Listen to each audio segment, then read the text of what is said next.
So hey, what's up guys, welcome back to our YouTube channel, and today we are gonna see what if Harry Potter inherited wartime marriage debt. It will be the crossover between Harry Potter and every bitches that had fallen in the war of Voldemort. So if you're new to the channel, please make sure to subscribe and like the channel. And due to some YouTube community guidelines, I have to make this short intro. So always remember to skip 20 to 30 seconds of my video if you want.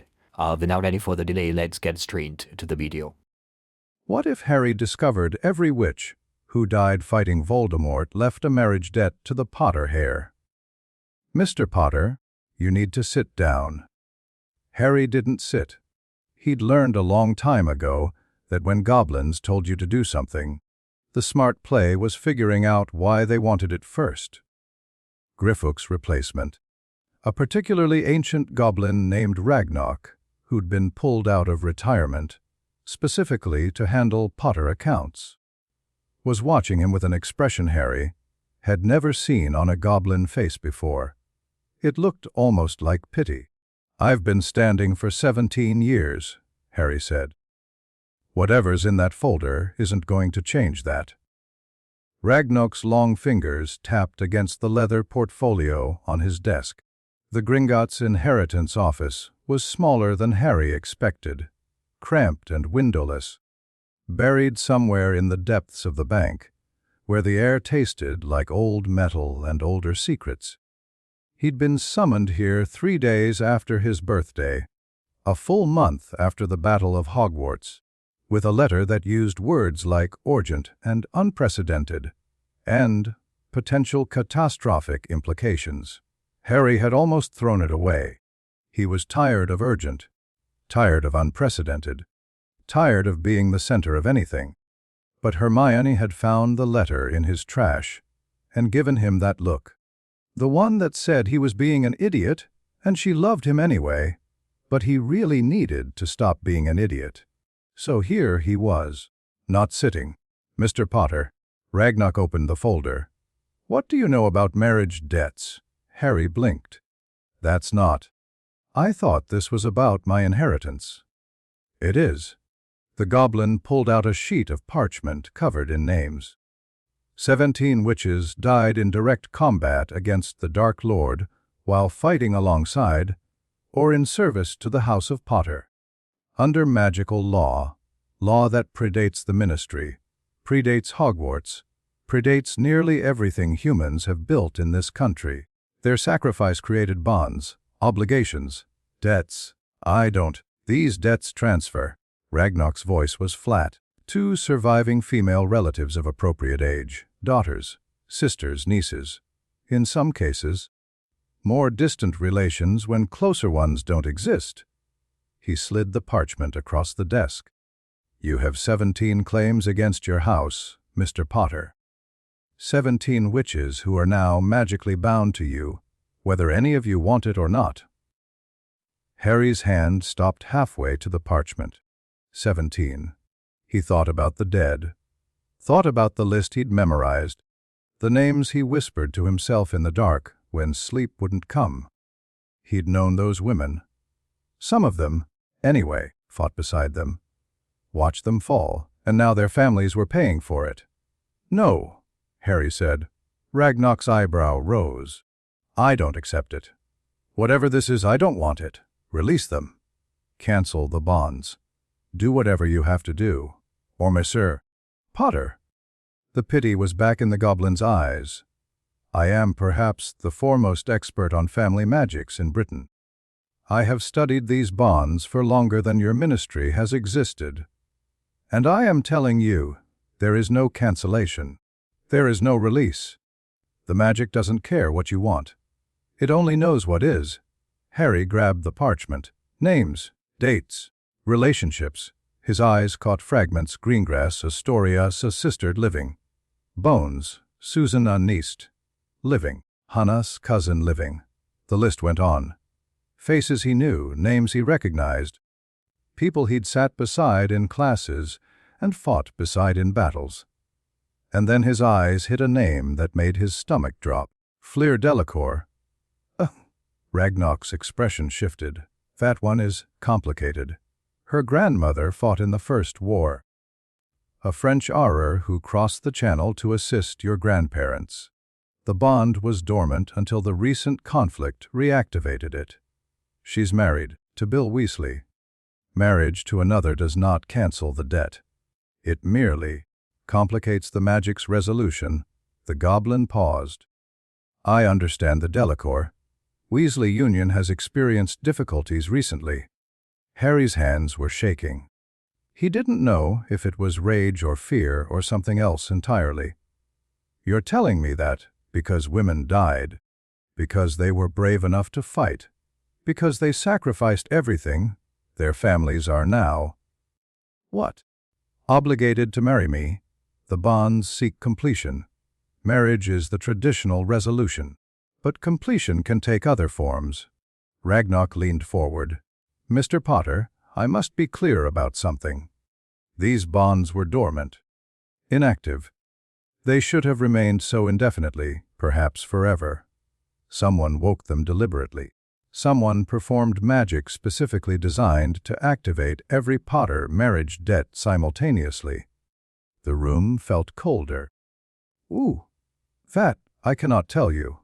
But I can tell you this, whoever did it wants one of two outcomes. Either you claim these bonds and become the most politically powerful wizard in Britain overnight, married to daughters of a dozen prominent families, connected to every faction, impossible to oppose, or you refuse them. The magic destabilizes and the backlash kills you. Harry thought about sitting down. He remained standing. How long do I have? The bonds will seek resolution with increasing intensity. I would estimate 3 months before the pressure becomes dangerous, 6 months before it becomes lethal. Ragnarok closed the folder. I am sorry, Mr. Potter.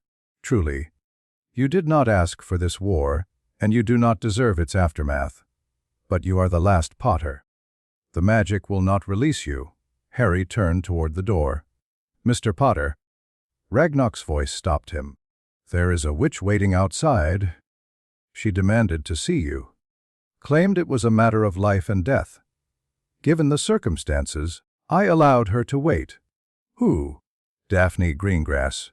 She was leaning against the corridor wall when Harry emerged, arms crossed, face unreadable.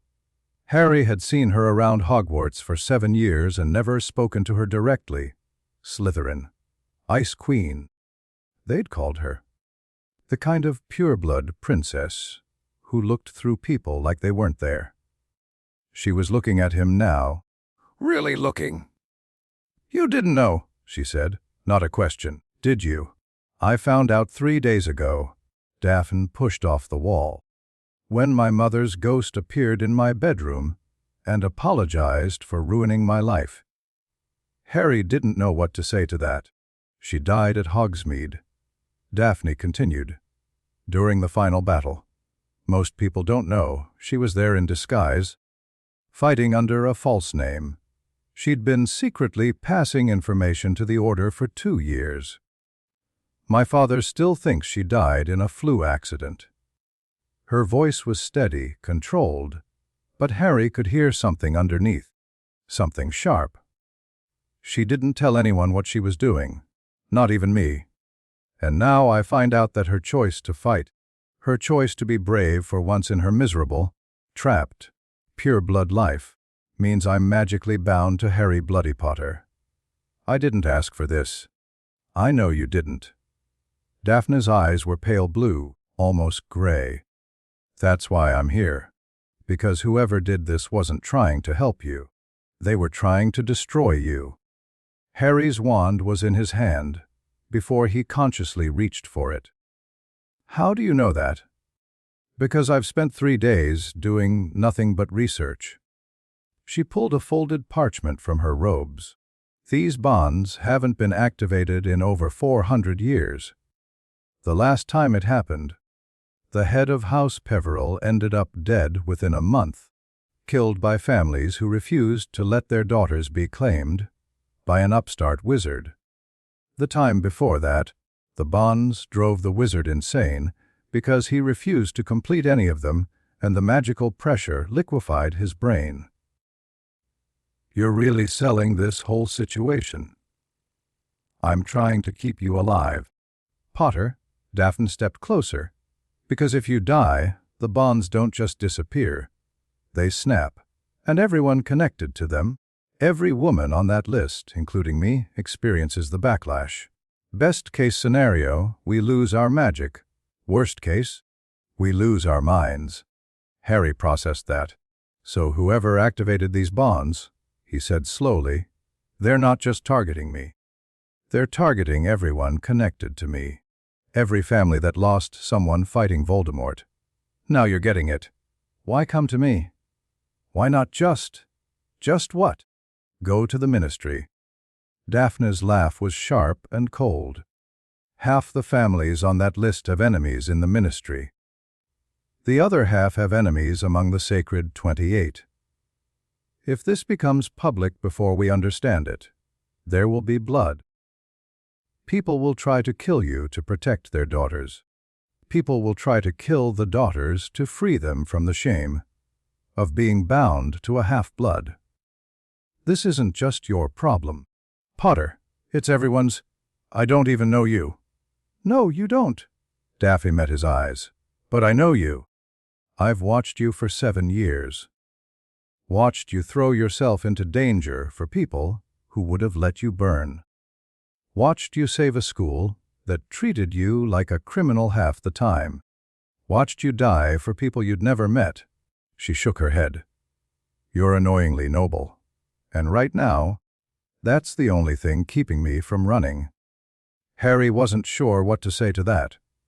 "That's almost a compliment. Don't get used to it." Footsteps echoed down the corridor. Daphne's posture shifted instantly. Shoulders back, expression blank, the Ice Queen mask sliding into place. Harry felt the change in the air, that prickle at the back of his neck that had kept him alive through a war. 3 wizards rounded the corner. They wore dark robes, hoods up, faces hidden. Their wands were already drawn. "Harry Potter." The lead wizard's voice was magically distorted, buzzing and wrong. "The Dark Lord may be dead, but his cause lives on. You will not corrupt our bloodlines with your mudblood taint." Harry's shield charm was up before the first curse flew. The corridor exploded into chaos. Harry had fought Death Eaters before, had fought them exhausted and outnumbered and terrified, had fought them in the darkness of a graveyard with a dead boy beside him and no hope of survival. This wasn't like that. These Death Eaters were scared. He could feel it in the desperation of their curses, the sloppiness of their footwork, the way they flinched when his spells came close. They were remnants, leftovers, true believers who'd lost their god and were clinging to hatred because it was all they had left. Harry almost felt sorry for them. Then one of their curses clipped Daphne's shoulder, and she went down with a gasp of pain. And Harry stopped feeling sorry for anyone. His wand moved in patterns he didn't consciously remember learning. Spells poured out of him, stunners, binding curses, a concussive blast that slammed the lead attacker into the wall hard enough to crack stone. The magic felt different than it used to. Bigger, wilder. Like there was more of it than his body knew what to do with. The second attacker tried to apparate away. Harry's magic grabbed him and yanked him back, slamming him into the floor with enough force to shatter his wand. He hadn't cast a spell, hadn't even thought about stopping the apparition. His magic had just done it. The third attacker ran. Harry let him go. Daphne was pulling herself up against the wall, one hand pressed to her shoulder. Blood seeped between her fingers. That was not how I expected this conversation to go. "Are you all right?" "I'll live." She looked at the 2 unconscious Death Eaters, then back at Harry. "That magic you used at the end. The way you stopped his apparition without casting anything. That's not normal. Nothing about me has ever been normal. This is different. Daphne's eyes were sharp despite the pain. The bonds are already changing you, already making you stronger. That's why they want you dead. Whoever activated this knew what would happen. Every bond you form makes you more powerful, and if you form all 17, I'd be unstoppable. You'd be a god. Harry thought about that, thought about power and responsibility, and what it meant to have your choices stripped away by magic older than civilization. He thought about 17 women bound to him through no fault of their own, their autonomy stolen by his parents' war. I don't want to be a god, he said. I just want to be done. Then we need to figure out who's behind this. Daphne winced as she straightened. And we need to warn the others. They're probably being targeted too. The others. The other women on the list. Potter, keep up. She started walking, then swayed. Harry caught her elbow. I'm fine. You're bleeding through your robes. It's a scratch, Daphne. Her name felt strange on his tongue. Let me help. She looked at him for a long moment. Something flickered in those pale eyes, surprise, maybe, or something softer. Then the mask slammed back down, fine. But I'm not some damsel who needs rescuing. I was top of our year in practical defense. Snape trained me personally. I'm not trying to rescue you. I'm trying to stop you from bleeding on the floor. There's a difference. The corner of her mouth twitched. Touch A. Grimmauld Place was exactly as depressing as Harry had left it. Creature had done his best to make the place livable. Surfaces were clean, curtains were open. The screaming portrait of Sirius's mother had finally been removed through a combination of goblin magic and brute force. But the house still felt like what it was, a mausoleum, a monument to a family that had destroyed itself through pride and prejudice and fear. Harry wondered if that was prophetic.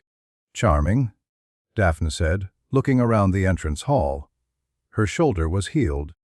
Harry had managed a basic healing charm in Diagon Alley before they'd flued here. But she still moved carefully. I expected more gold. The blacks weren't really the gold type. More into mounted house, elf heads. Delightful.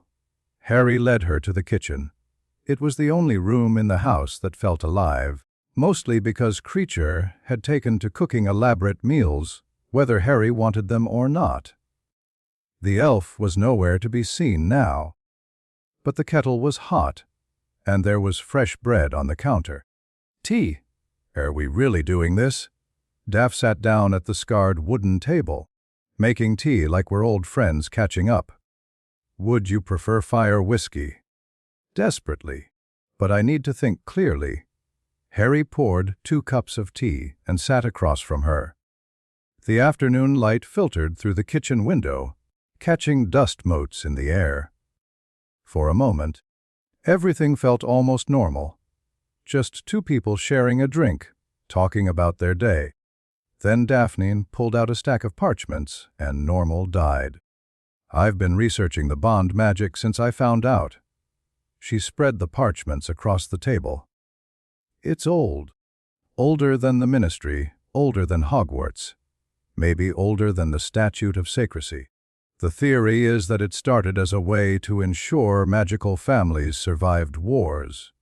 If a witch died protecting another family, her bloodline would be tied to that family forever. Mutual support. Mutual survival. That doesn't sound terrible. It wasn't, originally. The bonds were supposed to be voluntary. Both parties had to accept them. But over the centuries, the magic got twisted. Families started using it as a weapon, forcing women to fight alongside rivals, specifically so their deaths would create obligations. The bonds became less about protection and more about power. Harry's tea sat untouched in front of him. So whoever activated these bonds knew exactly what they were doing. Absolutely. Daphne tapped one of the parchments. Look at this list. Bones, Greengrass, Abbot Longbottom. Wait. Harry leaned forward, Longbottom? But Neville's? Not Neville.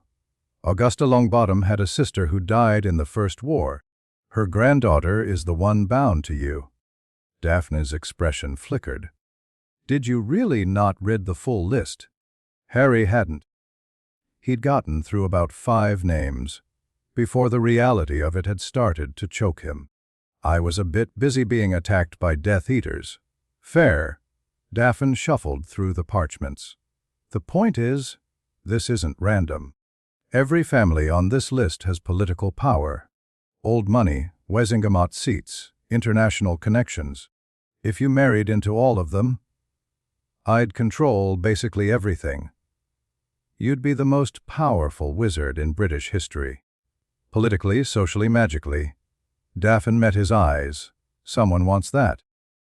Or someone wants to stop it from happening badly enough to kill everyone involved. Harry thought about the Death Eaters in the Gringotts corridor. Their fear, their desperation. The attack today, they mentioned bloodlines. Called me Mudblood Taint. The Sacred 28. Daphne's voice was flat. The old families. They'd see this as an abomination. A half-blood bonded to 17 pure-blood witches. It would destroy their entire ideology. Everything they've built their identities around for centuries. So you think pure-blood supremacists activated the bonds? That doesn't make sense. Why create the problem they're trying to prevent? I don't think they activated them. But I think they know about them. And I think they're willing to kill to stop them from being completed. Daphne's hands were flat on the table, perfectly still. There's a faction within the 28. Traditionalists. They survived the war because they never officially joined Voldemort. They just quietly supported him from the shadows.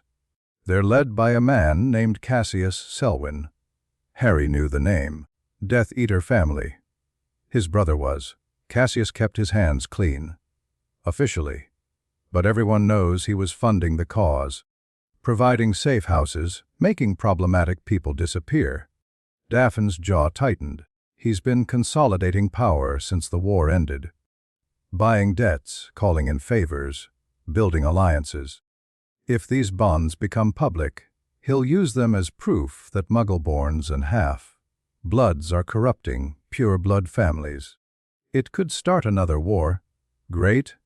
Harry slumped back in his chair. So I've got marriage bonds I didn't want. Targeting from both sides of the blood purity debate. And apparently my magic is evolving into something weird. Anything else? The Hollow Court. The what? Daphne's face was pale. I found one reference to them in an old text at the manor. They're enforcers. Some kind of ancient tribunal that exists to make sure family magics are honored. If the bonds aren't resolved properly, they'll get involved. And that's bad. They once erased an entire bloodline from existence because the head of house tried to use a loophole to avoid a debt. Daphne's voice was barely above a whisper. Not killed. Erased. Like they'd never existed at all. The kitchen felt colder. Harry thought about Teddy, about Andromeda, about Ron and Hermione and the Weasleys, and everyone he'd fought to protect. If this court decided he was a threat to magical law, would they erase everyone he loved too? We need help? Harry said. I can't do this alone. No. Daphne stood up. But you're not alone. There are 17 women on that list, Potter. Some of them will hate you for this. Some of them will try to use you. But some of them will fight beside you, because they don't have a choice. She headed for the door, then stopped. I'll start reaching out. Quietly. See who we can trust. And if we can't trust anyone. Daphne looked back at him. For just a second, the mask slipped, and Harry saw something underneath. Fear, yes, but also something fiercer. Something that looked almost like hope. Then we trust each other, she said. And pray it's enough. She was gone before Harry could respond. He sat alone in the kitchen of Grimmauld Place, cold tea in front of him, a list of names burning in his pocket, and wondered how his life had become even more complicated than it was during the war. At least back then, he'd known who the enemy was. Sleep didn't come that night. Harry lay in Sirius's old bedroom. He couldn't bring himself to use the master suite, and stared at the ceiling. The house creaked around him, settling into darkness, and his mind refused to stop spinning. 17 women, 17 families, 17 lives disrupted because their mothers or aunts or grandmothers had been brave enough to fight evil and unlucky enough to die doing it. He thought about his own mother, about the stories he'd heard, the memories he'd borrowed, the woman he'd never really known. Lily Potter had died fighting Voldemort. If the bond magic worked the way Daphne described, shouldn't that have created debts too? Unless it didn't work that way for the protected. Unless the magic only flowed one direction, from the dead to the survivors, from the heroes to the heirs. Harry's scar itched. That hadn't happened since Voldemort died. The connection had been severed, the Horcrux destroyed, the pain finally gone. But now there was a faint tingle, like static electricity, buzzing just beneath the skin. He was still touching his forehead when the wards screamed. Harry was out of bed and moving before his brain caught up. Wand in hand, feet bare against cold floor, magic surging through his veins in a way that felt almost eager. The wards hadn't just been tripped, they were being dismantled. Someone was taking apart the protections on Grimmauld Place with surgical precision. He reached the top of the stairs as the front door exploded inward. Not Death Eaters this time. The figure that stepped through the smoke was alone, wrapped in robes so black they seemed to eat light. A silver mask covered their face, not a Death Eater mask, something older, more ornate, decorated with symbols Harry didn't recognize. Harry Potter. The voice was female, cold, and completely calm. You have been summoned. Harry's wand came up. By who? The Hollow Court has taken notice of your situation. The figure didn't seem concerned by his wand. You have 100 days to resolve the debts against your house. Fail, and you will be judged. I didn't ask for these debts. I didn't activate them. Why am I being punished? The court does not concern itself with fault, only with balance. The figure tilted its head. You are an anomaly, Harry Potter. A single wizard bound to 17 women from 17 families. The magical implications are unprecedented. The court will be watching. And if I refuse? If I just walk away from all of it? The figure was silent for a moment. When it spoke again, the cold in its voice had deepened into something terrible. Then the bonds will destabilize. The women will suffer. And when they break, when the magic lashes out in search of resolution, you will die. Slowly, painfully, aware of every moment until the end. A pause. The court recommends resolution, Mr. Potter. For everyone's sake. The figure stepped back into the darkness outside the door. 100 days, it said. Choose wisely. And then it was gone. Harry stood in his destroyed entrance hall, cold wind blowing through the shattered doorway, and felt the weight of a deadline settle onto shoulders that had never stopped carrying the world. 100 days, 17 bonds, and somewhere out there, an enemy who wanted him dead before he could complete any of them. He thought about calling Ron, about fleeing to the burrow and asking for help from the people who'd always stood beside him. But what could they do? This wasn't a fight with wands and curses. This was politics and magic and ancient laws that didn't care about heroes or villains. Harry needed information. He needed allies. He needed to understand what he was actually facing before he could figure out how to fight it. He needed to talk to the women on that list. Starting tomorrow. Tonight, he would repair his door, reinforce his wards, and try not to think about what it meant that an ancient tribunal had just given him a deadline for marriage. Creature appeared at his elbow. Master Harry is having a difficult evening. You could say that.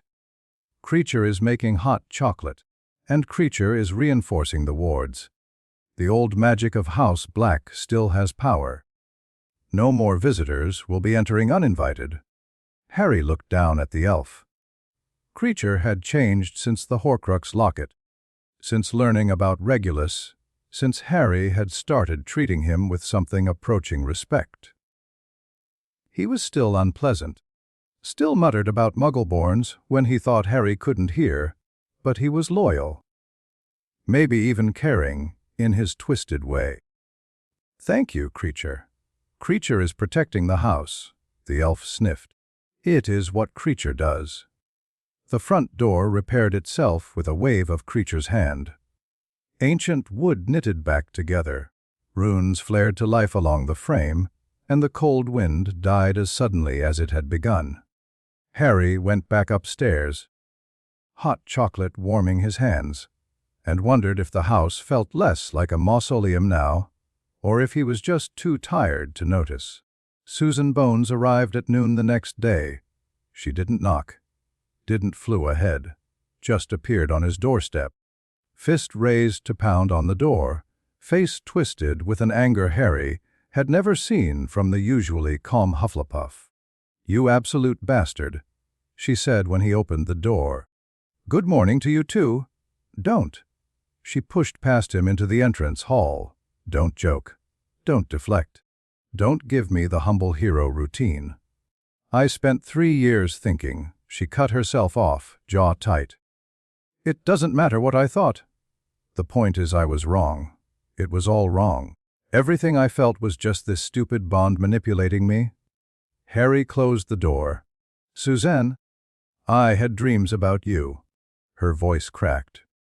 "During the war, during the hunt, I had dreams about you surviving, about being there when you came back. I thought it meant something. I thought I was going crazy with worry because I cared about you." She laughed, bitter and broken. "But it was just magic, just some ancient spell making me feel things I didn't choose." "That's not. Don't tell me that's not how it works. Don't tell me my feelings were real. You don't know. Nobody knows how much was real and how much was the bond." Susan's eyes were bright with unshed tears. "My aunt died for you, Potter. She died protecting information that helped you survive, and now I'm bound to you because of it, whether I want to be or not." Harry didn't know what to say. He'd rehearsed conversations in his head all morning, explanations, reassurances, plans for moving forward. None of it seemed adequate now, facing the raw hurt in Susan's eyes. "I didn't know," he finally said, "about any of this. I didn't ask for it. I would undo it if I could. But you can't." "No, I can't." Susan was quiet for a long moment. The anger seemed to drain out of her, leaving something more exhausted behind. "Daphne Greengrass contacted me this morning. Said you were attacked at Gringotts. Said there's a deadline now, 100 days, from something called the Hollow Court." "I know about the court." Susan moved into the kitchen, dropped into a chair like her legs wouldn't hold her anymore. "My aunt had files on them. Most people in the DMLE thought they were legends, but Aunt Amelia took them seriously. She said the old families, the really old ones, still feared them." Harry followed her, started making tea, because he needed to do something with his hands. "What did the files say?" "Not much. They're enforcers. They exist outside the ministry, outside any government. Their only concern is making sure magical contracts and bonds are honored." Susan accepted the tea when Harry offered it. Aunt Amelia had a theory about them. She thought they weren't human, maybe never had been. The one who came here last night seemed human. Female, cold, they could be wearing bodies, using them, Susan wrapped her hands around the warm cup. I don't know. Nobody knows anything about them, really. That's what makes them terrifying. They sat in silence for a while. The kitchen clock ticked. Somewhere in the house, Creature was muttering to himself about unwanted guests. I don't want to be your wife, Susan said finally. I don't want you to be. But I don't want to die either. And I don't want you to die. And I definitely don't want whatever happens if the bonds break. She looked up at him. So what do? We figure out who activated the bonds. We stop them. And we find a way to resolve this that doesn't involve anyone being forced into anything. You make it sound simple. Nothing in my life has ever been simple. Harry sat across from her. But I've survived things that should have killed me. I've beaten enemies that should have destroyed me. And I've never done it alone. I've done it with help. With friends. He met her eyes. I'm not asking you to marry me, Susan. I'm asking you to help me figure out how to save us all. Something shifted in her expression.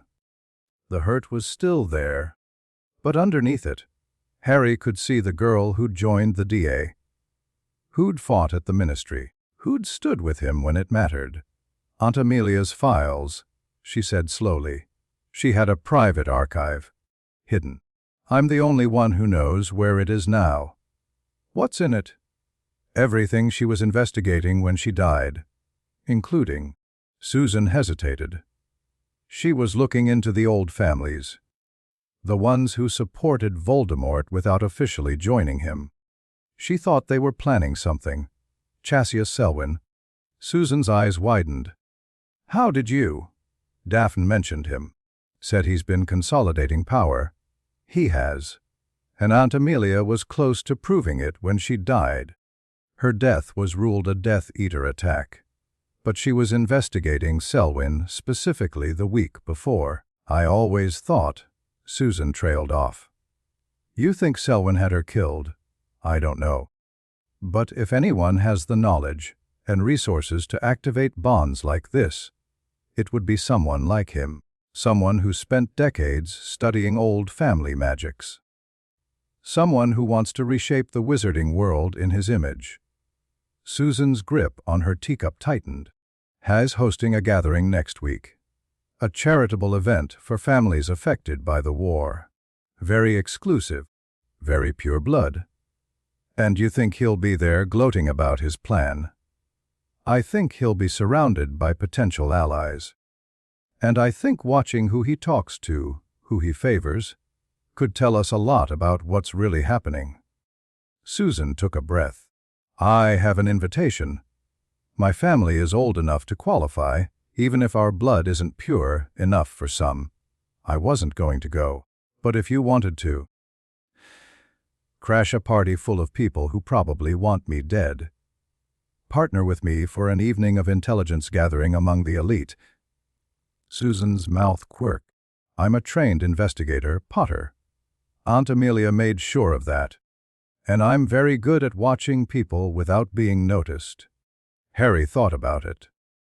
Walking into the enemy's territory, surrounded by families who'd supported Voldemort, who'd benefited from the war, who'd probably cheer if he dropped dead on their ballroom floor. It was stupid. Reckless. Exactly the kind of thing Hermione would tell him not to do. I'm in, he said. Susan almost smiled. I thought you might be. Daphne returned that evening with news. I've contacted 4 of the women on the list, she said, spreading parchments across Harry's kitchen table. Hannah Abbott, Tracy Davis, Lisa Turpin, and Padma Patil. They're all processing. Processing how? Hannah cried for 3 hours, then asked if she could punch you in the face. Tracy wants to negotiate. She's asking about political benefits and financial arrangements. Lisa is treating the whole thing like a research project. And Padma is furious but methodical. She's already started looking into legal options. Daphne paused. Nobody's mentioned wanting to actually marry you, in case you were wondering. Wasn't really expecting them to. Good. Because most of them have lives, plans, relationships. Daphne's voice was sharp. Tracy was engaged until 2 days ago. Her fiancé called off the wedding when he found out about the bond, said he couldn't compete with Harry Potter. Harry's stomach twisted. That's not his choice to be an idiot. No. But it's still a consequence of this mess. Daphne sat down heavily. The others I haven't been able to reach yet. Some of them are abroad. Some are in hiding. And some— She hesitated. Nymphadora Tonks hasn't responded to any of my owls. I'm worried about her. Harry thought about Tonks, about Remus, about the Battle of Hogwarts and who'd survived and who hadn't. She lost her husband. I know. And now she finds out she's bound to someone else because of magic she didn't choose. I know. Daphne's voice softened marginally. I'm not unsympathetic, Potter. But we need everyone on the same page. If the Hollow Court really is watching, if Selwyn really is moving against us, we can't afford to have anyone isolated. I'll go talk to her. You? She knows me. We fought together. If anyone can get through to her, it might be someone who understands what she's lost. Harry stood up. Where does she live now? Daphne gave him an address in Scotland, a cottage in the Highlands, far from anyone who might remind Tonks of what she'd lost. Potter. Daphne's voice stopped him at the door. Be careful with her. She's fragile. We're all fragile right now. Yes. But she's the only one who's already broken. Harry didn't have an answer for that. He apparated to Scotland as the sun was setting. The cottage was small, weathered, sitting at the end of a dirt path surrounded by wild grass and silence. No lights in the windows, no smoke from the chimney. If Harry didn't know better, he'd think it was abandoned. He knocked anyway. No answer. Tonks, he knocked again. It's Harry. Harry Potter, I just want to talk. Nothing, he tried the door. It was unlocked. He pushed it open slowly, wand out, that prickle at the back of his neck that meant danger close. The cottage interior was dark, dusty. Dishes piled in the sink, clothes scattered across furniture, bottles everywhere, fire whiskey, mostly, some empty, some not. The air smelled stale and sad. Tonks was curled on the couch, wrapped in a blanket that looked like it hadn't been washed in weeks. Her hair was mouse brown, lank, unchanged, the ultimate sign of a metamorphmagus who'd given up. Go away. Harry. Her voice was hoarse. I'm not fit for company. I'm not looking for fit, I'm looking for you. Well, you found me. She didn't move, didn't look at him. The grieving widow in all her glory. Take a picture. Tell Molly I'm fine. You're not fine. Astute observation. Something sharp in her voice now. Anything else you want to diagnose while you're here? Maybe point out that my hair's a mess. That I've been drinking too much. That the house is a disaster. Harry stepped over a pile of clothes and sat on the floor near the couch. Not too close. Just close enough. I'm not here to diagnose you, he said quietly. I'm here because you're on a list of women who are magically bound to me. And if I don't figure out how to resolve these bonds, it could kill us both. Silence. Then, slowly, Tonks turned her head. Her face was gaunt, eyes red-rimmed.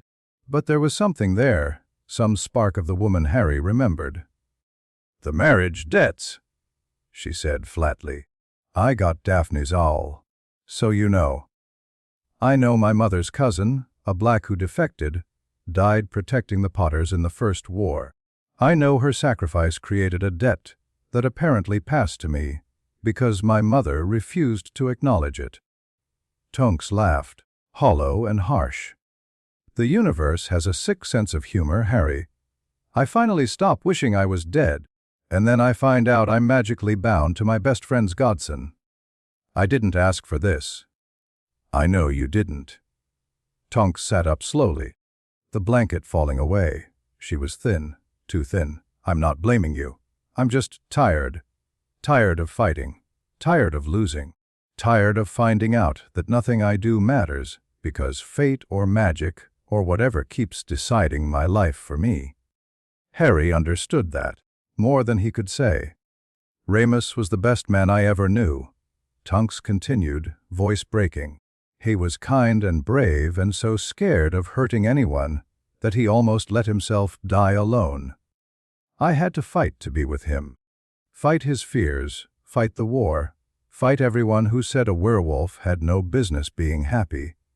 Her hands were shaking, and then he died anyway, and I survived, and every day I wake up and wonder why. Because Teddy needs you. The name hit her like a physical blow. For a moment, Harry thought she might shatter. Teddy's better off with my mother, Tonks whispered. I can't. I look at him and I see Remus, his eyes the way he laughs, and it breaks me every time. Harry moved closer. That's not weakness, Tonks. That's love. Love didn't save him, no. But it's the reason he fought. The reason any of us fought. Harry took a breath. I died during the battle. Did you know that? Voldemort killed me, and I was dead, and I came back. And you know what I thought about in those moments?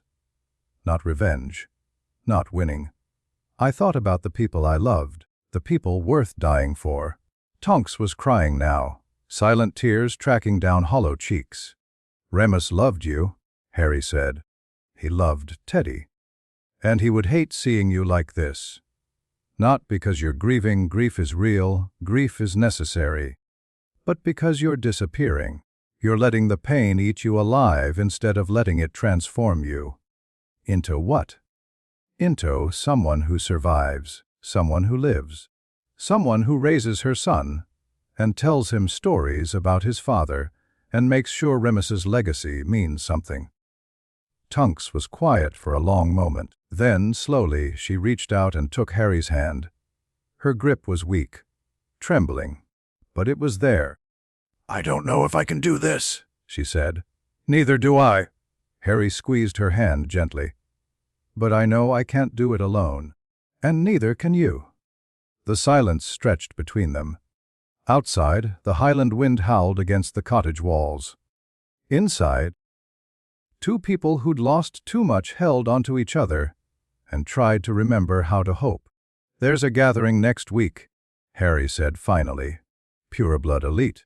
Susan Bones thinks whoever activated these bonds might be connected to it. I'm going. I could use backup. You want me to crash a party full of people who'd rather see me dead. I want you to watch my back while I crash a party full of people who'd rather see me dead. Harry managed a small smile. It'll be like old times, except with better clothes and worse food. Tonks laughed. It was rusty, broken, but it was real. You're insane, she said. Probably. And this bond thing. You're not going to try to. I'm not. I'm not trying to marry anyone, Tonks. I'm trying to survive. And I'm trying to help the people connected to me survive, too. Harry stood, offering her his hand. The bond doesn't have to mean anything we don't want it to mean. It's magic. We're wizards. We make magic do what we want, not the other way around. Tonks looked at his hand for a long moment. Then she took it. I'm going to need a shower, she said. And probably a week's worth of sobering potions. And definitely new robes. We've got 6 days. Then I better get started. Tonks stood, swaying slightly, and for just a moment her hair flickered, a brief flash of pink before settling back to brown. Harry. Yeah. Thank you. For coming. For not giving up on me. She met his eyes, and there was something there now. Not health, not happiness, but maybe the beginning of both. Most people would have sent an owl. You're not most people? Neither are you. Harry left the cottage as darkness fell over the Highlands, Tonks's promise to meet him in London in 3 days echoing in his ears. The wind was cold, the sky was vast, and somewhere out there enemies were moving against him. But he wasn't alone anymore. It was a start. The week passed in a blur of planning and paranoia. Daphne coordinated with the women who'd responded, setting up secure communication channels and sharing what little intelligence they'd gathered. Susan spent hours in her aunt's hidden archive, emerging with files that painted a damning picture of Cassius Selwyn's activities over the past 2 decades. Tonks slowly came back to life, her hair shifting through colors as she forced herself to eat, to move, to care. Harry trained. Not the way he'd trained before, not the desperate survival, focused practice of someone expecting to die. This was different. Experimental. Trying to understand what his magic had become and why it kept doing things he didn't ask it to do. The incident in Gringotts hadn't been a fluke. Every day, Harry discovered new abilities he'd never had before. Wards responded to his presence without requiring passwords. Spells cast themselves when his emotions spiked. Once, when creature startled him, every piece of furniture in the room levitated for 3 seconds before Harry even registered what was happening. It scared him. It also thrilled him, in a way he tried not to examine too closely. "The bonds are enhancing you," Daphne said when he told her. They were in the Grimmauld Place library, surrounded by books on family magic that creature had retrieved from the Black Vaults. Each connection strengthens your magical core. That's why the Death Eaters attacked you at Gringotts. They wanted you dead before you formed any bonds that could make you harder to kill. I haven't formed any bonds. Daphne gave him a look. You haven't completed any bonds. But the connections exist. They're alive. And every time you interact with one of us, every time you build something real with someone on that list, the magic deepens. So by trying to help everyone, I'm making myself more powerful. And more of a target. Yes, Harry thought about the implications. About what it meant that his magic was growing not through study or practice, but through connection. Through relationships. The original bond magic, he said slowly. You said it was about mutual survival. Families protecting each other through magical ties. In theory. So maybe that's what this is supposed to be. Not marriage. Not ownership. Just connection. People bound together who choose to support each other. Daphne was quiet for a moment. That's a nice thought, Potter. But the people coming to Selwyn's party don't think in terms of choice. They think in terms of power and control. If they find out what's happening to you, they'll try to exploit it. Or destroy it. There's no middle ground. Then we make sure they don't find out. That's the plan. Daphne stood, gathering her notes. I'll see you at the gathering. Try not to start any wars before then. No promises. She almost smiled as she left. Harry went back to his books, searching for anything that might explain what he was becoming and how to control it. The answer, when he found it, was buried in a text so old the pages crumbled at his touch.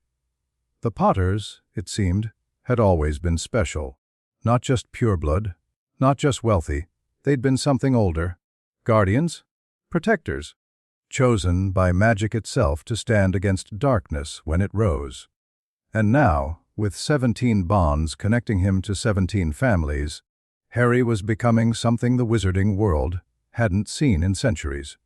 A nexus. A living center of magical power.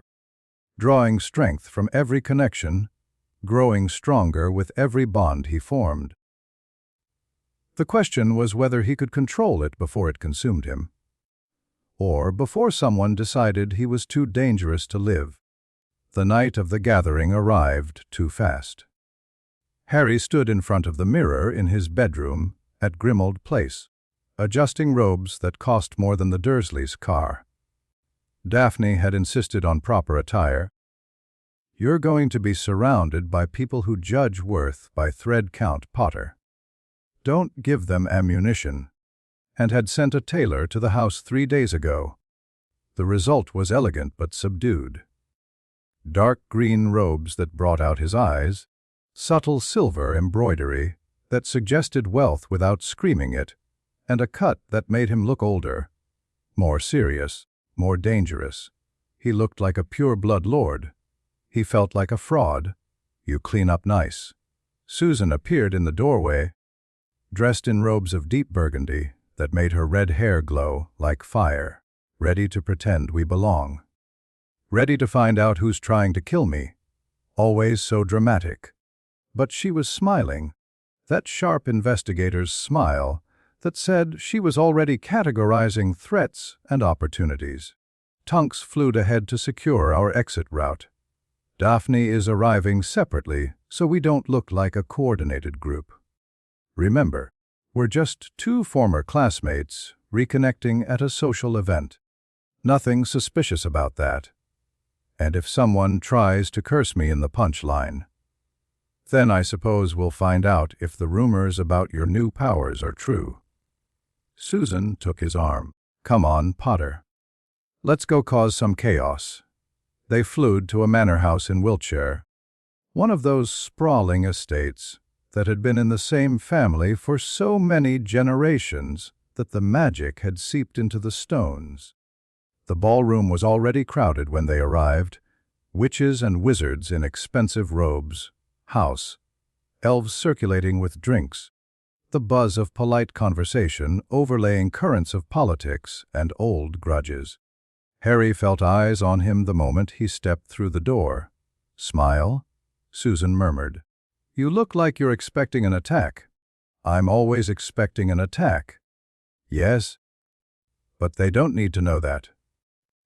Harry forced his expression into something approaching pleasant neutrality and let Susan guide him into the crowd.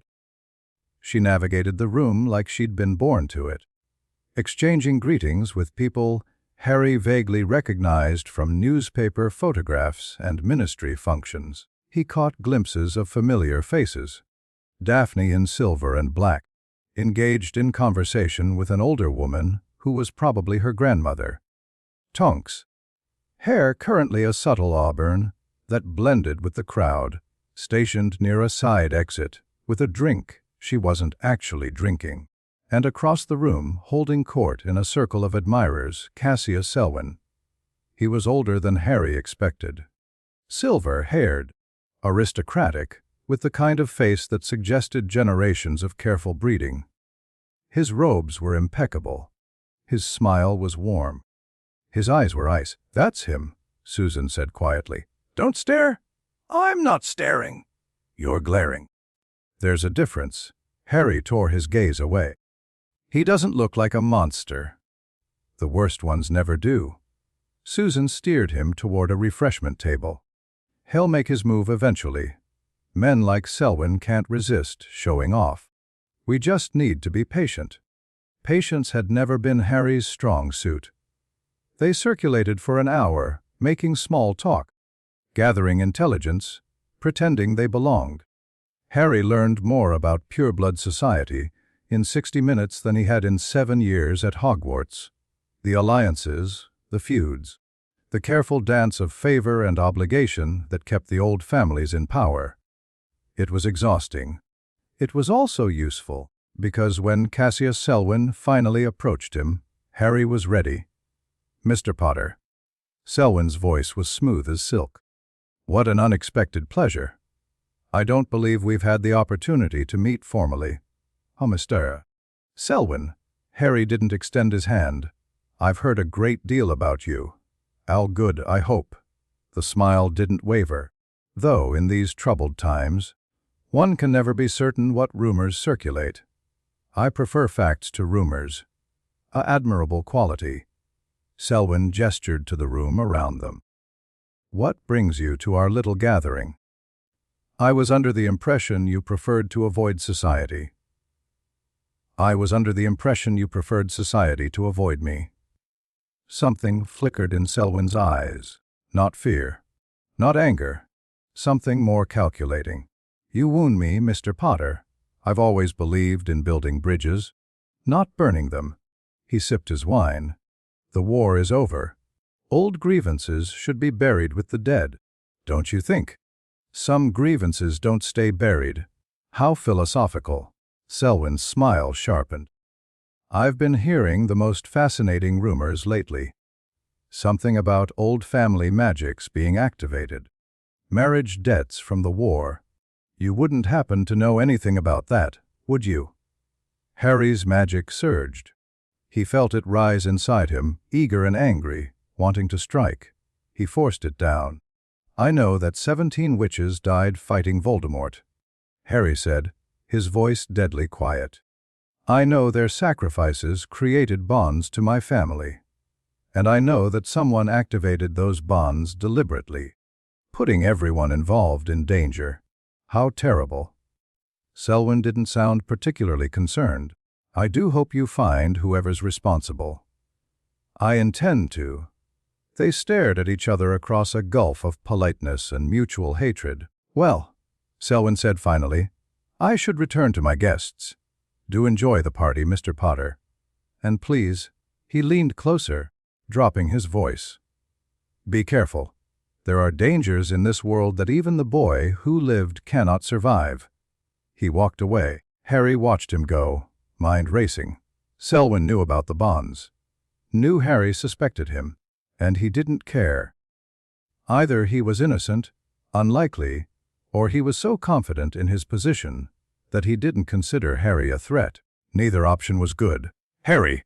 Susan's hand on his arm. We need to go now. Why? What's... And then he felt it. The wards around the manor were collapsing, not being dismantled carefully like at Grimmauld Place. Torn apart, ripped down by force. Someone was attacking. The ballroom windows exploded inward. Black, robed figures poured through the shattered glass, wands blazing, curses flying. Guests screamed, scattered, dove for cover. A chandelier crashed to the floor in a shower of crystal. Harry's wand was in his hand before he consciously reached for it. His magic roared to life, eager for a fight. Death Eaters? Susan spat, already casting shield charms. More of them. How many are left? Enough, apparently. Harry deflected a killing curse and sent a stunner back at the attacker. We need to get people out. We need to survive first. The battle was chaos. Harry fought his way through the crowd, protecting who he could, striking down attackers when they got close. Daphne appeared at his side, her wand work precise and deadly. Tonks materialized from somewhere, hair cycling through colors as her magic flared. And through it all, Cassius Selwyn stood in the center of the room, utterly calm, watching the destruction with an expression that looked almost satisfied. He'd planned this. Harry didn't know how or why, but he knew in his gut that Selwyn had orchestrated this attack. Maybe to eliminate his enemies, maybe to prove a point, maybe just to see what Harry would do under pressure. He was about to find out. Harry reached inside himself, past the rage, past the fear, down to that place where his magic lived. The place that had been growing, changing, becoming something new with every bond he formed. The place that felt like home. He let go. Power erupted from him in a wave. Not a spell, something more primal. Pure magical force that swept through the room like a hurricane. Death Eaters were thrown backward, slammed into walls, disarmed and disabled in an instant. The attacking force, 20 strong, was neutralized in seconds. Harry stood in the center of the destruction, breathing hard, magic still crackling around him like lightning. The ballroom was silent. Everyone was staring. Cassius Selwyn was smiling. Fascinating, he said softly. Absolutely fascinating. Harry met his eyes across the ruined room. This isn't over, he said. No. Selwyn's smile widened. I rather think it's just beginning. The Aurors arrived 3 minutes later, too late to help. Just in time to ask questions nobody wanted to answer. Harry gave his statement, answered what he had to, and left the moment they let him go. Susan found him outside, leaning against a wall, trying to stop shaking. That power, she said, that was new. Everything's new. It's getting stronger, I know. She was quiet for a moment. Then, we need to accelerate our plans. Whatever Selwyn is doing, he's not afraid of you. He should be afraid of you after what I just saw, but he's not. Which means he has something, a weapon, a plan. Something that makes him think he can still win. Harry looked at the stars above the manor. Thought about ancient courts and magical bonds and power he didn't understand. Then we need to find out what it is, he said, before he uses it. And if we can't. Harry pushed off the wall. His magic was settled now, quiet, but he could feel it coiled inside him. Waiting. Then we make sure he never gets the chance. They walked into the darkness together, leaving the chaos behind, preparing for the war to come. 100 days, 93 left, and somewhere in the shadows enemies were gathering. Chapter 2. The weight of names. Daphne's hand was shaking when she slammed the newspaper onto Harry's kitchen table. Page 3, she said. Read it.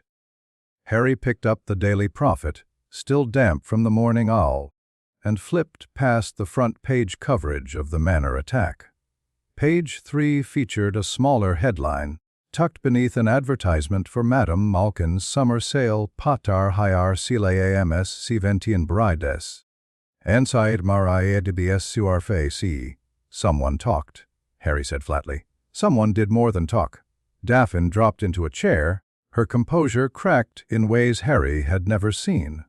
That article names every woman on the list. Every single one, including families who didn't even know about the bonds yet.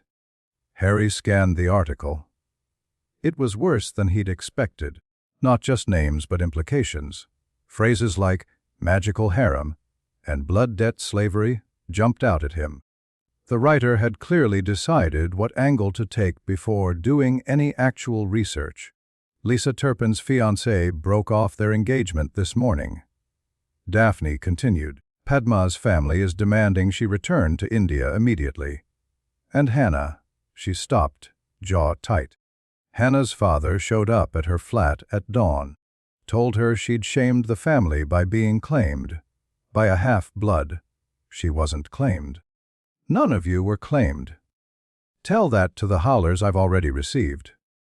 Harry set down the paper. Through the kitchen window, he could see the sky gray, heavy with clouds that threatened rain. The weather matched his mood perfectly. Selwyn, he said, obviously. He leaked the list to make us targets, to turn public opinion against us before we could control the narrative. And it's working. Daphne's voice was bitter. 3 more women on the list have gone into hiding. 2 others sent messages saying they want nothing to do with you or the bonds. They're hoping if they deny the connection hard enough, the magic will just forget about them. Will it? No. Daphne met his eyes. The bonds don't care about denial. They don't care about newspaper articles, or family shame, or any of the political garbage that makes up pure blood society. They just exist. And the more we try to pretend they don't, the more unstable they become. Harry thought about the hollow court messenger, about the deadline ticking down, about what happened when magical bonds destabilized. We need to get ahead of this, he said. How? The prophets already painted you as some kind of dark lord collecting witches. Half the Wisingamot probably thinks you orchestrated the whole thing. Then we give them a different story. Daphne's eyebrow rose. What kind of story? The truth. Harry stood, pacing the kitchen. 17 witches died fighting Voldemort. Their sacrifice was supposed to be honored, not twisted into some political weapon. Someone activated these bonds to cause chaos, to hurt the families who lost the most during the war. We're victims, not villains. You think the prophet will print that? I think we don't give them a choice. Harry stopped pacing. I'm going to hold a press conference. Today, at the ministry, I'm going to stand in front of everyone and tell them exactly what's happening. That's insane. Probably. You'll be painting an even bigger target on your back. The target's already there. At least this way, I get to choose where I'm standing when they shoot. Daphne stared at him for a long moment. Then, slowly, she nodded. You'll need support.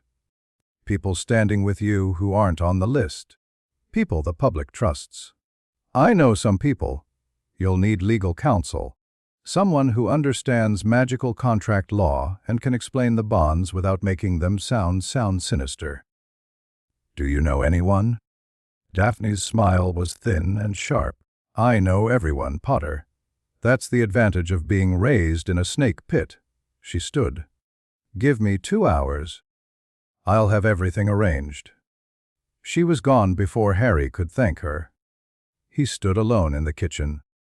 The damning newspaper still spread across the table, and wondered when his life had become a series of impossible choices. Then he went to find Ron. The burrow was chaos as always.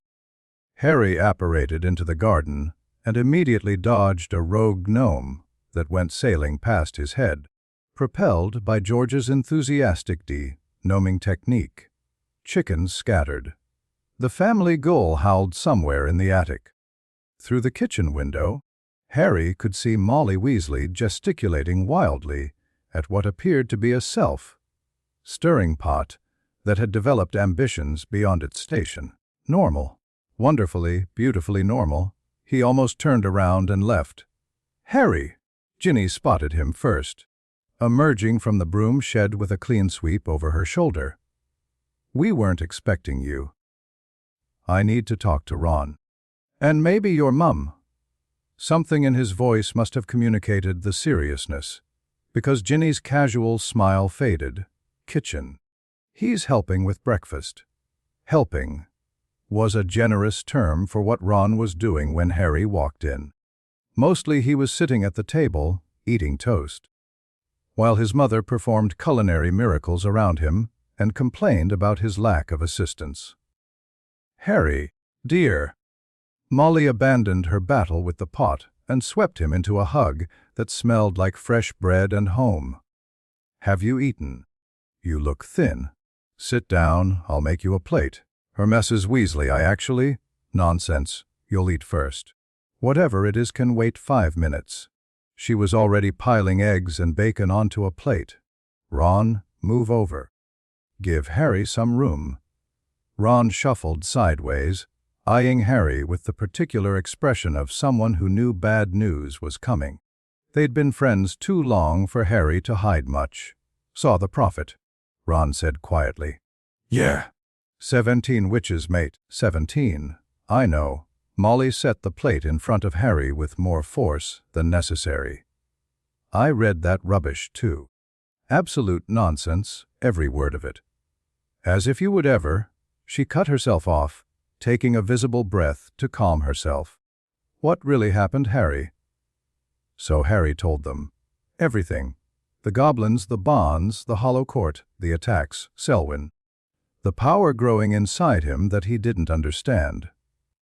He talked through 2 plates of eggs and 3 cups of tea, and when he was done, the kitchen was silent. Molly's face was pale. Ron's jaw was tight. Blimey, Ron finally said. And I thought my life was complicated. Ron, what? It's true. Ron leaned forward, elbows on the table. Harry, mate, you're telling me some ancient tribunal's gonna erase you from existence if you don't figure out 17 magical marriages in 3 months. Essentially. And the Pope is one of the richest wizards in Britain who definitely wants you dead. Yes. And your magic is doing things on its own that should be impossible.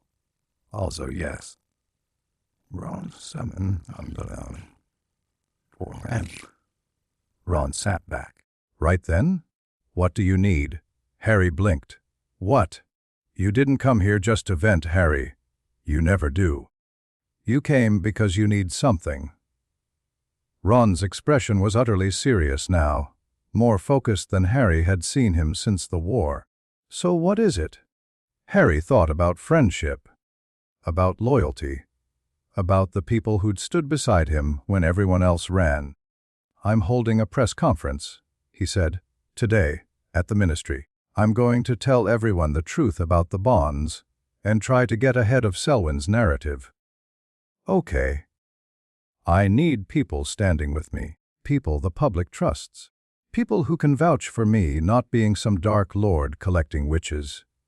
Harry, Molly's voice was thick. Of course we'll stand with you. Your family. Her Mrs. Weasley. I mean it.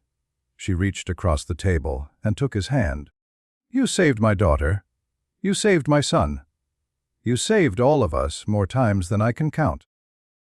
If you think I'm going to let some newspaper convince me, you're anything other than the bravest, kindest young man I've ever known. You don't know me at all. Ron was nodding. I'm in too.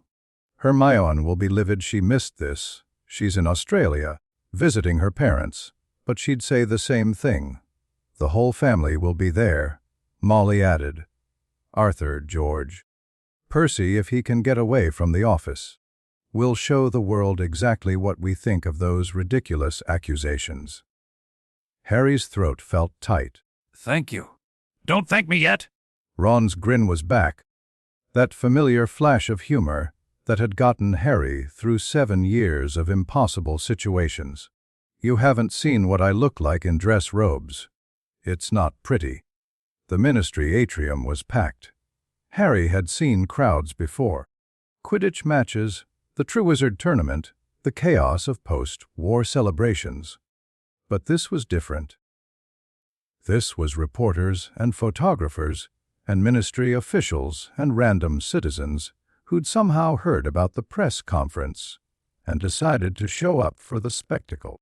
They all wanted a piece of him. Ready? Daphne appeared at his elbow, dressed in robes of severe black that made her look like a barrister about to argue a case. No. Good. Overconfidence gets people killed. She handed him a sheaf of parchment. Talking points. Legal framework for the bonds.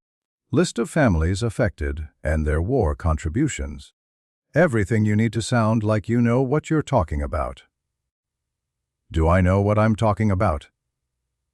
Absolutely not. But you're Harry Potter. You've survived on instinct and luck this long. No reason to stop now. Harry almost laughed. He walked to the podium that had been set up at the base of the fountain, acutely aware of every eye in the room, following his progress. Behind him, the Weasleys arranged themselves in a show of support. Molly and Arthur, George and Percy, Ron with his jaw set and his wand hand twitching. Ginny had positioned herself near an exit, watching the crowd for threats. Susan was there too, standing with the remnants of the DA who'd been able to make it on short notice. Neville Longbottom, Luna Lovegood. Her presence on the list made her attendance meaningful, in ways Harry was still processing. Seamus Finnegan, Dean Thomas, a dozen others who'd fought beside him and would apparently do so again.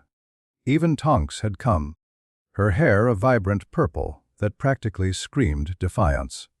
She stood apart from the others, arms crossed, daring anyone to comment. Harry reached the podium. The crowd fell silent. "Thank you all for coming," he said, and his voice echoed through the atrium, magically amplified. "I'm sure you've all read the Daily Prophet this morning. I'm here to tell you the truth." A reporter shouted a question. Harry ignored it.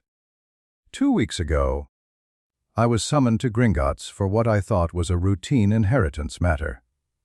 Instead, I learned that 17 marriage debts had been activated against the Potter estate. 17 witches who are now magically bound to me through ancient family magic. The crowd murmured. Quills scratched against parchment. I want to be absolutely clear about something.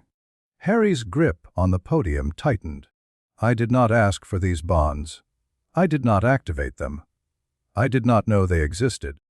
The women affected did not ask for them either.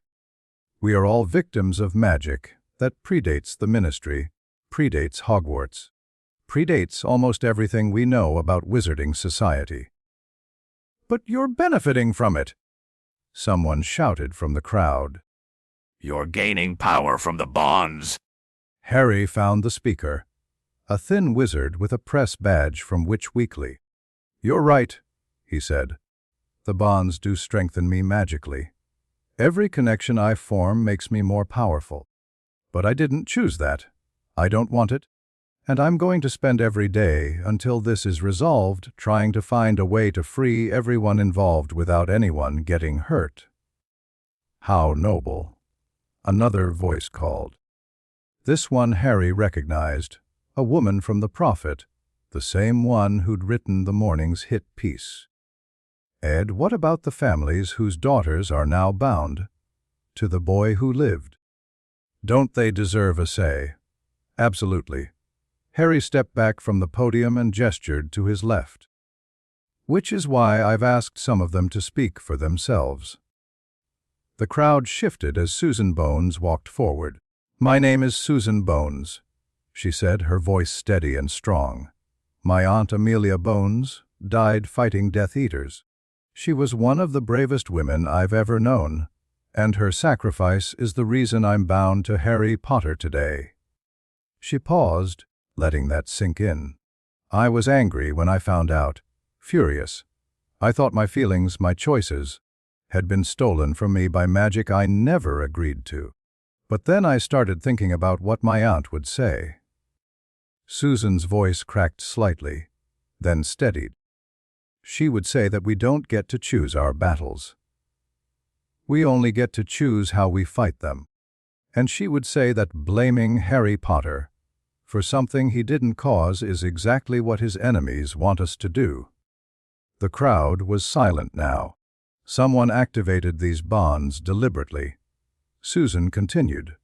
"Someone wants to destroy Harry Potter and everyone connected to him. They want us fighting each other instead of fighting them. I refuse to play that game." She looked directly at the Prophet reporter. "My aunt didn't die so her sacrifice could be used as a weapon against the very people she was trying to protect." She stepped back. Daphne stepped forward. "My name is Daphne Greengrass." Her voice was ice and steel. "My mother died at Hogsmeade during the final battle, fighting under a false name because she knew her pure-blood family would never accept what she was doing. She gave her life for a cause she believed in, and now I'm paying for her courage." The crowd stirred. Daphne Greengrass publicly acknowledging her mother's secret war service was news, the kind of scandal that pure-blood society would be dissecting for months. "I've spent my entire life learning to navigate the politics of the Sacred 28, Daphne continued. "I know how the old families think. I know their games, their schemes, their endless obsession with blood purity and magical legacy. And I can tell you with absolute certainty that these bonds were not activated by accident. Someone with extensive knowledge of family magic deliberately triggered them. Someone who wanted to cause maximum chaos in the post-war period.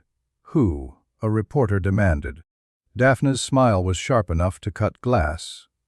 "I have my suspicions, but unlike some people, I prefer evidence to speculation. When I have proof, you'll be the first to know." She stepped back. Tonks stepped forward. The crowd reacted to her appearance. Whispers about the fallen Auror, the werewolf's widow, the war hero who'd nearly died at the Battle of Hogwarts. Her hair cycled through colors as she waited for silence. "I'm Nymphadora Tonks," she said. "Yeah, that Tonks. I lost my husband in the war. I nearly lost my mind afterward. And then I found out I'm bound to my dead husband's best friend's godson through some ancient magic I've never heard of." A bitter laugh escaped her. "If you're expecting me to defend Harry Potter, I'm probably not your best choice. He's reckless. He's stubborn. He charges into danger without thinking, and somehow survives through a combination of skill and ridiculous luck. Harry felt the corner of his mouth twitch despite himself. But he's also the reason my son still has a world to grow up in. Tonks continued. He's the reason any of us are standing here today. And I've spent enough time hating fate for taking Remus from me. I'm not going to waste more time hating Harry for something that isn't his fault. She glanced back at him, and for just a moment, her expression softened. So yeah, I'm bound to the boy who lived. Could be worse. Could be bound to someone who actually deserves my anger. Her gaze swept the crowd. My question is, where's your anger directed? At a 17-year-old war orphan who's been fighting dark wizards since before he could shave? Or at the people who keep trying to tear down everyone who sacrificed everything to save our world? She stepped back without waiting for an answer. The silence in the atrium was deafening. Harry returned to the podium. "Why have 93 days?" he said. "That's how long the Hollow Court has given us to resolve these bonds. I don't know exactly what that means yet.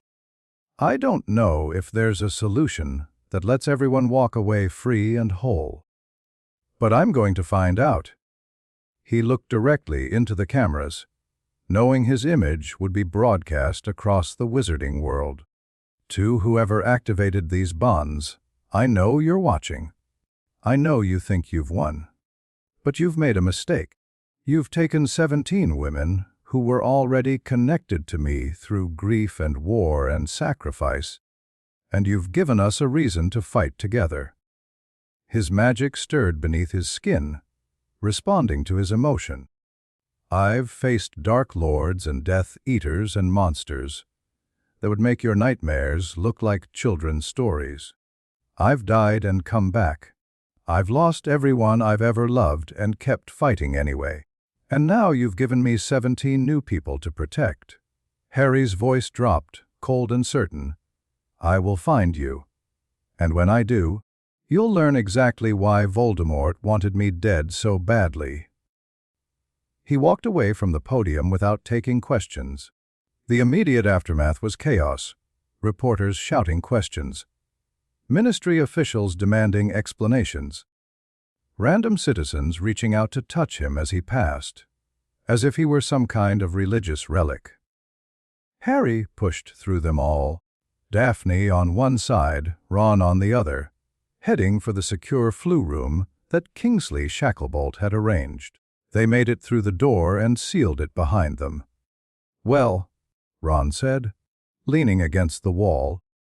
"That was intense. Did it work?" Harry asked Daphne.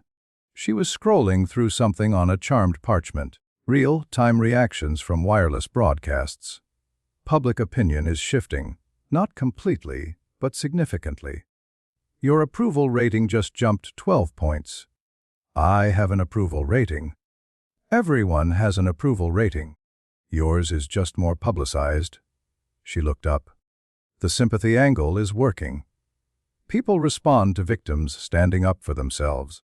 But Selwyn's faction is already pushing back. They're calling the whole press conference a manipulation. Potter using mind control on vulnerable witches. Mind control. Ridiculous, I know. But ridiculous sells newspapers." The flu flared green, and Kingsley Shacklebolt stepped through. The Minister for Magic looked tired. When didn't he, these days? But there was something like approval in his expression. "Bold move, Potter," he said. "I expected you to go to ground after the prophet story. Going to ground is what they want." "Maybe." Kingsley crossed his arms. "I've been getting pressure from the Wisingamot all morning. Half of them want me to launch a formal investigation into the bonds. The other half want me to pretend they don't exist and hope the problem goes away." "What do you want?" Kingsley was quiet for a moment. "I want to know who activated them. Because you're right, this wasn't an accident. Someone with access to very old, very restricted magic did this deliberately, And whoever they are, they're a threat to the stability we've been trying to build since the war. Cassius Selwyn, Daphne said flatly. Do you have proof? Not yet. Then I can't touch him. The man's got connections that go back centuries. Political allies, financial leverage, probably blackmail material on half the ministry. Kingsley's expression was grim. If you're going to take him down, you need to do it properly. No shortcuts. No improvisation. This has to be airtight. Harry thought about the attack at the manor, about Selwyn's smile as Death Eaters poured through the windows, about the confidence in his voice when he'd said this was just beginning. What if he moves first? Then we respond. But we don't initiate. Kingsley stepped closer. I know that's not your style, Harry. You've spent your whole life running toward danger. But this is different. This is politics. And in politics, the person who acts first often loses. Even if people are getting hurt. Especially then. Kingsley's voice was heavy with experience. Every time you react emotionally, you give your enemies ammunition. They want you angry. They want you reckless. They want you to make a mistake they can exploit. He put a hand on Harry's shoulder. Be smart. Be patient. And when you finally strike, make sure it counts. He flewed out without another word. Ron exhaled loudly. So we're just supposed to sit around waiting for Selwyn to attack again? No. Daphne's expression was thoughtful. We're supposed to look like we're sitting around. There's a difference. Meaning we continue gathering intelligence, building alliances, preparing. She looked at Harry. The press conference bought us time. Public opinion is complicated now. People don't know who to believe. That uncertainty protects us while we work. Work on what? Finding proof. Understanding the bonds. Figuring out what Selwyn actually wants. Daphne gathered her parchments. I need to contact the remaining women on the list. After today, some of them might be more willing to talk. She was gone through the flu before Harry could respond. Ron stared at the fireplace. She's terrifying. Yes. But useful. Very. Ron turned to Harry. What's your next move? Harry thought about Daphne's words. About the women on the list he hadn't spoken to yet. About the bonds that connected them all, growing stronger whether they wanted them to or not. I need to understand what I'm becoming, he said. The power that's been growing since the bonds activated, I can't control it. Not really. It just happens when I'm emotional. Like at the manor. Exactly. And if it happens again, if it happens around the wrong people, at the wrong time, I could hurt someone. Ron's expression was serious. So what are you going to do? Research, I suppose.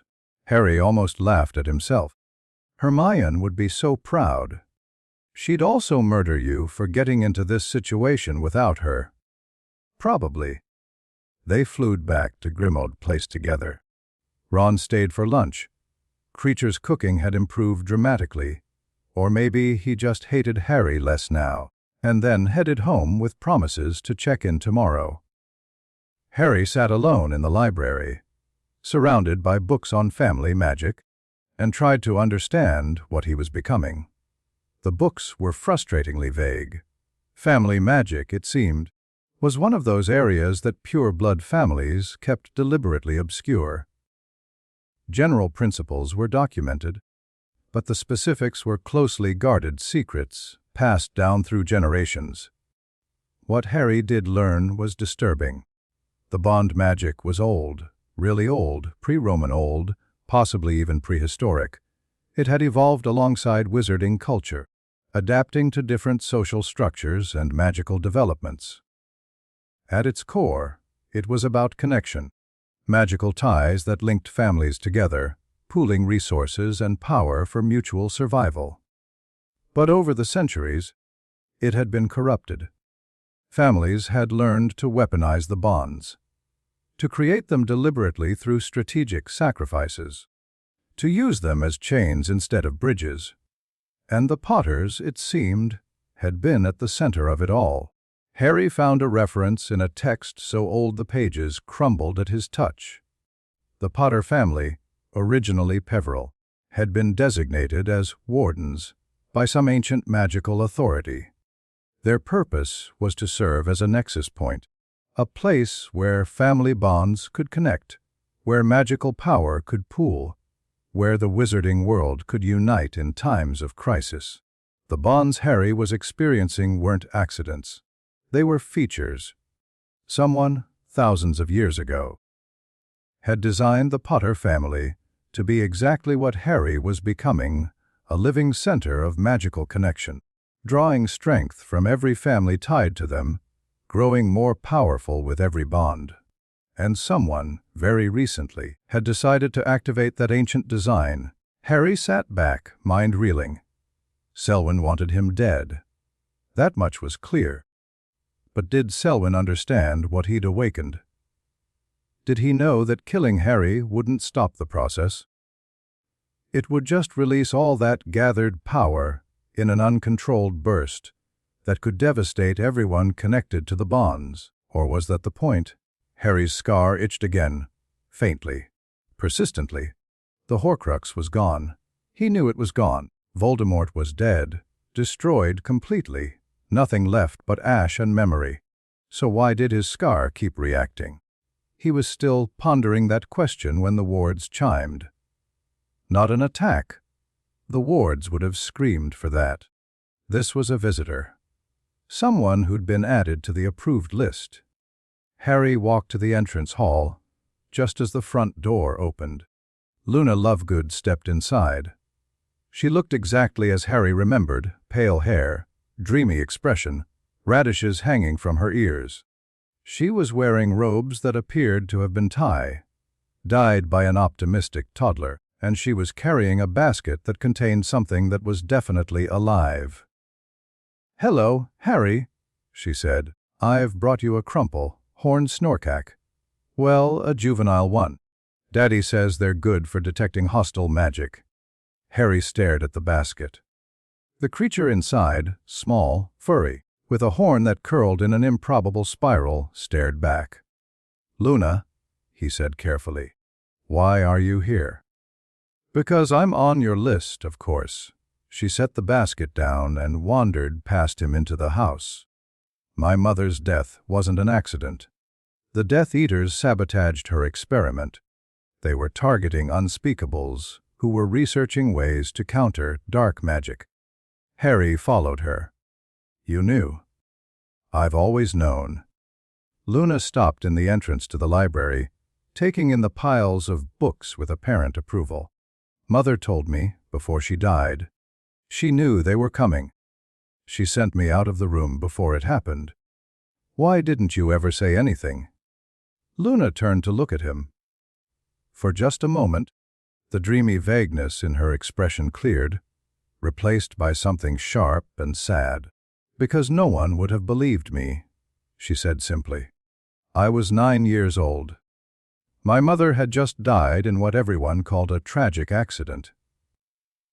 If I'd started talking about Death Eater assassinations, they would have put me in St. Mungo's." Harry didn't have a response to that. "So I waited." Luna's voice was calm now, matter of fact. "I waited and I watched and I learned. And then you came along, Harry Potter, and suddenly I wasn't the only one who knew the truth about things. The DA, the war, the fight." Luna smiled, distant and knowing. "You were the first person who believed me about the important things, even when you didn't understand the Nargles." Harry found himself smiling back despite everything. "The Nargles are real too, aren't they?" "Of course they are. They just look different than people expect." Luna wandered to a bookshelf, running her fingers along cracked spines. "I found something in my mother's research. After she died, Daddy locked away all her work. He couldn't bear to look at it. But I kept the key. I've been going through her notes for years." "What did you find?" Luna pulled a folded parchment from somewhere in her chaotic robes. "A map," she said. "Off bond connections. Not just yours, all of them. Every family bond in Britain, traced back centuries." Harry took the parchment, unfolded it. It was less a map and more a web. Thousands of lines connecting names and families, clustering around certain points, spreading out in complex patterns. At the center of the web, larger than any other node, was a single name: Patayar. "My mother was trying to understand the network," Luna explained. "She thought if she could map it, she could find weaknesses, places where the bonds could be disrupted or strengthened. Why? Because someone was already trying to control it." Luna's voice was quiet. She found evidence that a group, she never identified who, had been manipulating family bonds for generations. Arranging marriages, orchestrating deaths, guiding the magical flow towards certain families while weakening others. Harry stared at the map, at the intricate web of connections that had apparently been manipulated for centuries. Selwyn? Maybe. Or maybe someone older. Someone who's been planning this for longer than any of us have been alive. Luna took the map back, folding it carefully. "My mother died because she was getting close to the truth. And now you're at the center of the same web she was investigating. What do you want me to do with this information?" Luna met his eyes. There was nothing dreamy about her expression now. It was fierce and focused and utterly determined. "Finish what she started," Luna said. "Find the people who killed her, and burn their network to the ground." They talked for hours. Luna shared everything she'd learned from her mother's research: the history of bond magic, the evidence of manipulation, the theories about who might be behind it all. Harry shared what he'd discovered about the Potter family's role as magical nexus points, about the Hollow Court, about his growing powers. Together, they began to piece together a picture. The manipulation of family bonds wasn't new. It had been happening for centuries, possibly millennia. Someone or some group had been using the bonds to concentrate magical power, to strengthen certain bloodlines while weakening others, to guide the development of wizarding society toward some unknown goal. The Potters had been both tool and target. Their unique position as nexus points made them invaluable for anyone trying to control the bond network. But it also made them dangerous. A Potter who understood their role could potentially disrupt everything. "That's why they keep dying," Harry said, the realization hitting him like a physical blow. "My parents, my grandparents, the whole Potter line, they've been systematically eliminated whenever they got too powerful or too aware. Until you." Luna's voice was thoughtful. "You survived what killed everyone else. The prophecy protected you. And now you're becoming what your ancestors never lived long enough to become."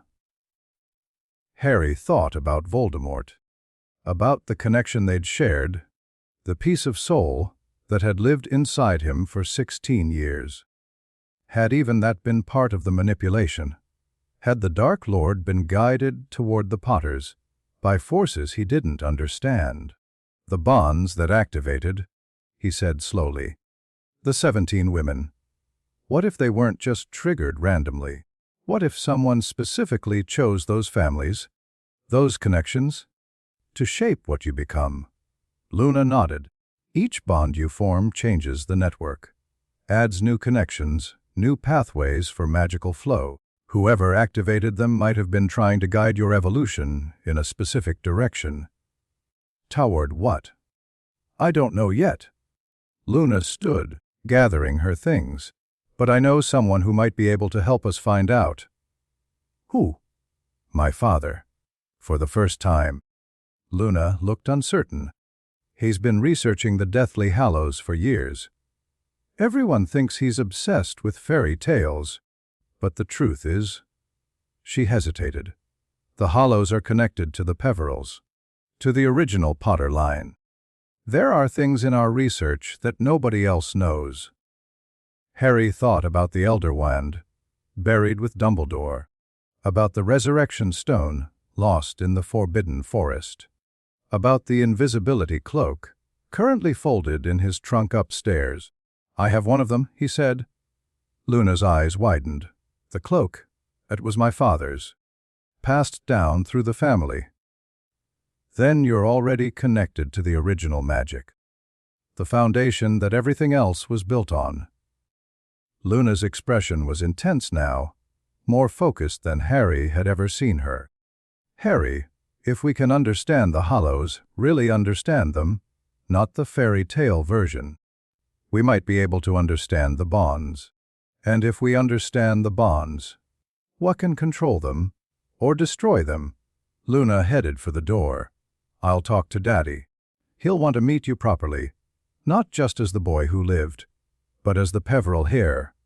"Luna." Harry caught her arm. "Be careful. If someone's been manipulating this network for centuries, they're not going to just let us disrupt it." "I know." Luna's smile was sad and fierce.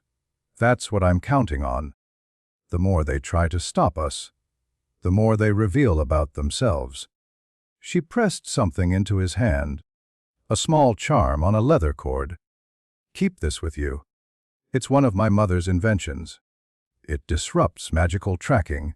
She was gone before Harry could thank her. He looked at the charm in his hand. It was simple, just a bit of crystal wrapped in silver wire, but he could feel the magic humming inside it. Protection. Concealment.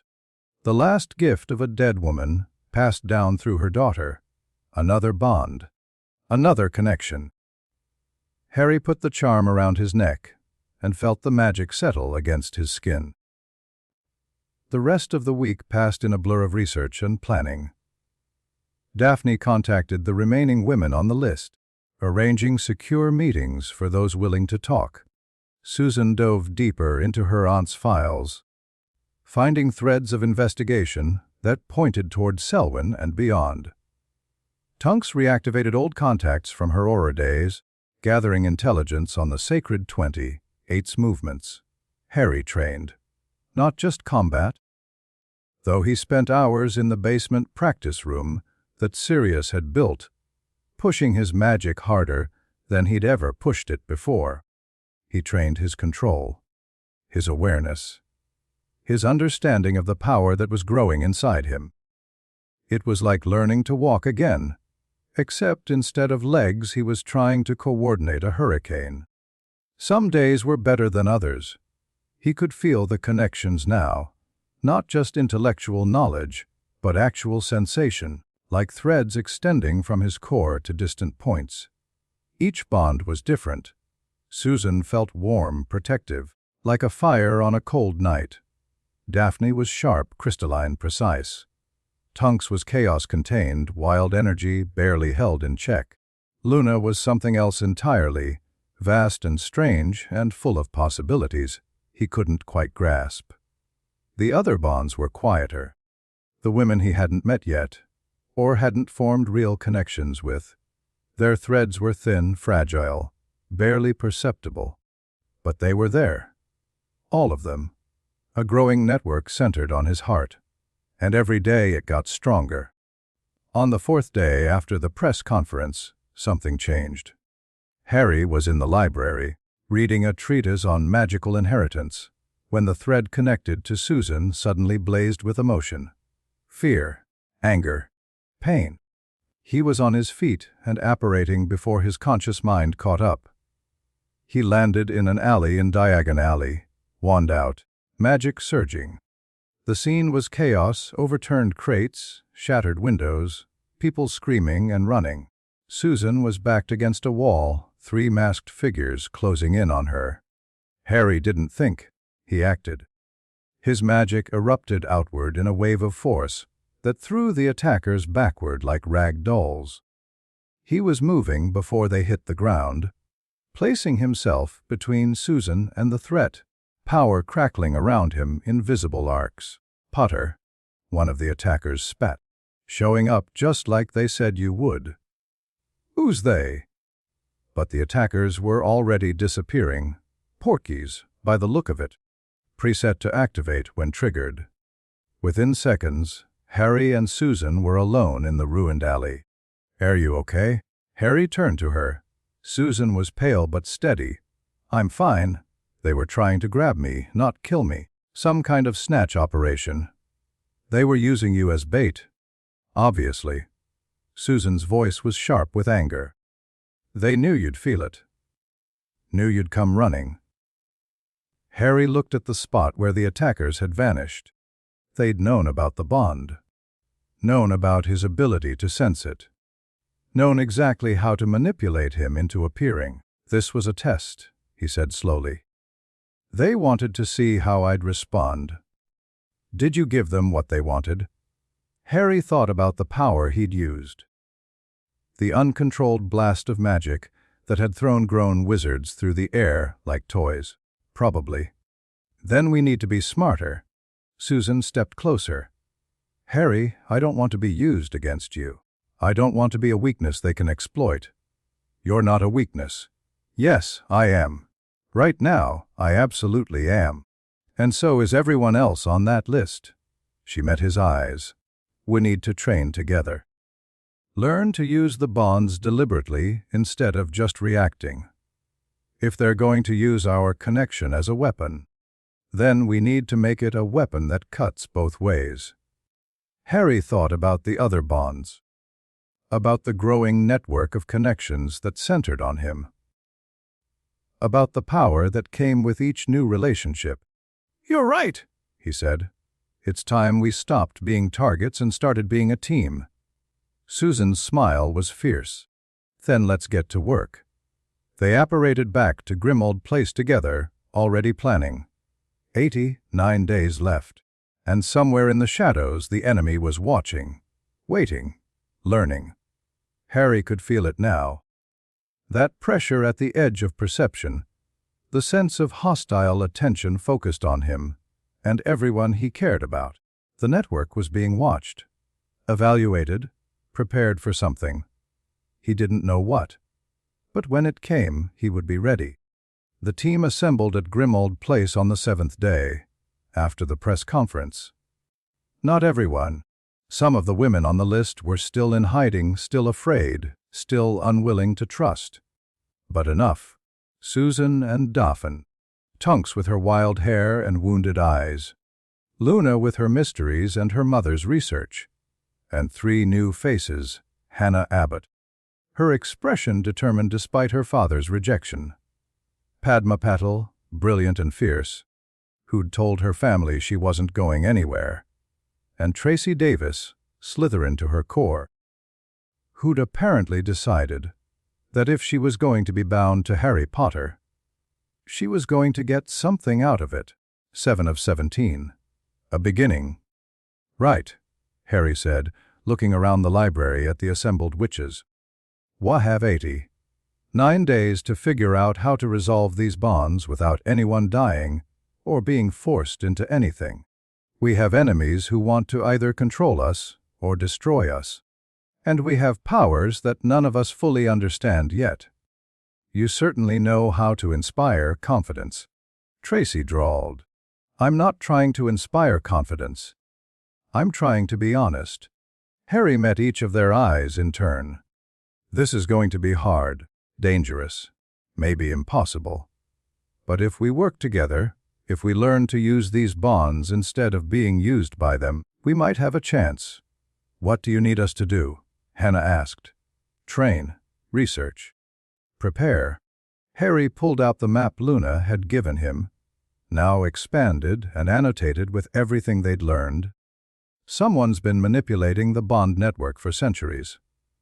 If we can understand how, we can fight back. And if we can't, Padma's voice was sharp, then we improvise. Harry's smile was thin. "I've been doing that my whole life. Ask anyone. It usually works out." "Usually isn't very reassuring. It's the best I've got." The room was quiet for a moment. 7 women. Bound to him through magic they hadn't chosen. staring at the map that showed their lives, tangled up in centuries of manipulation. Then Daphne stepped forward. "I'm in," she said. "I didn't survive 7 years of Slytherin politics to let some shadow conspiracy destroy everything." "Same," Susan added. "Aunt Amelia would never forgive me if I gave up without a fight." One by one, the others nodded. Luna with her serene certainty, Tonks with her fierce defiance, Hannah with her quiet determination, Padma with her intellectual intensity. Even Tracy, though her nod came with an eye roll that suggested she thought they were all idiots. 7 witches. 1 bond network. Countless enemies. Harry looked at them, at the beginning of something that might become extraordinary, or might become a disaster, or might become both, and felt something he hadn't felt in a long time. "Hope? Then let's get started," he said. And they did. Chapter 30: Old Laws and Older Debts. Fleur Delacour arrived at Grimmauld Place on a Tuesday morning, looking like she'd walked straight off the cover of a fashion magazine and into the middle of a war council. "You have a problem," she announced, not bothering with pleasantries. "Z Hollow Court has sent representatives to France. They are asking questions about my grandmother." Harry set down his tea. Around him, the library had been transformed into something resembling a military command center. Maps on the walls, parchments covering every surface. 7 witches scattered across various chairs and sofas in various states of research-induced exhaustion. "Your grandmother died in the First War," he said, "fighting alongside my grandparents. Oh, a fact that has been conveniently forgotten for 30 years. Fleur dropped into an empty chair with more grace than anyone had a right to possess. Now, suddenly, everyone wants to know about Aimée le Delacour and her heroic last stand against the Dark Lord's forces." Daphne looked up from her notes. "The court is investigating you." "They are investigating everything." Fleur's accent thickened with frustration. "Z bonds, Z families, the entire history of magical debts in Britain. They have been dormant for centuries, and now they are very much awake." Harry exchanged a look with Susan. They'd known the Hollow Court was watching.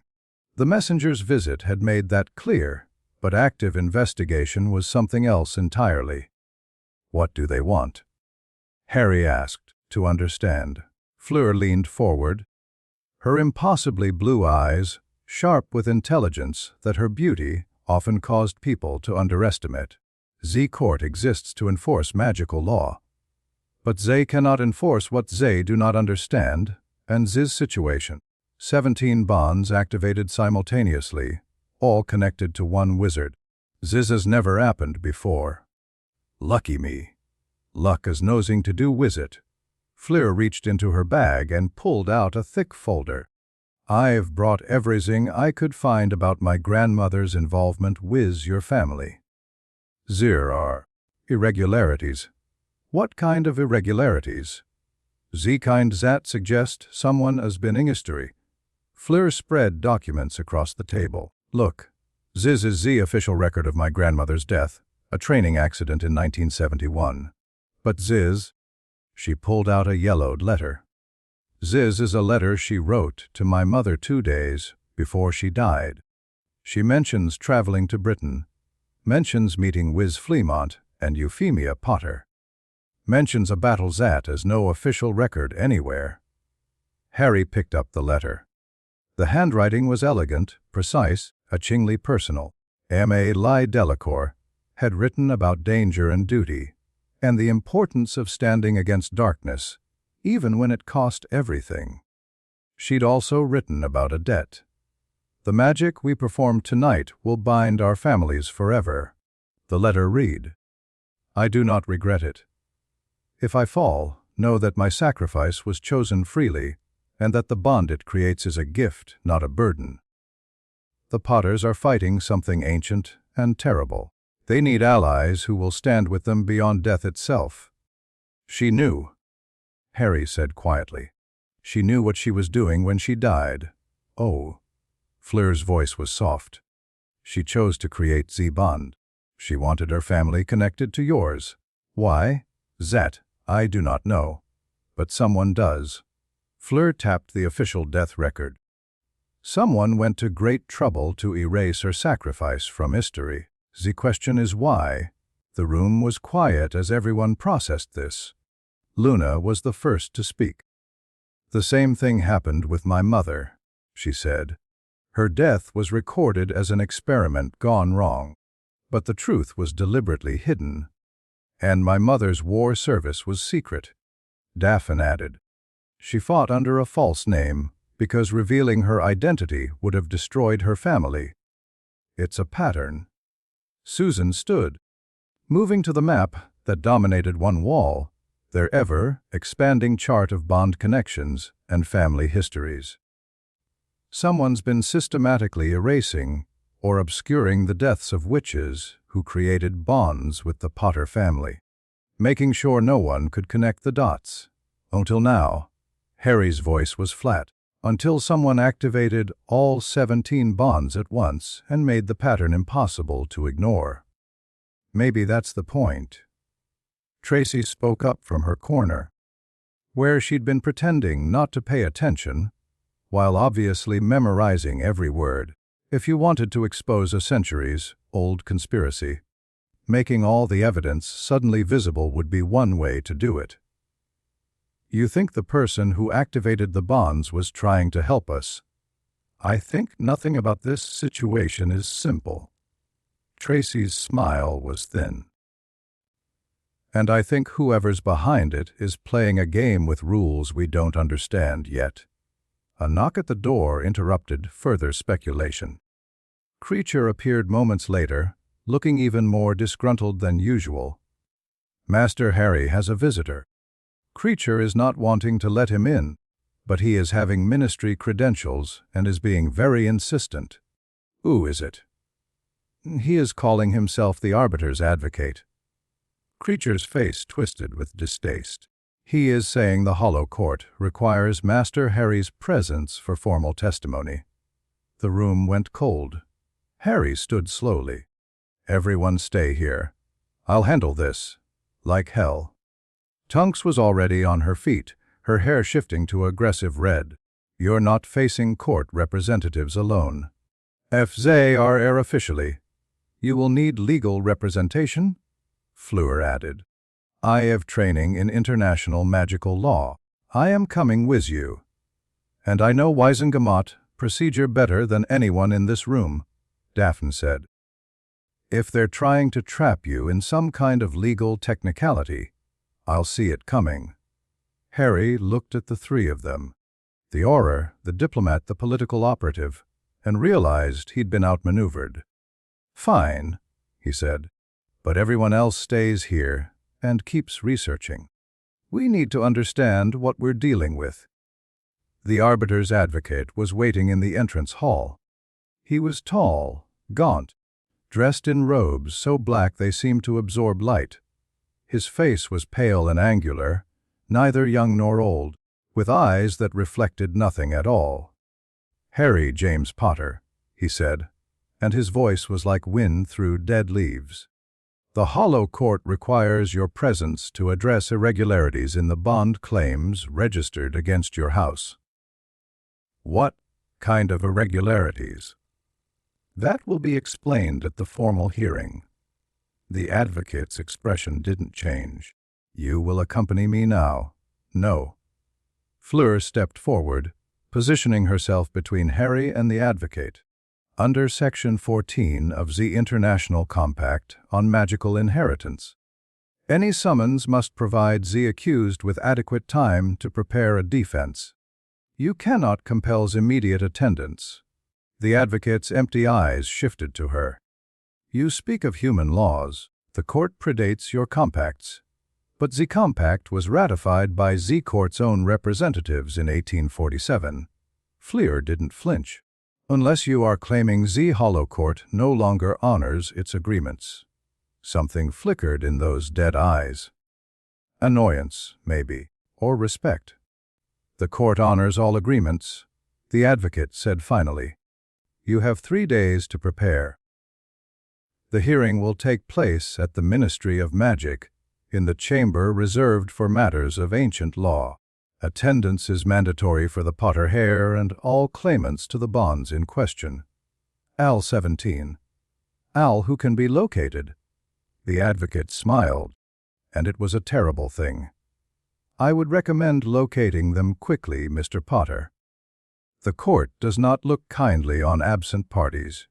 He turned and walked out the front door, which opened without him touching it, and closed behind him with a sound like a tomb ceiling.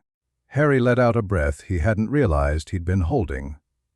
3 days, he said.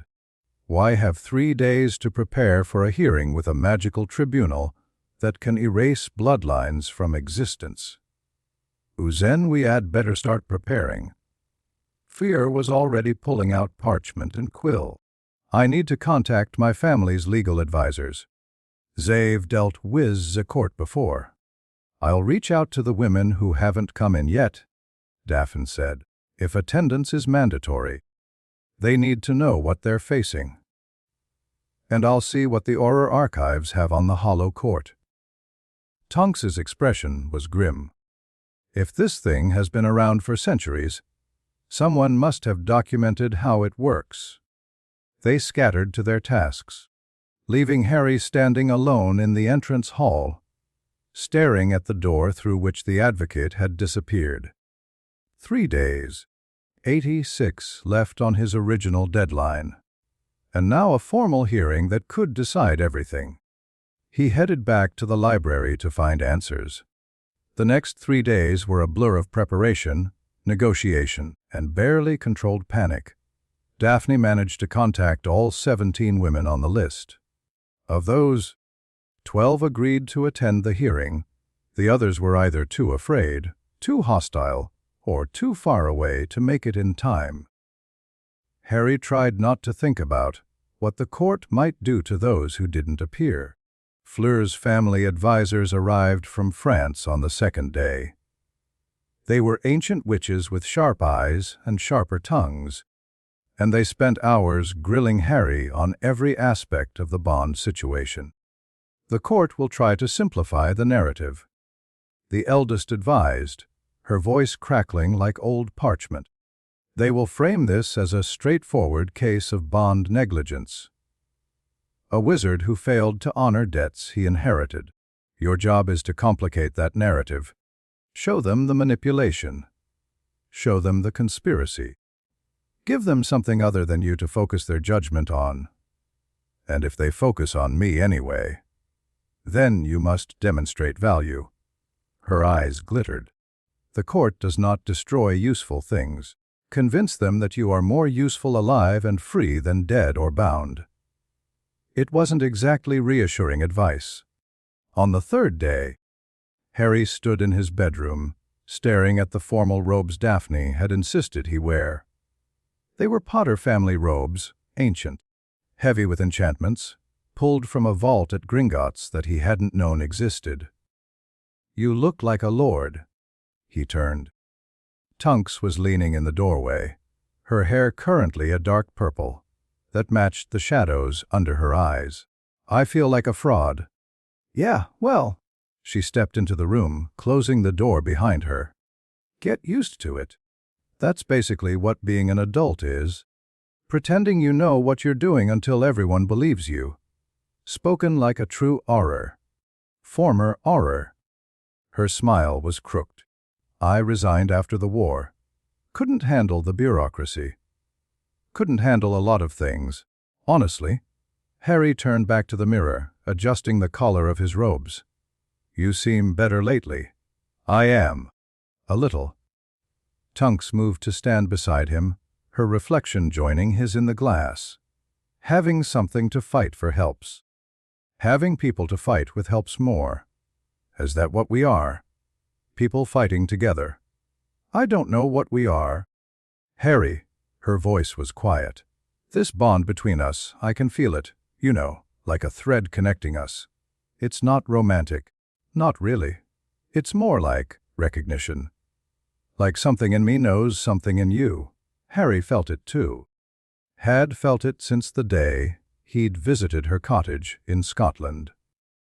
The connection between them was different from the others, less sharp than Daphne, less warm than Susan, less strange than Luna. With Tonks, it was simply steady, reliable, like finding solid ground after years of shifting sand. Remus would have hated this, Tonks said suddenly. The bonds. No. Well, yes. But I meant, she laughed, soft and sad. He was always so convinced that no one could really love him, that he was too dangerous, too cursed, too broken. He would have taken one look at this situation and decided it proved everything he ever believed about himself. That's not. I know. I know it's not logical. I know the bonds aren't his fault or yours or anyone's. Tonks met his eyes in the mirror. But I spent 4 years fighting his certainty that he didn't deserve love. And now I'm bound to someone else. And part of me feels like I'm betraying him by not being more miserable about it. Harry didn't know what to say. He'd never been good at this, the emotional conversations, the complicated feelings, the messy human stuff that couldn't be solved with a wand. I think, he said slowly, Remus would want you to be happy. I didn't know him as well as you did, but I know he loved you. And people who love you don't want you to suffer on their behalf. That's very wise. Hermione said it first. I'm just repeating. Tonks laughed, a real laugh, surprised out of her. Of course she did. They stood in comfortable silence for a moment. Two broken people held together by magic and circumstance, and the stubborn refusal to give up. Whatever happens at the hearing, Tonks said finally, I've got your back. You know that, right? Good. She headed for the door. Now finish getting dressed. We've got a tribunal to impress. The Chamber of Ancient Law was buried deep beneath the Ministry of Magic, in levels that most employees didn't even know existed. Harry led his group through winding corridors lit by blue, white flames that never flickered, past doors marked with symbols older than English, down staircases that seemed to descend far deeper than should have been possible. The chamber itself was vast, circular, domed, carved from living rock that pulsed with contained magic. The ceiling was lost in darkness. The floor was marked with concentric rings of silver inlay, protective circles, Harry realized, designed to contain whatever power might be unleashed during proceedings. At the center of the chamber stood a raised platform. Behind it, 3 thrones of black stone. 2 of the thrones were occupied. The arbiter sat in the center, the same figure who had visited Grimmauld Place on the night the bonds were revealed. Up close, Harry could see that it wasn't wearing a mask. Its face simply was that way smooth, featureless except for the eyes, which burned with cold silver light. To its right sat another figure, this one more clearly human but impossibly old. Skin like cracked leather, hair like white spider silk, eyes that had seen civilizations rise and fall and rise again. The third throne was empty. Harry James Potter. The arbiter's voice filled the chamber without echoing. You stand before the hollow court to answer for irregularities in the bond claims registered against your house. How do you respond? Harry stepped forward onto the first silver ring. I respond that I am not responsible for those irregularities. The bonds were activated without my knowledge or consent by parties unknown. Ignorance is not a defense under court law. I'm not claiming ignorance as a defense. I'm claiming manipulation. Harry's voice was steady despite his racing heart. Someone deliberately activated these bonds to cause harm to me, to the women involved, to the stability of magical society.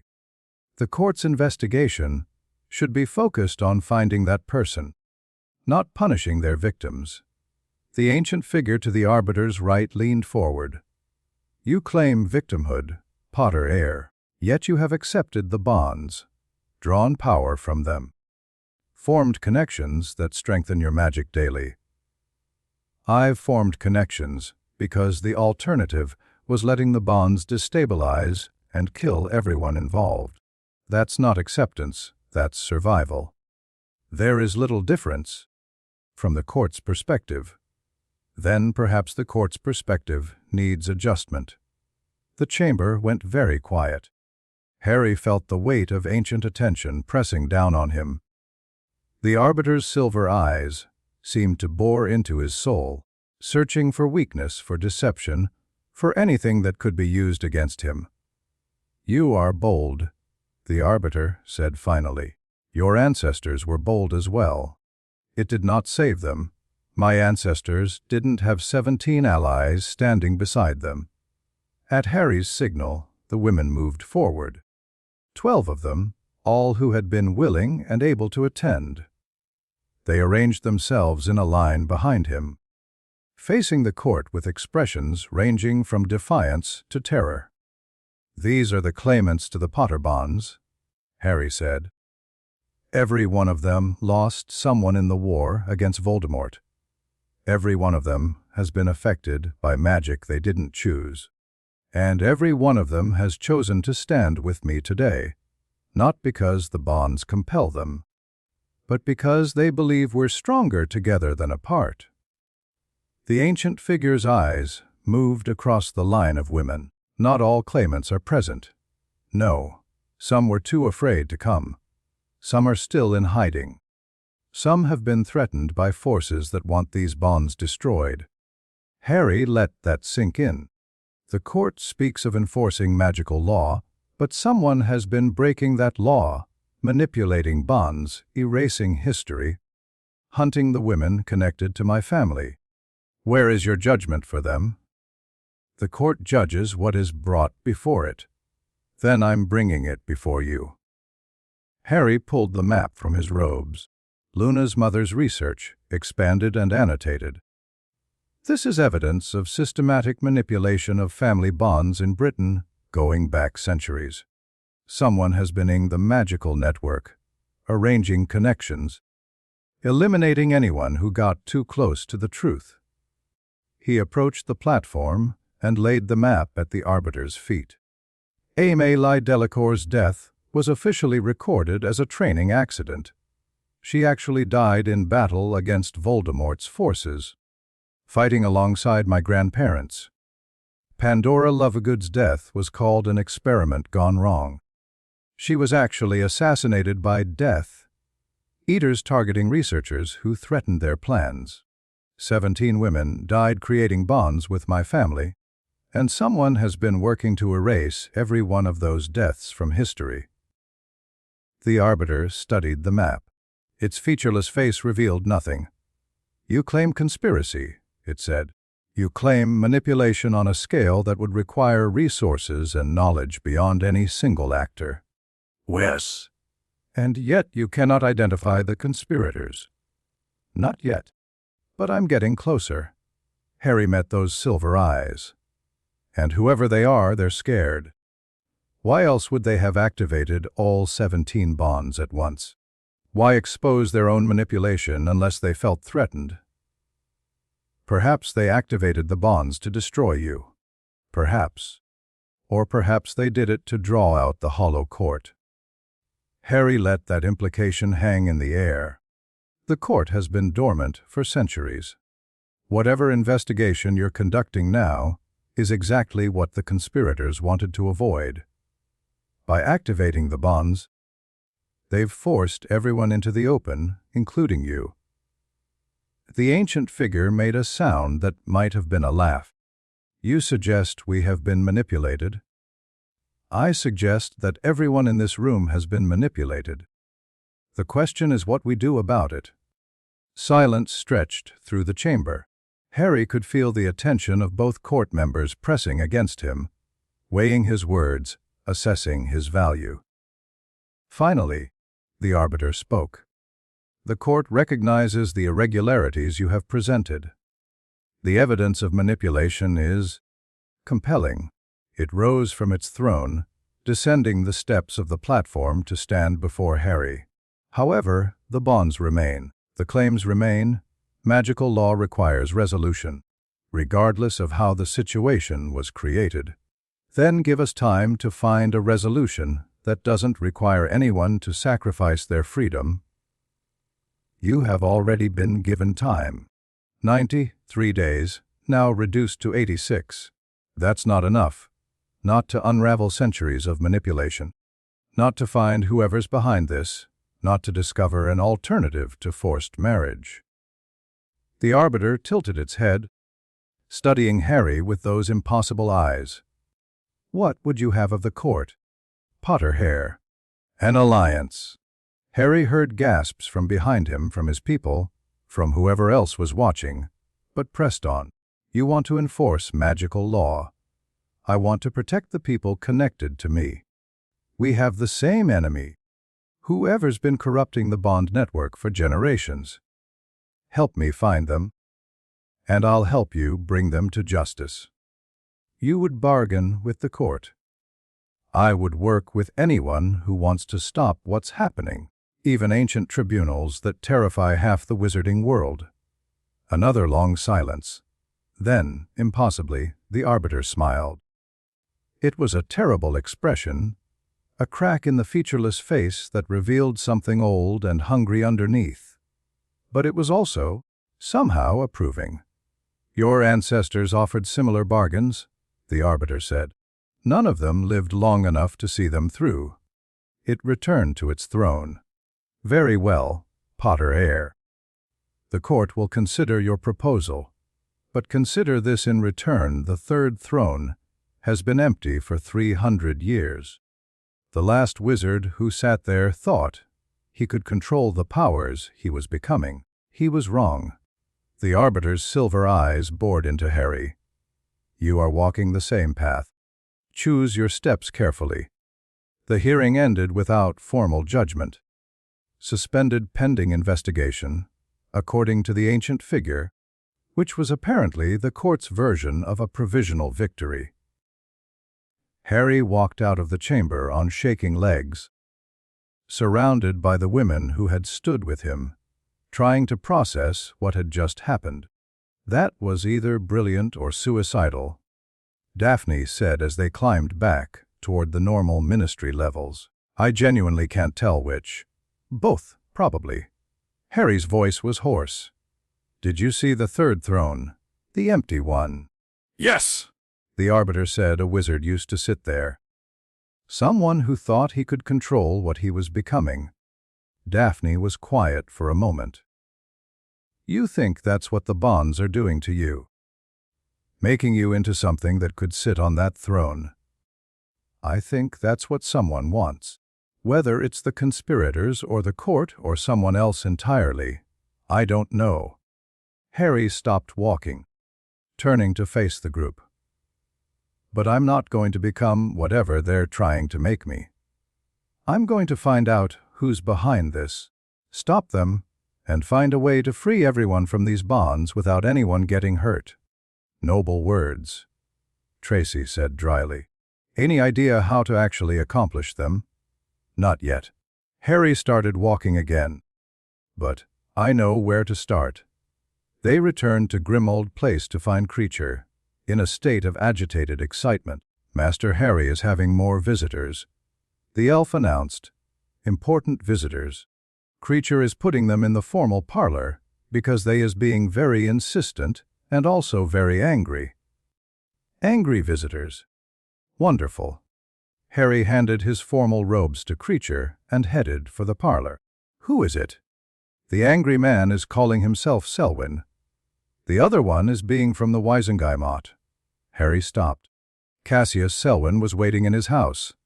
Get everyone into the library, Harry told Daphne quietly. Research positions. One's accessible, ready to move if needed. You're not facing him alone. I'm not planning to fight him. I just want to know what he wants. Harry's smile was thin. Besides, if he was going to attack me, he wouldn't have walked through my front door. The formal parlor was a room Harry had never used. Dusty. Draped in the suffocating elegance that characterized the noble house of Black, Selwyn stood by the cold fireplace, examining a portrait of some long-dead ancestor. Behind him, a nervous-looking wizard in ministry robes clutched a leather briefcase. "Mr. Potter." Selwyn turned as Harry entered. "How kind of you to see me.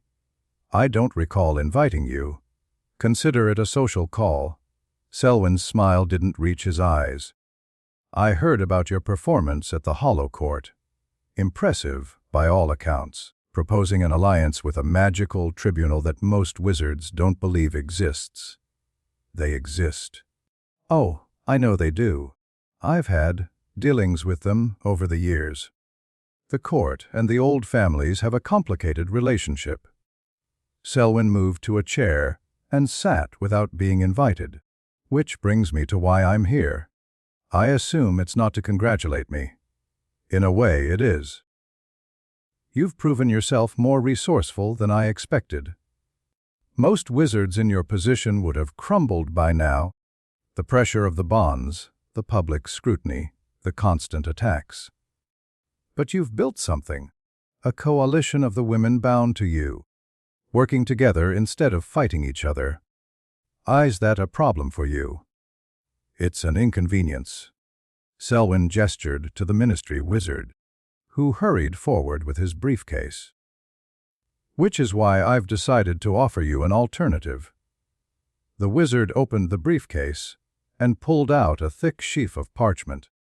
"Official petition to the Wizengamot," he said, his voice reedy with nerves, "requesting dissolution of all bond claims against the Potter estate on the grounds of irregular activation and demonstrated manipulation." Harry stared at the documents. "You want to dissolve the bonds. I want to offer you the option." Selwyn's expression was pleasant and utterly false. "My faction has enough votes to push this through. You sign the petition, testify that you were a victim of manipulation, and the bonds are legally nullified. The women walk away free. You walk away unburdened. Everyone wins, except the women die." The room went very still. Selwyn's smile didn't waver. "I beg your pardon. Magical bond dissolution doesn't just end the connection. It snaps it. The backlash damages everyone involved. Loss of magic at minimum, death if the bonds are strong enough." Harry's voice was flat. "You're not offering freedom. You're offering murder dressed up in legal language. An unfortunate side effect, perhaps, but surely preferable to the alternative." Selwyn leaned forward. "Think about it, Potter. 17 women, bound to you for the rest of your lives. 17 families with claims on your house, your power, your future children. You'll never be free of them. Never be able to live your own life. Is that really what you want?" "What I want is irrelevant. What I want is for innocent people not to die because of political convenience." "How noble." Selwyn stood. "And how naive. You think you can find a solution that saves everyone, that some clever bit of magic will resolve centuries of accumulated obligation without cost. I think I can try.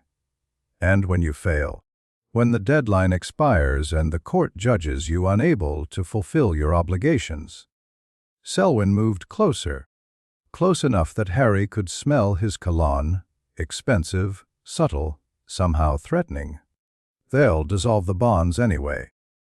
Everyone connected to you will suffer.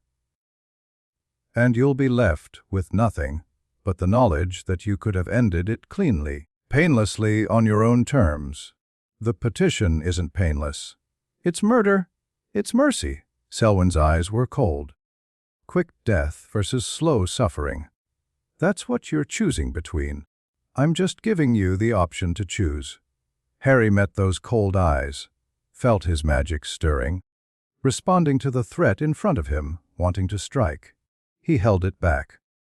"Get out of my house," he said quietly. "Consider the offer, Potter. You have until the end of the week." Selwyn headed for the door, the ministry wizard scurrying behind him.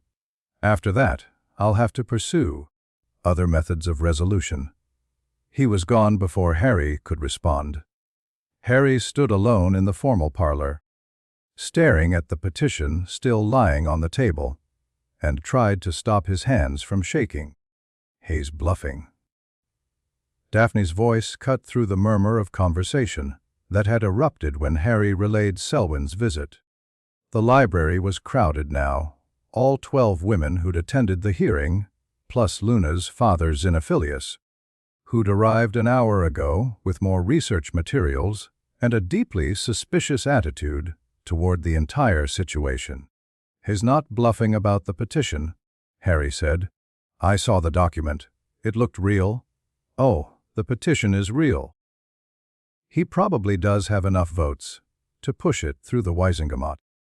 What he's bluffing about is the consequences." Daphne pulled out her own stack of parchment, research she'd been compiling since the bonds were first revealed. "Look, bond dissolution does cause backlash, but only if the bonds are forcibly severed against the will of all parties. If everyone involved agrees to the dissolution, the magic releases cleanly. So he's lying about the death part. He's lying about the inevitability of it." Daphne's expression was grim. "But here's the problem. Getting everyone to agree would mean getting everyone in this room to voluntarily give up their connection to you. And at this point, that connection comes with significant magical benefits." Susan nodded. "I've felt it. The bond gives me access to power I didn't have before. If that were suddenly gone..." "You'd survive," Daphne said, "but you'd be weaker. And so would Harry, which is exactly what Selwyn wants. So the choice is death or weakness." Tracy's voice was bitter. "Lovely options. There's a third choice." Luna spoke for the first time, her voice dreamy but certain. "We don't dissolve the bonds. We transform them." Everyone turned to look at her. "The original magic was about connection," Luna continued. "Mutual support, protection. It only became corrupted over time, turned into chains instead of bridges. But the foundation is still there. If we could find a way to restore the original intent, we could keep the connection without the obligation." Harry finished. "Exactly." Luna smiled. "My mother's research suggests it's possible. The Potter family, the original Pivero line, they designed the bond system as a failsafe, a way to unite the wizarding world in times of crisis. We just need to figure out how to activate that design instead of the corrupted version." "And you have information about how to do that?" "Not yet. But I know where to find it." Luna's eyes met Harry's. "The Deathly Hallows. They're connected to the original Pivero magic. You have the cloak. If we could find the other two..." "The Elder Wand is buried with Dumbledore," Harry said. "And the Resurrection Stone is lost in the Forbidden Forest." Lost doesn't mean unfindable. Harry thought about the stone, about the moment he'd dropped it right before walking to his death, about the ghosts it had summoned, his parents, Sirius, Remus, giving him strength for the final sacrifice. "Even if we found them," he said slowly, "what would we do with them? The Hallows are dangerous. Dumbledore spent his whole life warning people not to seek them. Dumbledore also didn't understand their true purpose." Xenophilius Lovegood spoke up, his wild eyes glinting with certainty. He saw them as prizes to be won, power to be claimed. But the original intention was different. The Peverell brothers didn't create the Hallows to conquer death. They created them to connect with something beyond death, something that could unite the living and the dead in common purpose. That sounds ominous. All old magic sounds ominous. Xenophilius waved a dismissive hand. The point is, the Hallows aren't just objects of power, they're keys. And somewhere in their history is the answer to how the Potter bond system was supposed to work. Harry looked around the room, at the women bound to him through magic and circumstance, at the researchers and allies and reluctant partners who'd somehow become his team. "All right," he said. "We'll pursue the Hallows angle. Luna, you and your father take point on research. Figure out everything you can about the Peveril brothers and how they intended the bonds to function."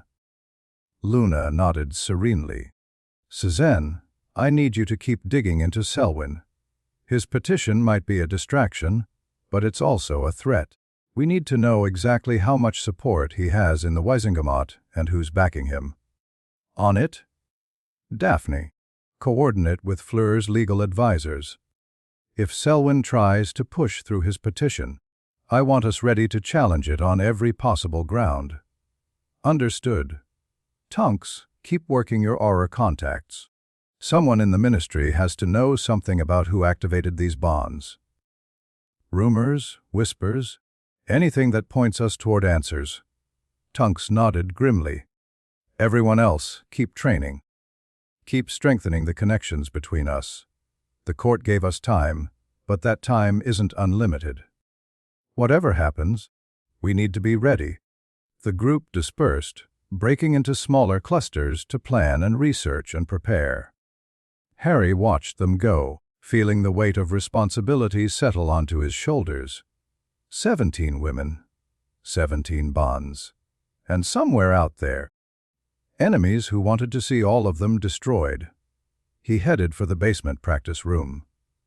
Time to push his magic harder. The Forbidden Forest was exactly as dark and threatening as Harry remembered. He stood at the edge of the tree line 3 days later, watching shadows move between ancient trunks, listening to sounds that weren't quite natural echoing through the undergrowth. Behind him, Hogwarts rose against the gray sky, still being rebuilt, scaffolding visible on the astronomy tower, but solid, enduring. "You're sure about this?" Tonks asked. She'd insisted on coming. Her tracking skills were better than anyone else's, and Harry hadn't been able to argue. "No," Harry admitted, "but Luna's research suggests the stone responds to Peveril blood. If I can get close enough, I should be able to feel it. And if something else in there feels you first, then we run very fast." Tonks snorted. "Great plan. Foolproof." They entered the forest. The trees closed around them like a fist. Harry's wand tip glowed with gentle light, enough to see by, not enough to attract attention. Every step sent small creatures scurrying away, and larger ones. He tried not to think about the larger ones. The bond magic pulsed in his chest, a constant awareness of the connections that tied him to people miles away. He could feel Susan at Grimold Place, focused on research. Daphne at her family estate negotiating with lawyers. Luna somewhere nearby. She'd flew to Hogsmeade that morning, claiming she had her own errand to run. And underneath all of that, something older. Deeper. A pull that grew stronger with every step into the forest. "This way," Harry said, turning toward the sensation. They walked for what felt like hours. The forest grew darker, denser, more hostile. Twice they had to detour around patches of ground that looked wrong, too smooth, too dark, like wounds in the earth that hadn't healed. Then Harry felt it. A spike of recognition, sharp and sudden. The same feeling he'd had years ago, holding the stone in his hand, calling up the ghosts of everyone he'd lost. There. The clearing was small, unremarkable, just a gap in the trees where grass grew in a rough circle. At its center, half buried in dirt and leaves, something glinted. Harry approached slowly. The resurrection stone lay exactly where he'd dropped it, untouched by time or weather. Its surface was dark, inscribed with the symbol of the Hallows, pulsing with magic that felt like coming home. He reached down and picked it up. Power flooded through him. Not aggressive, not overwhelming, more like a missing piece slotting into place. The stone resonated with something in Harry's blood, recognizing him, accepting him, welcoming him. For a moment, he saw them, figures at the edge of vision, barely visible in the forest shadows. His parents, young and proud and sad. Sirius, grinning like he always did, even in death. Remus, looking at Harry with something like hope. And others. So many others. Women in clothing from different eras, all of them watching him with the same expression. The witches who had died creating bonds with his family. They spoke, but not in words. The message was older than language, transmitted directly through the stone's magic. We chose this. We chose connection. We chose to stand with your blood against the darkness. Don't let them corrupt what we built. Find the truth. Restore the purpose. And remember, the bonds were never chains. They were bridges. The vision faded. Harry stood in the clearing, the stone warm in his hand, tears he hadn't noticed streaming down his face. Harry. Tonks's voice, worried. What happened? You've been standing there for 10 minutes. 10 minutes. It had felt like seconds. I saw them, Harry said. All of them. The women who died. They spoke to me. What did they say? Harry looked at the stone. At the symbol carved into its surface. At the magic that had connected him, however briefly, to generations of sacrifice and purpose. They said the bonds were supposed to be something good. Something that united people instead of controlling them.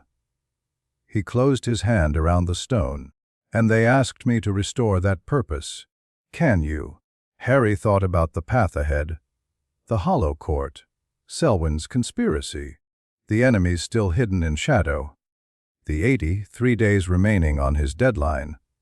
I don't know, he said honestly.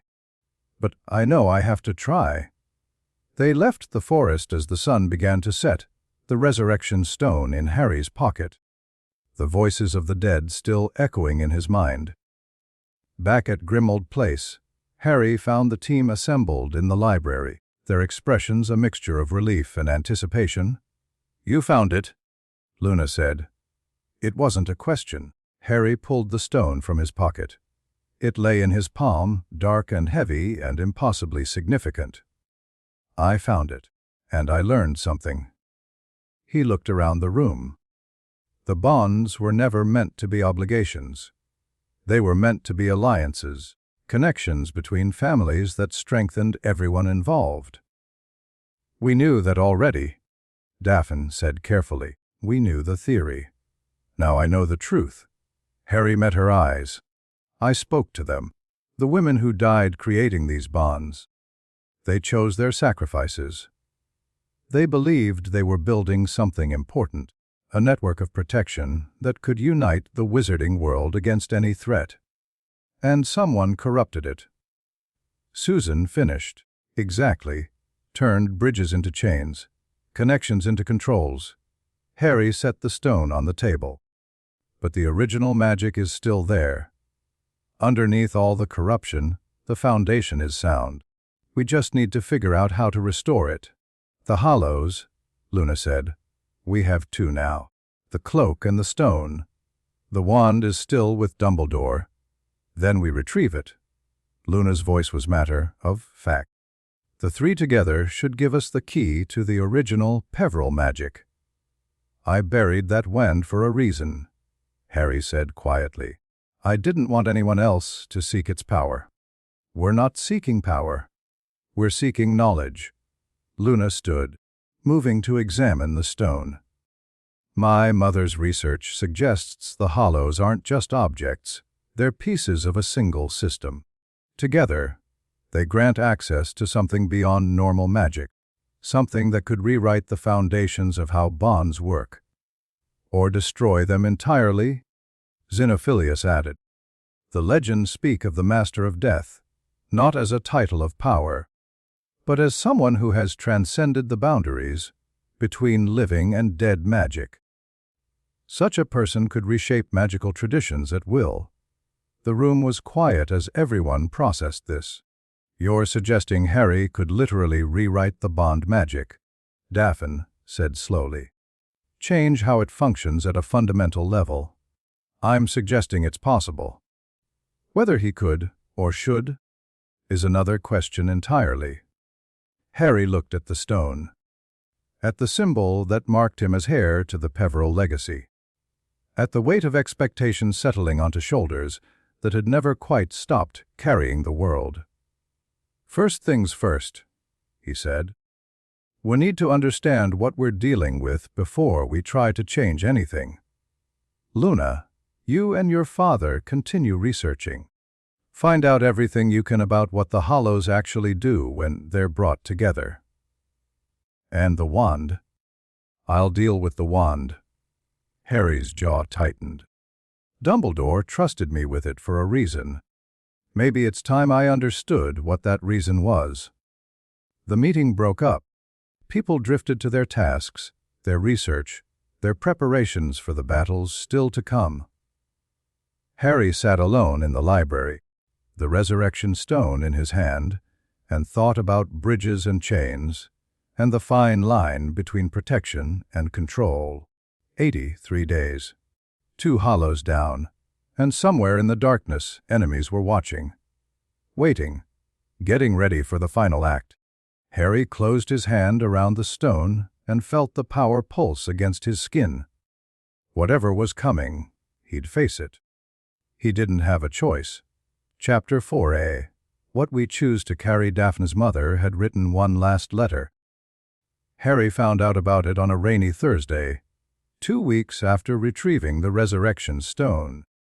When Daphne arrived at Grimmauld Place with red, rimmed eyes and a sealed envelope clutched in her white, knuckled grip. "My grandmother died this morning," she said without preamble. "Natural causes, before you ask. She was 112. I'm sorry." "Don't be." She was a miserable old woman who made everyone around her equally miserable. Daphne's voice was steady, but Harry could see the cracks underneath. But she left instructions. In the event of her death, certain family documents were to be released to me. She held up the envelope.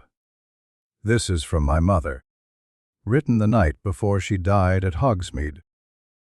Grandmother kept it hidden for 7 years because she was ashamed of what it contained." Harry gestured to the chair across from him.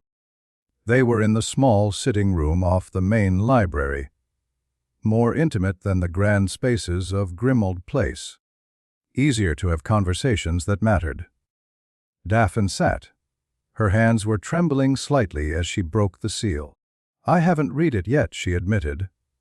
I don't know why I came here first. I should be at the manor, handling arrangements. Instead, I'm sitting in your house with a dead woman's secrets. Do you want me to leave?"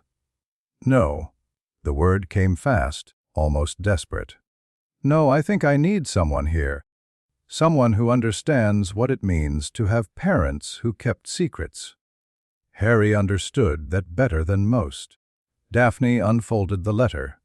Her eyes moved across the page, and Harry watched her expression shift, confusion, then shock, then something that looked almost like recognition. "She knew," Daphne said quietly. "About the bonds. About everything?" "What do you mean?" Daphne handed him the letter. The handwriting was elegant, precise, achingly similar to Daphne's own. Cassandra Greengrass had written to her daughter, knowing she might not survive the night, and she'd chosen her words with the care of someone leaving behind the only legacy that mattered.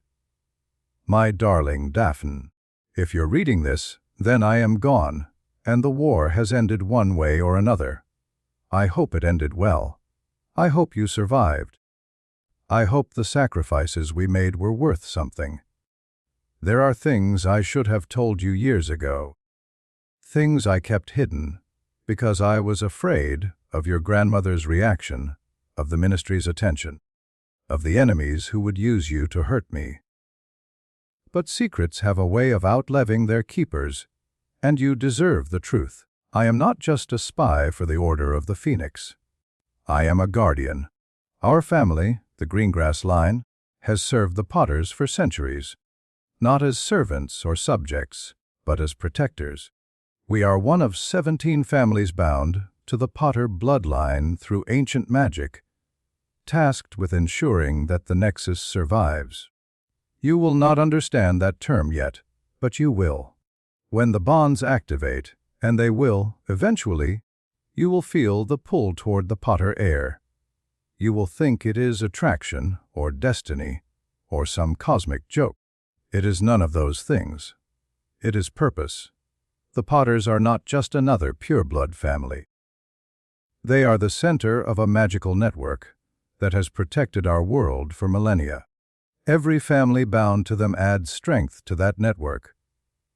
Every connection reinforces the barriers that keep the darkness at bay.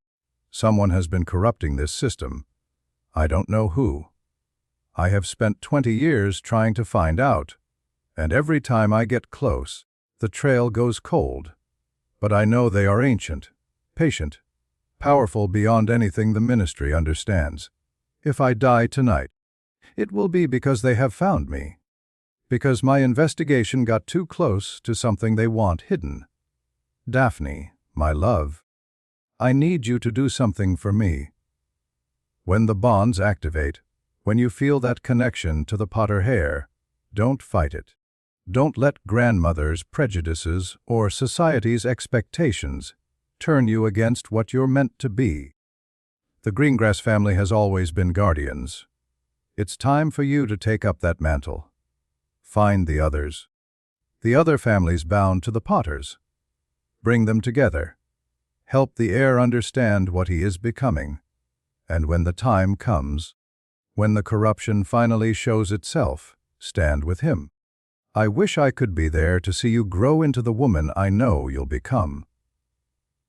I wish I could explain everything properly, answer all your questions, guide you through what's ahead. But if wishes were wands, we'd all be casting spells. I love you. I have always loved you. And I am so proud of the daughter you are and the guardian you will be. Your mother, Cassandra. Harry set down the letter. The room was very quiet. She knew everything, Daphne said. Her voice was hollow. The bonds, the corruption, the network. She knew, and she never told me. She was trying to protect you. She was trying to control the narrative. Daphne laughed, bitter and broken. Classic Slytherin. Even from beyond the grave, she's managing my reactions. Telling me exactly what she wants me to feel. Eyes at working. Daphne was quiet for a long moment. When she spoke again, her voice was smaller, more vulnerable than Harry had ever heard it.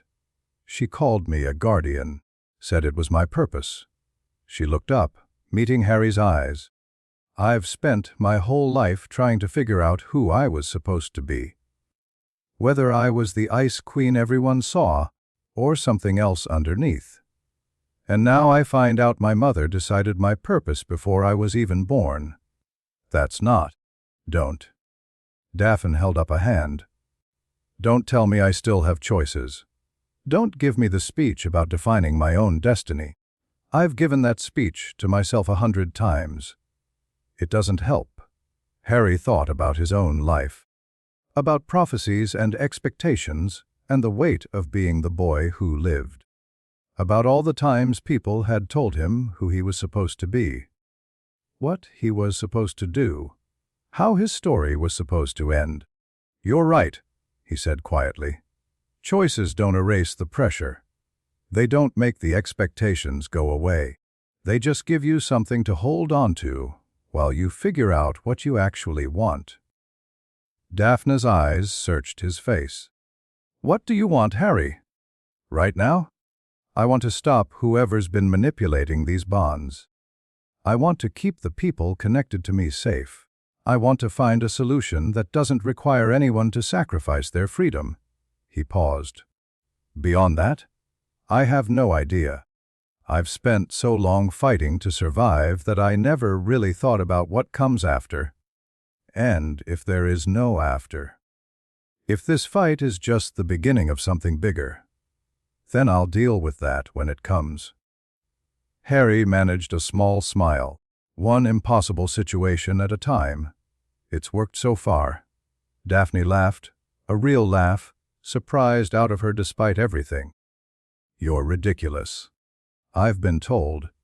She folded the letter carefully, tucking it back into its envelope. "My mother said to find the others.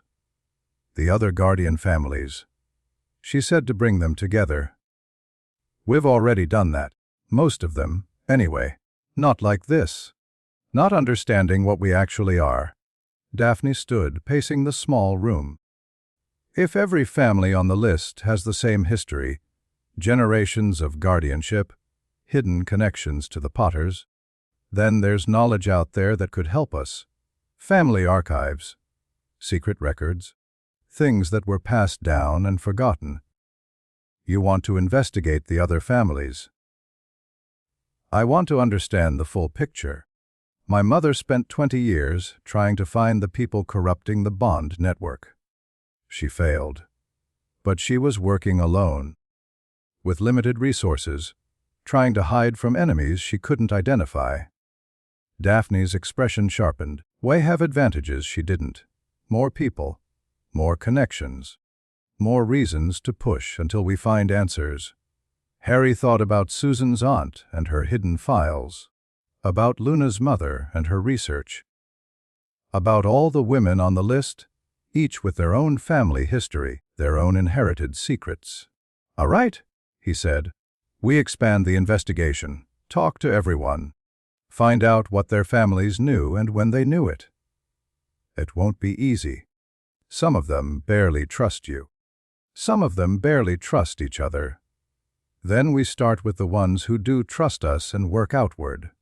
Harry stood, facing her across the small room. "Daphne, your mother gave her life protecting this network. She believed it was worth dying for. Whatever we find, whatever it costs, we owe it to her to finish what she started." Daphne's eyes were bright with unshed tears. You don't owe my mother anything. Maybe not. "But I owe you." Harry held her gaze. "You were the first person who tried to help me when this started. You came to Gringotts to warn me, fought beside me when Death Eaters attacked, stood up in front of the entire wizarding world to defend me. Whatever happens, I'm not forgetting that." For a moment, the mask slipped completely. Daphne looked young and scared and desperately hopeful. Nothing like the Ice Queen she showed the world. Then she pulled herself together, straightening her spine, lifting her chin. "Well then," she said, "what'd better get started?" Susan Bones kept her aunt's private archive in a hidden room beneath the family estate. Harry and Daphne arrived via flu 2 days later, finding Susan waiting for them in a sitting room that smelled like old books and older magic. Her expression was guarded. They hadn't spoken privately since the Hollow Court hearing, and Harry could feel the tension in their bond. Thank you for seeing us, he said. "You said it was important." Susan gestured for them to sit. "Something about family histories and guardian networks." Daphne explained what they'd learned from her mother's letter. As she talked, Susan's expression shifted from skepticism to recognition to something that looked almost like relief. "My aunt had a theory," Susan said when Daphne finished. "She never told me the details, said it was too dangerous. But she mentioned once that the old families weren't just political alliances, that there was something magical binding them together. The Bond Network," Harry said. "She called it the web, said certain families had been placed at specific points to strengthen the overall structure." Susan stood, moving to a portrait on the wall. "My ancestors have served in magical law enforcement for 16 generations. I always thought it was tradition, family pride. But what if it was more than that?" "What do you mean?" Susan pressed her hand against the portrait frame. It swung open, revealing a narrow staircase descending into darkness. "What if we were positioned there deliberately, to watch for threats to the network, to protect the integrity of the system?" She started down the stairs. "Come on. I want to show you something." The archive was impressive. Rows of shelves stretched into shadows, packed with files and folders and boxes of evidence. Amelia Bones had spent decades investigating dark magic, and she'd kept records of everything, not just official cases, but personal research, private theories. Half formed suspicions that never made it into ministry reports. Susan led them to a section near the back. I found this a few weeks ago when I started digging deeper into Selwyn. She pulled out a thick folder labeled Famiel, Genomenis Sila Cephidide. Inside were photographs, documents, and a hand-drawn diagram that made Harry's breath catch.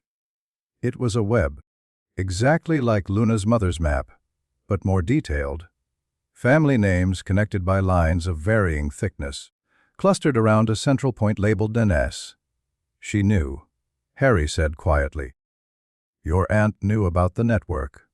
She knew something was wrong with it." Susan pointed to annotations in the margins, notes in Amelia's precise handwriting. "Look," she documented irregularities going back decades. Families that should have been connected but weren't. Bonds that activated unexpectedly. Deaths that disrupted the web in ways that seemed almost intentional. Daphne leaned in, studying the notes. She was tracking the corruption. Just like my mother. And she got close to something. Susan's voice was heavy. 2 weeks before she died, she wrote this. She handed Harry a single sheet of parchment. The manipulation is systematic. Someone, or something, has been reshaping the family magic network for at least 2 centuries. Every major disruption I've found corresponds to a moment of political upheaval, the Statute of Secrecy, Grindelwald's rise, Voldemort's first war. I believe the corruption originates from within the sacred 28. One of the old families, possibly several working together, has been using blood magic to redirect the network's power. To what end, I cannot determine. The key may lie with the Potters. They occupy the Nexus position, but their family has been systematically reduced over generations. If my theory is correct, someone has been preventing the Nexus from reaching full activation. I need more time to investigate. I need access to family archives that have been sealed for centuries. If something happens to me before I can complete this work, tell Susan to look for the Keeper. The families called them the Keeper of Bonds. Someone tasked with maintaining the network's integrity. If they still exist, if they can be found, everything we've lost might be restored. Harry read the note twice, trying to absorb its implications. The Keeper of Bonds, he said. Have you found any other references? Nothing concrete, just fragments. Susan pulled out another folder, mentions in old letters, rumors in family histories. Someone or some position. That was supposed to oversee the bond network. Make sure it functioned as intended. What happened to them? I don't know. The references stop about 300 years ago. Around the same time, Susan hesitated. Around the same time as what?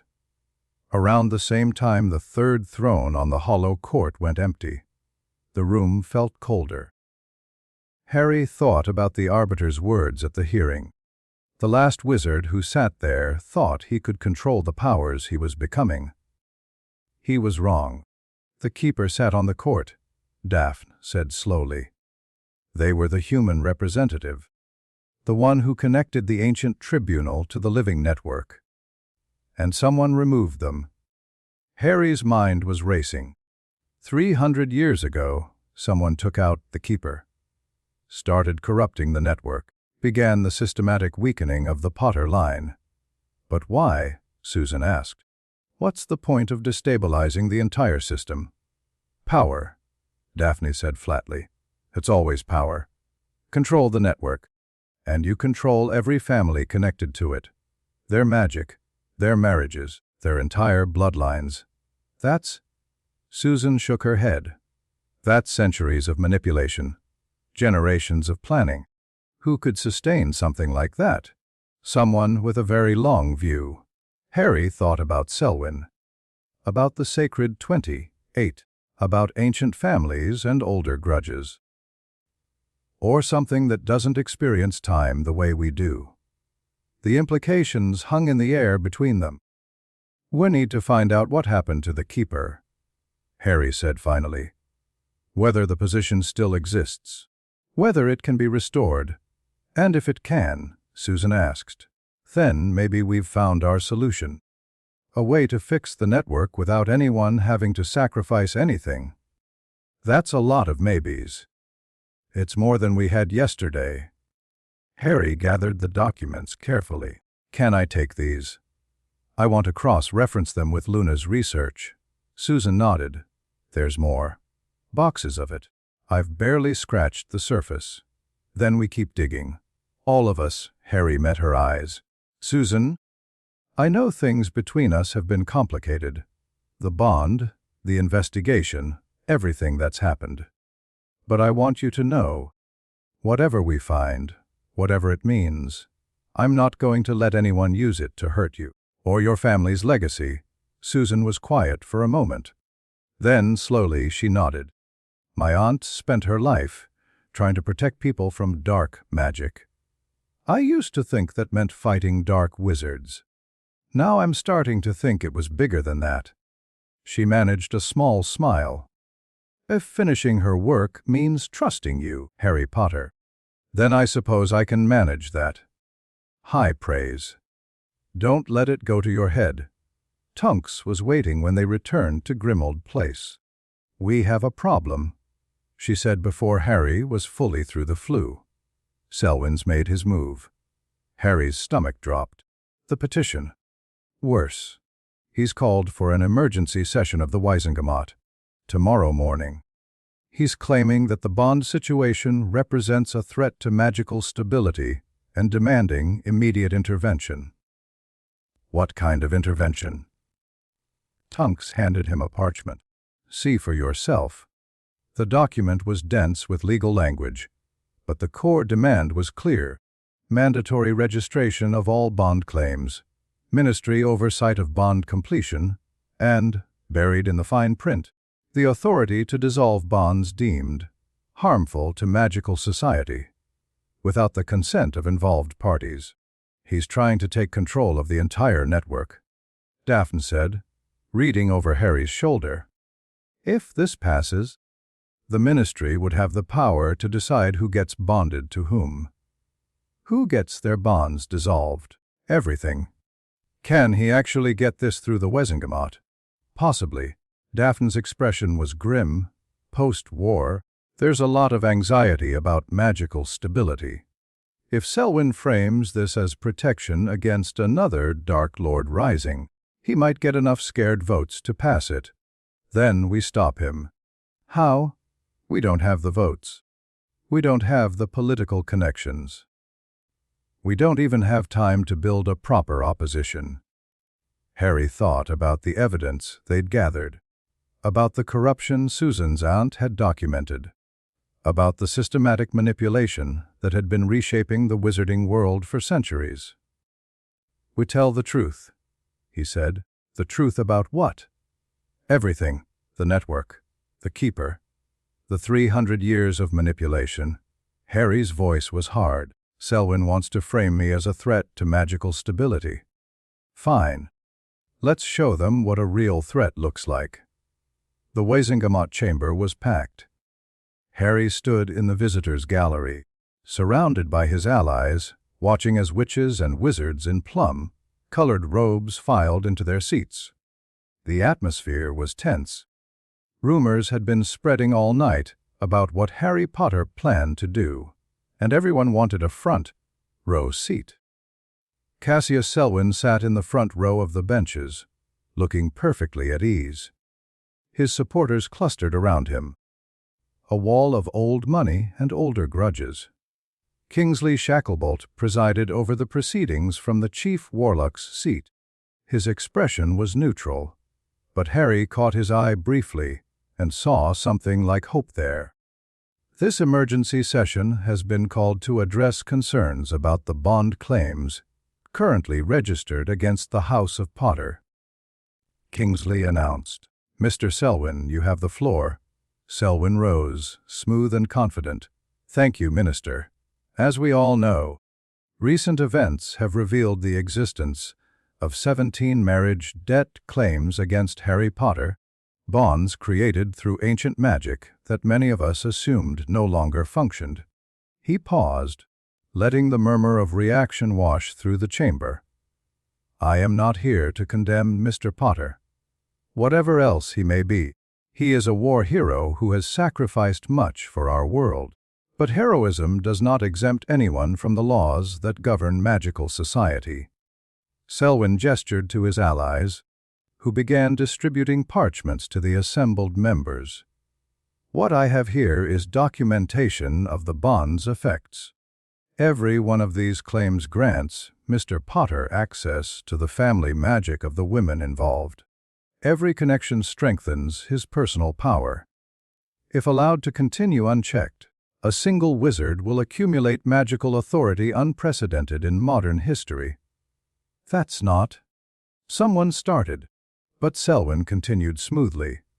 "I am not suggesting Mr. Potter has malicious intentions, but intentions are irrelevant when the systems involved are larger than any individual. The bond network was designed for a different era, one where family alliances were enforced through magical compulsion. We have spent centuries moving beyond such barbaric practices."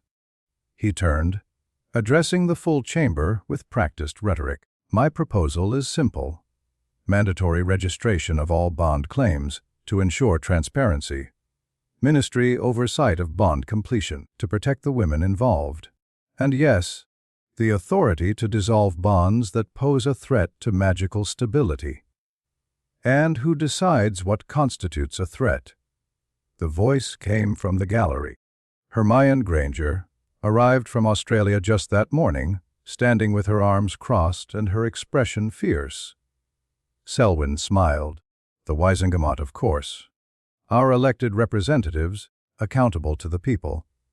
Elected representatives who include yourself and your allies. How convenient." "Miss Granger, I understand your loyalty to your friend, but surely you can see the danger of leaving this situation unaddressed. 17 bonds, 17 families, one wizard at the center of it all." Selwyn shook his head. "This is exactly the kind of concentration of power we fought a war to prevent." The chamber buzzed with reaction. Harry could see people nodding, worried witches and wizards who remembered Voldemort, who feared anything that looked like dark power rising again. "Time to change the narrative. I'd like to speak." The words cut through the noise. Harry stepped forward in the gallery, meeting Kingsley's eyes. "Mr. Potter is not a member of this body," Selwyn said smoothly. "He has no standing to address the Wisengamot. The matter under discussion directly concerns him." Kingsley replied, "He has the right to present a defense." He looked at Harry. "You have the floor, Mr. Potter." Harry descended from the gallery, aware of every eye in the chamber following his progress. He stopped in the center of the floor, surrounded by plum-robed wizards and the weight of their judgment. "Mr. Selwyn is right about one thing," Harry said. "The bond situation is a concentration of power. He's wrong about everything else." He pulled out the documents he'd prepared, copies of Susan's aunt's research, Luna's mother's maps, Daphne's mother's letter. The bonds weren't activated by accident. They weren't activated by me. They were activated deliberately, by someone who has been manipulating the family magic network for centuries. The chamber erupted in noise. Kingsley called for order. "I have evidence," Harry continued when the room quieted. "Documentation gathered by Amelia Bones before her death. Research conducted by Pandora Lovegood. Personal testimony from families affected by the bonds." He distributed the documents to the nearest Wisengamot members, who began passing them along the rows. 300 years ago, Someone removed the keeper of bonds, the person responsible for maintaining the network's integrity. Since then, the system has been systematically corrupted. Family connections have been weakened. The Potter line has been targeted for elimination. The entire structure of magical society has been reshaped to serve someone's agenda. This is speculation, Selwyn cut in. Conspiracy theories assembled from circumstantial evidence. Then explain this. Harry held up Amelia Bones's hand, drawn map of the network. A senior ministry official documented irregularities in family magic going back decades. She was investigating the manipulation when she died. Coincidence? Selwyn's expression flickered. Just for a moment, a crack in the smooth facade. Pandora Lovegood was researching the same questions. She died too. Cassandra Greengrass. Aimee Delacour, 17 women who got too close to the truth about what was happening to the Bond network. All of them killed. All of their research suppressed. Harry turned to address the full chamber. Mr. Selwyn wants you to believe I'm the threat. That giving one wizard access to 17 bonds is dangerous to magical stability. But the real threat has been operating for centuries. The real threat removed the safeguards that were supposed to protect all of us. The real threat has been killing anyone who tried to expose them. And you're suggesting that I? Selwyn started. I'm not suggesting anything about you specifically, Mr. Selwyn. Harry's voice was cold. Yet. But I am suggesting that anyone who wants to give the ministry control over the Bond network should explain why they think that's safer than leaving it in the hands of the people already connected to it. He turned back to Kingsley. The bonds exist. That's not changing. The question is whether we use them to rebuild something that was meant to protect our world, or whether we hand control to people who might be part of the very corruption we're fighting. The chamber was silent. Kingsley studied the documents for a long moment. These are serious accusations, Mr. Potter. Do you have evidence connecting anyone in this chamber to the alleged conspiracy? Not yet. Harry held his gaze. But I'm looking, and I'm not the only one. He turned to the gallery where his allies stood watching. Suzanne and Daphne, Tonks and Luna, Fleur and the others who had chosen to stand with him. Every woman on that list has lost someone to this conspiracy. Every one of them has reason to want answers. If you pass Mr. Selwyn's proposal, you won't just be giving the ministry control over our bonds. You'll be giving them control over our investigation, our search for truth. Harry faced the Wizengamot one final time. I'm not asking you to trust me. I'm asking you to give us time. Time to find out who's really behind this. Time to restore what was broken. Time to prove that the bonds can be something good, something that strengthens our world instead of threatening it. He stepped back. That's all I have to say. The vote was close. Selwyn's proposal went down by 12 votes. Not a crushing defeat, but enough. The Wizengamot agreed to table the matter for 60 days, pending further investigation. Harry stood outside the chamber afterward, surrounded by his people, trying to process what had just happened. You bought us time, Daphne said. That's more than I expected. It's not enough.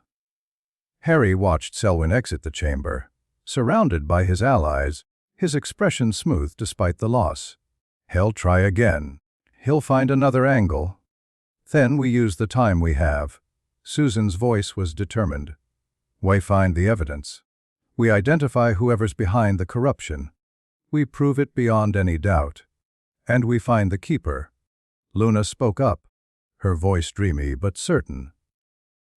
If we can restore that position, we can restore the network's integrity. Take away Selwyn's argument entirely. Harry nodded slowly. All right, we've got 60 days. Let's make them count. The next 2 weeks were a blur of investigation. Harry divided his time between research and training, pushing both his knowledge and his magic to their limits. The bonds continued to strengthen. He could feel each connection more clearly now, could sense emotions and intentions from the women linked to him with increasing precision. It was intimate in ways that made him uncomfortable. But it was also useful. Susan felt his concern before he could voice it, anticipated his questions, provided answers he didn't know he needed. Daphne's sharp mind complemented his intuition, catching patterns he missed, questioning assumptions he'd taken for granted. Luna's unique perspective opened doors he hadn't known existed. And Tonks was steady, reliable, a rock in the chaos. "You're staring," she said one evening, when he'd been watching her research for too long. "Sorry, I was thinking." About how much this has changed. Harry gestured vaguely at the library, at the scattered papers, at the team they'd somehow assembled. 3 months ago, I was living alone, trying to figure out what came after the war. Now I'm at the center of some ancient conspiracy, bonded to 17 women, fighting a battle that's apparently been going on for centuries.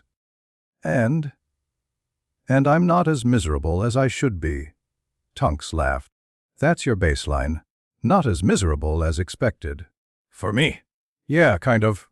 Harry managed a small smile. I've spent most of my life waiting for the next disaster, fighting to survive.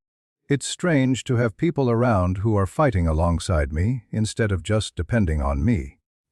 Would depend on you. Tonks's voice was softer now. You're the nexus, the center of all of this. Without you, the bonds don't work. That's not what I meant. I know. She reached out, touching his hand briefly. But it's worth saying. You're not just a leader to us, Harry. You're the reason any of this is possible. The reason we have a chance. Harry didn't know how to respond to that. The emotions swirling through his bond with Tonks were complicated. Gratitude, affection, something that might be more if either of them let it grow. He wasn't ready for more. Neither was she. Remus's shadow still hung between them, a reminder of what had been lost. But the connection was there, growing stronger every day. "Thank you," he said finally. "For what?" "For being here. For believing this might work." Tonks smiled. "Ask me again when it's over. I reserve the right to say I told you so." The breakthrough came 3 weeks before the Wisengamot deadline. Luna arrived at Grimold Place in a state of barely contained excitement, her arms full of ancient texts and her hair even more disheveled than usual. "I found it," she announced. "The Keeper." I found out what happened to them. The team assembled quickly. Harry watched Luna spread her research across the library table, her movements quick and precise despite her dreamy demeanor. The Keeper of Bonds wasn't just a position, Luna explained. It was a transformation. A ritual that connected a person directly to the bond network, made them a living part of its structure. "Like what's happening to Harry," Susan said. "Similar, but more complete. Harry's becoming a nexus by accident, through the bonds that were activated against him. The Keeper was created deliberately, through a ritual that required 3 components. Harry felt a chill run down his spine, the deathly hollows. "Wes," Luna's eyes met his. The cloak to hide the Keeper from death, the stone to connect them to those who had passed, the wand to give them authority over magical bonds. Together, they created someone who could stand between the living and the dead, maintaining balance between both. What happened to the last Keeper? Luna's expression darkened. They were betrayed. Someone close to them, someone they trusted, used the ritual against them. Instead of maintaining the network, the corrupted ritual began to destabilize it. The Keeper was destroyed, the network was damaged, and the person who betrayed them took their place. A's a false Keeper. Is something worse. Luna pulled out a particular text, pointing to a passage written in a language Harry didn't recognize. The ritual can be performed incorrectly. Instead of becoming a guardian, the person becomes a parasite. They feed on the network instead of maintaining it, drain power from the bonds instead of strengthening them. The room was very quiet. Someone's been draining the bond network for 300 years, Daphne said slowly. Taking power from every family connection, every marriage, every death that created new bonds. That's why the system's been weakening, Susan added. That's why the corruption keeps spreading. There's something at the center of the network that's been eating it from inside. Harry thought about the power he'd been feeling, the connections that grew stronger every day, the magic that responded to his emotions, that did things he didn't consciously command. The bonds that activated, he said. The 17 connections to me. Were they part of this? Luna nodded. I think so. The parasite has been weakening the network for centuries, but Harry, the Potter heir, represents a threat, a potential new keeper who could restore what was lost. So they activated the bonds to destroy him, Tonks said, overwhelming him with connections before he was ready, hoping the power would tear him apart. But it didn't work. Luna's smile was strange and knowing, because Harry's been preparing for this his whole life. The prophecy, the Horcrux, the years of fighting. He's been conditioned to handle power that would break anyone else. That's not exactly comforting. It wasn't meant to be. Luna gathered her papers. The point is, we know what we're fighting now. Something that's been corrupting the network for 300 years. Something that's connected to the bond system at its deepest level. How do we stop it? Whip perform the ritual correctly. Create a true keeper to replace the parasite. Luna's eyes met Harry's. We have 2 of the hollows. We need the 3rd. Harry thought about Dumbledore's tomb, about the Elder Wand buried with its last master, about what it would mean to disturb that rest. The wand, he said. The wand. The journey to Hogwarts took longer than it should have. Harry insisted on going alone, despite everyone's objections. This was something he needed to do himself, a conversation with his dead mentor that couldn't include witnesses. The white tomb stood by the lake, exactly where Harry remembered. The marble gleamed in the moonlight, pristine despite the years that had passed. Harry stood before it, hands in his pockets, trying to find words. I didn't want to disturb you, he said finally. I buried the wand because I thought it would be safer. I thought I could walk away from all of it, the power, the responsibility, the destiny. The tomb was silent. But you knew, didn't you? You knew I'd be back eventually, that the Hollows would call to me, that whatever I was becoming couldn't be denied, still nothing. Harry placed his hand on the cool marble. I don't want power. I never did. But I want to protect the people who are depending on me. And right now, the only way to do that is to become something I've been running from my whole life. He closed his eyes. If you were here, you'd probably tell me that we have to choose between what is right and what is easy. That power isn't inherently good or evil. It's what we do with it that matters. He opened his eyes. I'm choosing what's right, Professor. I hope you'd approve. Harry drew his wand and whispered the words that would unseal the tomb. The marble lid shifted, sliding aside to reveal the space within. Albus Dumbledore lay exactly as Harry remembered, peaceful, ancient, dressed in the robes he'd worn at his death. In his folded hands, the Elder Wand rested like a scepter. Harry reached down and lifted the wand. Power surged through him. Not like before, not the gradual building of connections, the slow strengthening of bonds.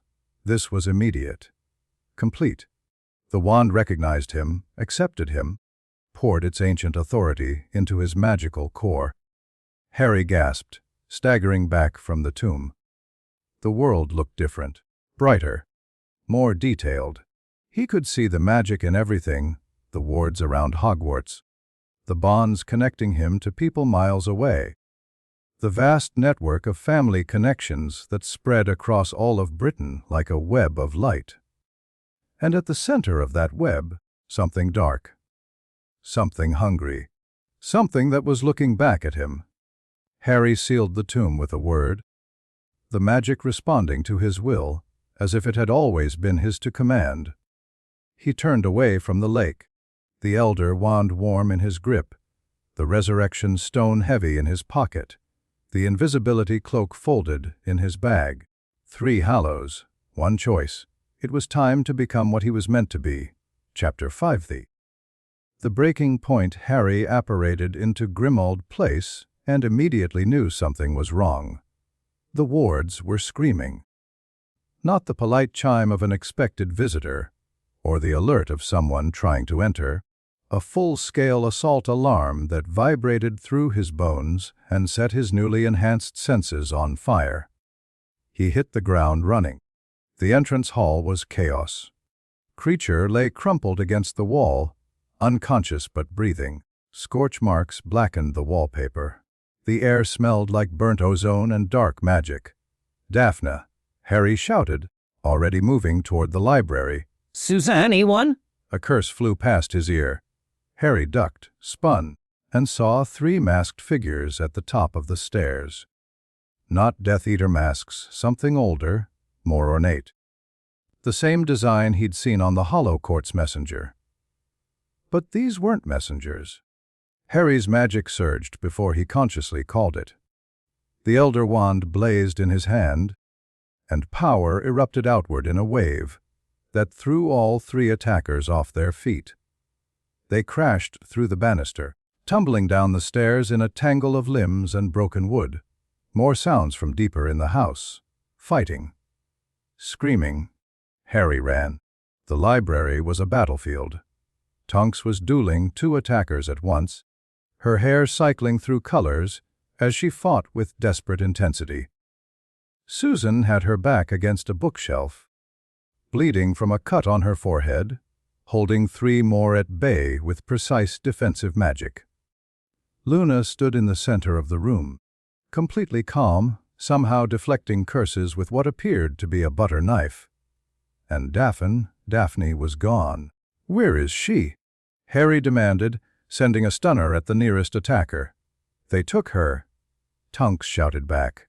5 minutes ago. Porky, we couldn't stop them. Rage flooded through Harry. Pure, incandescent fury that made the air around him crackle with unleashed magic. The attackers hesitated. They could feel the power building, could sense that something terrible was about to happen. Harry let go. The blast threw every hostile figure in the room against the walls. Not just pushed, slammed, with force that cracked stone and shattered bones. In seconds, the attack was over. 8 unconscious or broken bodies littered the library floor. Harry stood in the center of the destruction, breathing hard, magic still sparking around him like lightning. Harry, Tonks's voice was careful. Afreri, you need to calm down. He couldn't calm down. The bond he shared with Daphne was screaming. He could feel her fear, her pain, her desperate attempts to fight back against whoever had taken her. She was alive, but she was hurting, and he was going to destroy whoever was responsible. Where did they take her? His voice didn't sound like his own. Too cold, too controlled. We don't know. Susan was trying to heal her head wound, hands shaking. The portkey activated before we could trace it. I can find her. Harry closed his eyes, reaching through the bond. The connection was strong, stronger than ever. Now that he held all 3 hollows, he could feel Daphne like a beacon in the darkness, a point of light in a vast web of shadow. Northeast. Underground, somewhere cold and old and steeped in dark magic. Selwyn's estate, Harry said, opening his eyes. She's at Selwyn's estate. Harry, we can't just... Tonks started. Watch me. This is what they want. Susan grabbed his arm. They attacked us to draw you out. To make you angry enough to do something stupid. If you charge in there alone, I won't be alone. Harry looked at each of them. I need you with me. All of you. Everyone who's connected to these bonds. It's time we showed them what we can do together. We're not ready, Luna said quietly. We haven't finished the ritual research. We don't know how to create a true keeper. Then we improvise. Harry's grip on the Elder Wand tightened. I've been doing that my whole life. They gathered in 30 minutes. Not everyone. Some of the women on the list were still too far away, too scared, too unwilling to fight. But enough. 11 witches assembled in the ruins of the Grimold Place Library, united by bonds they hadn't chosen and a determination they absolutely had. Susan and Tonks battle, ready despite their injuries, Luna with her strange calm and stranger weapons. Fleur, who'd flew in from France the moment she felt the disturbance through her bond. Hannah Abbott, quiet but fierce. Padma Patil, her analytical mind already working through tactical options. Tracy Davis, armed with more dark magic knowledge than she usually admitted to. 3 others, witches Harry barely knew but who'd chosen to stand with him anyway. The estate is heavily warded, Fleur reported. Old magic, family protections going back centuries. Can we break through? With time and preparation, yes. But if we attack directly, Selwyn will know we're coming. He already knows. Harry could feel it through his enhanced awareness. Hostile attention focused on him, ancient malevolence waiting for his next move. He wanted this. He took Daphne to make me come to him. Then we don't go where he expects. Padma stepped forward, spreading a map across the nearest intact table. The Selwyn estate has underground chambers, old ritual spaces. If they're holding Daphne there, they'll expect an attack from above. You're suggesting we go under. I'm suggesting we use the network. Padma's eyes were bright with intensity. The bond system connects all of us. If the corruption Luna found originates from Selwyn's bloodline, there might be a direct connection to the estate itself. A way in that bypasses the wards entirely. Luna nodded slowly. The parasite has been drawing power from the network for centuries. There must be channels, pathways that lead back to its source. Can we use them? Possibly. But it would require opening ourselves to the network completely, letting the bonds carry us through. Luna's expression was uncharacteristically serious. It would be dangerous. If the parasite sensed us coming, it could trap us, drain us, turn the connections against us. What's the alternative? Frontal assault. Break through the wards. Fight our way to Daphne. Luna shrugged. We'd probably lose. Harry looked at the assembled witches. 11 women who'd been dragged into this situation against their will, who'd lost family members and been targeted by ancient conspiracies, who had every reason to run and no reason to fight. They were still here. The network approach, Harry decided, will go together through the bonds.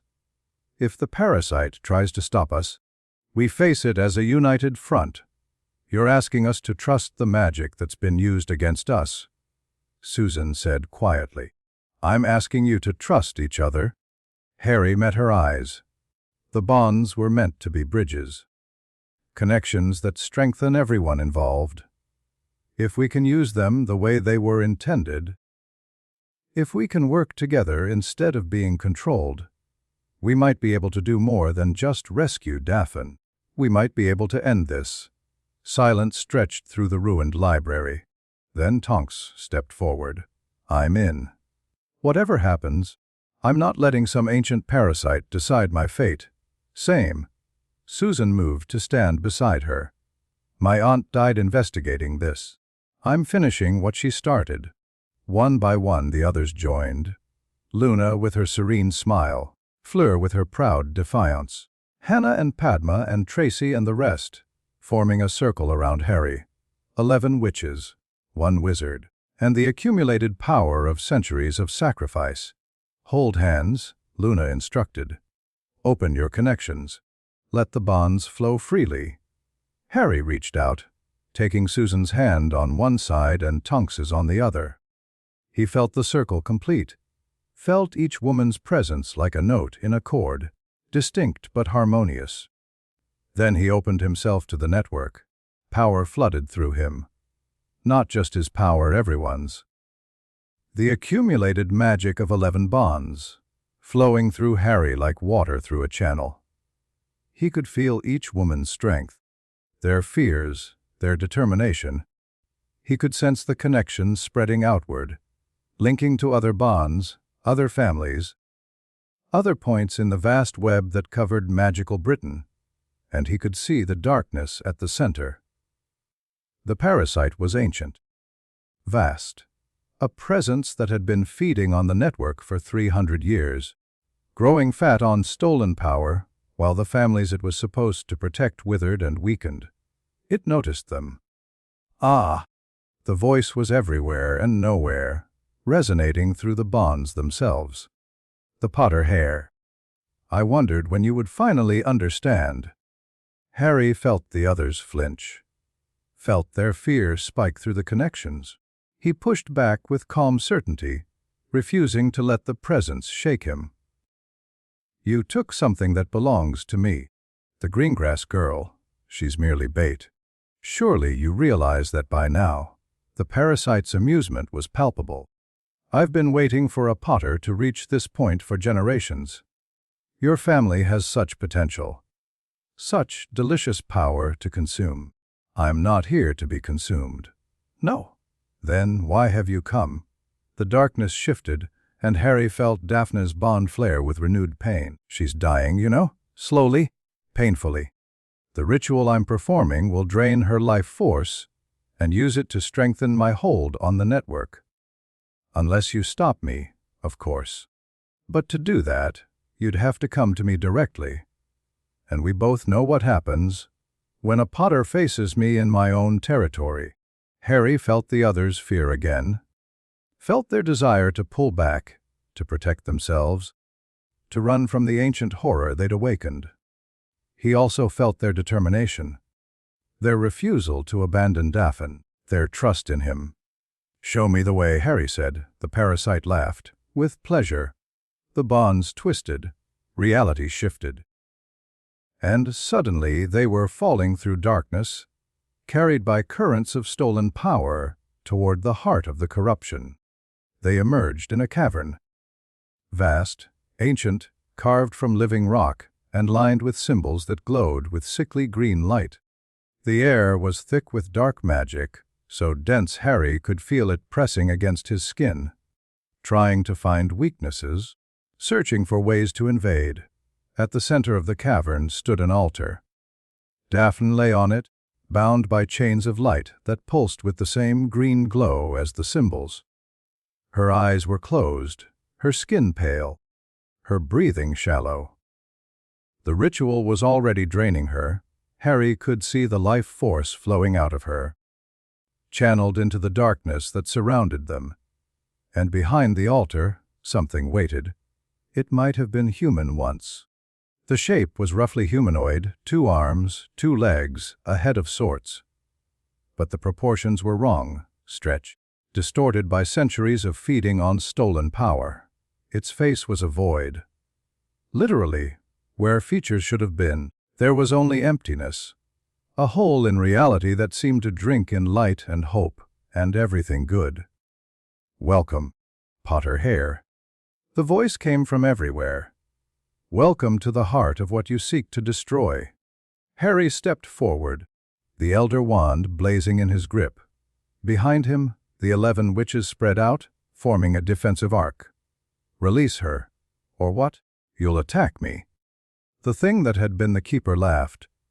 I am connected to every bond in Britain, every family, Every relationship. If you strike at me, you strike at them all. You're lying. Am I? Try it. Send your most powerful spell. See what happens when you sever a thread in the web you're standing in. Harry hesitated. He could feel the truth of it through his enhanced awareness. The parasite wasn't just feeding on the network. It had become part of it, entangled itself so deeply that destroying it might destroy everything. That's why the original keeper was so important, Susan said quietly. They maintained the network's integrity. This thing corrupted that purpose. Not corrupted. The void, face turned toward her, evolved. The original system was wasteful. All that power, distributed among families who squandered it on petty feuds and meaningless conflicts. I simply redirected it, concentrated it, made it useful. Useful for what? For survival. The creature spread its twisted arms. Do you have any idea how fragile magical society is? How close it comes to collapse with every generation? The bonds are the only thing holding it together, and I am the only thing holding the bonds together. You're a parasite. Tunk spat. You've been draining families for centuries. I've been preserving them. Yes, some power is lost. Some families weaken. But the alternative is chaos, collapse, the complete unraveling of magical inheritance. The creature moved closer to the altar, running a distorted hand across Daphne's face. This one's mother understood. She spent years investigating me, trying to find proof. In the end, she realized the truth. I'm not the disease. I'm the cure. Then why did you kill her? Because she was going to expose me anyway. The void face somehow conveyed amusement. Idealists. They understand the necessity of hard choices, but refuse to accept them. She knew that removing me would destabilize the entire network. She knew that thousands of families would suffer if I were destroyed. And she still wanted to try. The creature shrugged. I couldn't allow that. So you murdered her. Like you murdered all the others. I preserved what matters, the network, the bonds, the magical heritage that sustains your entire world. The creature turned back to Harry. And now you're here to finish what they started, to become the new keeper, to replace me with something better. Wes, and what makes you think you can? The creature's voice was genuinely curious. I've had 300 years to study this system. 300 years to optimize it. 300 years to make myself indispensable. You have 3 hollows and 11 frightened women. Do you really think that's enough? Harry looked at the witches around him. At the fear in their eyes.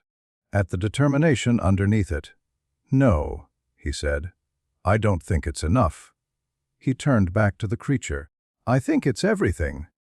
The battle began without warning. Harry attacked first, sending a blast of pure power at the creature that should have destroyed anything it touched.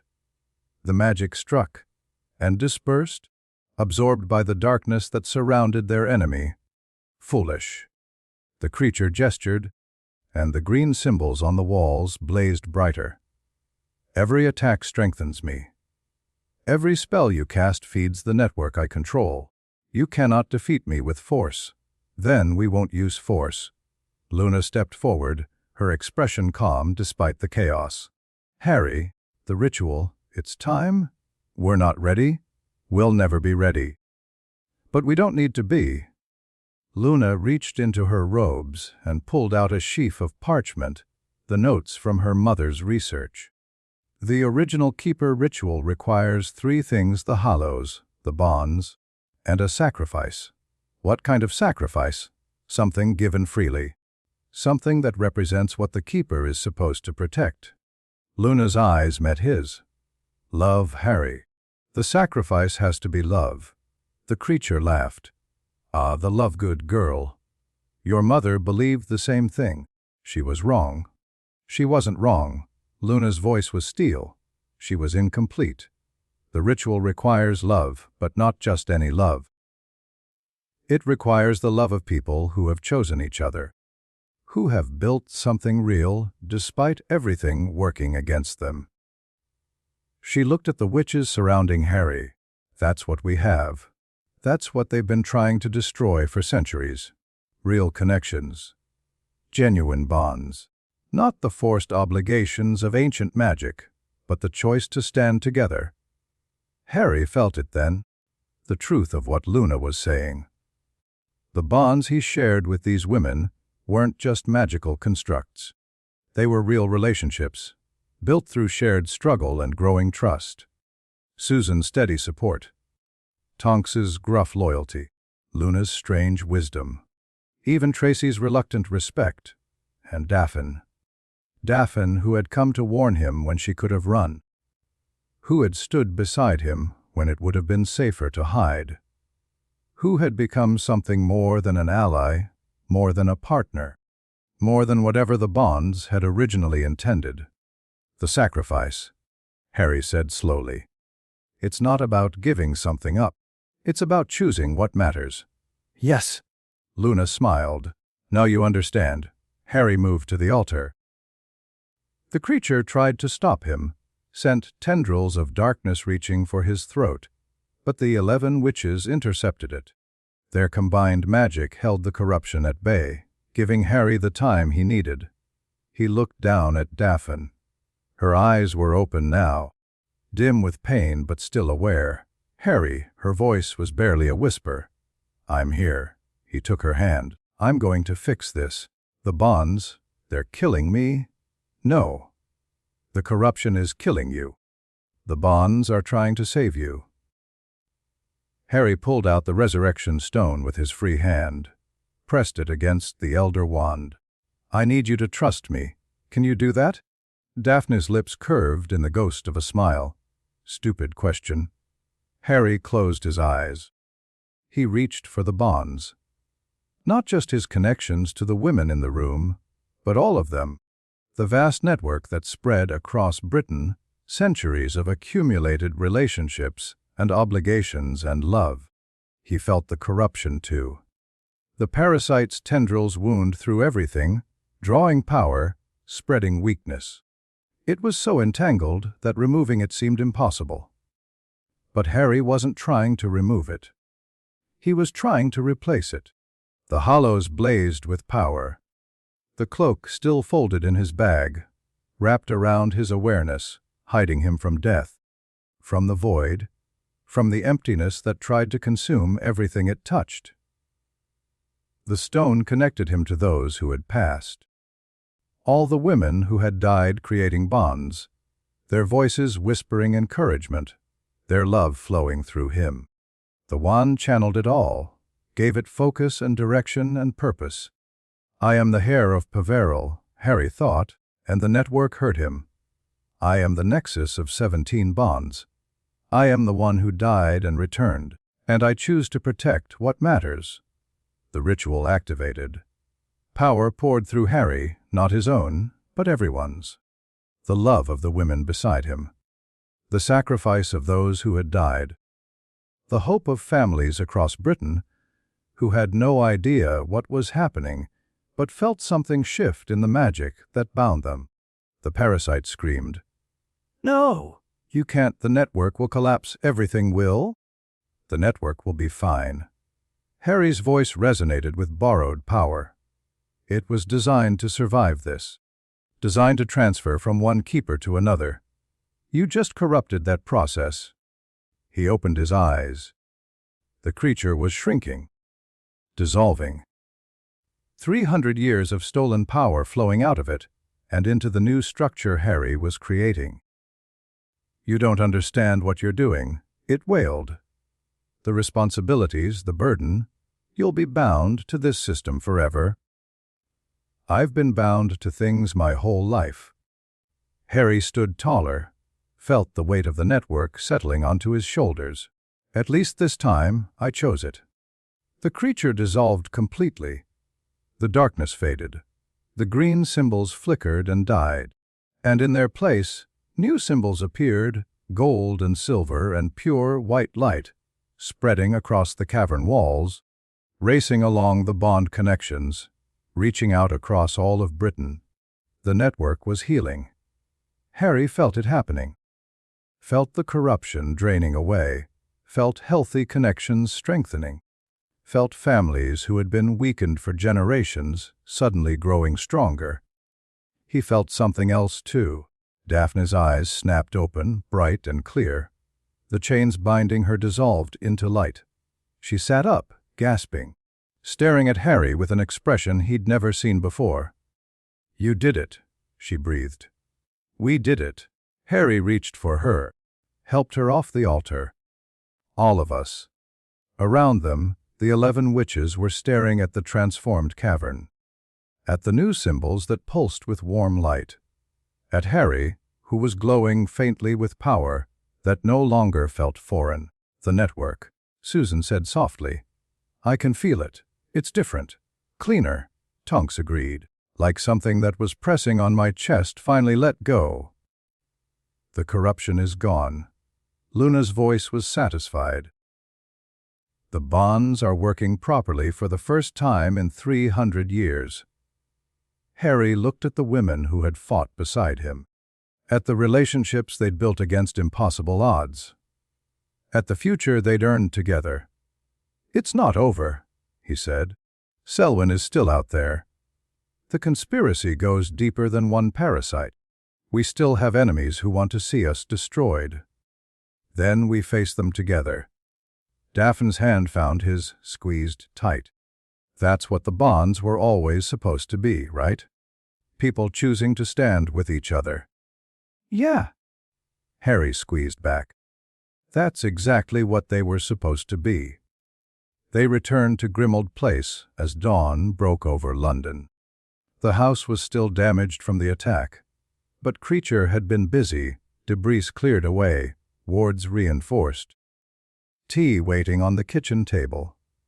The elf gave Harry a look that might have been respect. "Master Harry is being different," Creature observed, "more powerful, more present. I became the keeper of bonds." Harry sat down heavily, exhaustion finally catching up with him. "I'm connected to every family in Britain now. Creature is knowing. Creature is feeling it." The elf nodded slowly. "The House of Black is being stronger. Old magic is returning." Around the kitchen, the witches were finding seats, processing what had happened. Daphne sat beside Harry, her color returned, her eyes sharp despite everything she'd been through. "Selwyn," she said. "He orchestrated the attack. He must have been working with the parasite. Or for it." Susan's voice was grim. 300 years of corruption. How many families were involved? How deep does this go? "We'll find out."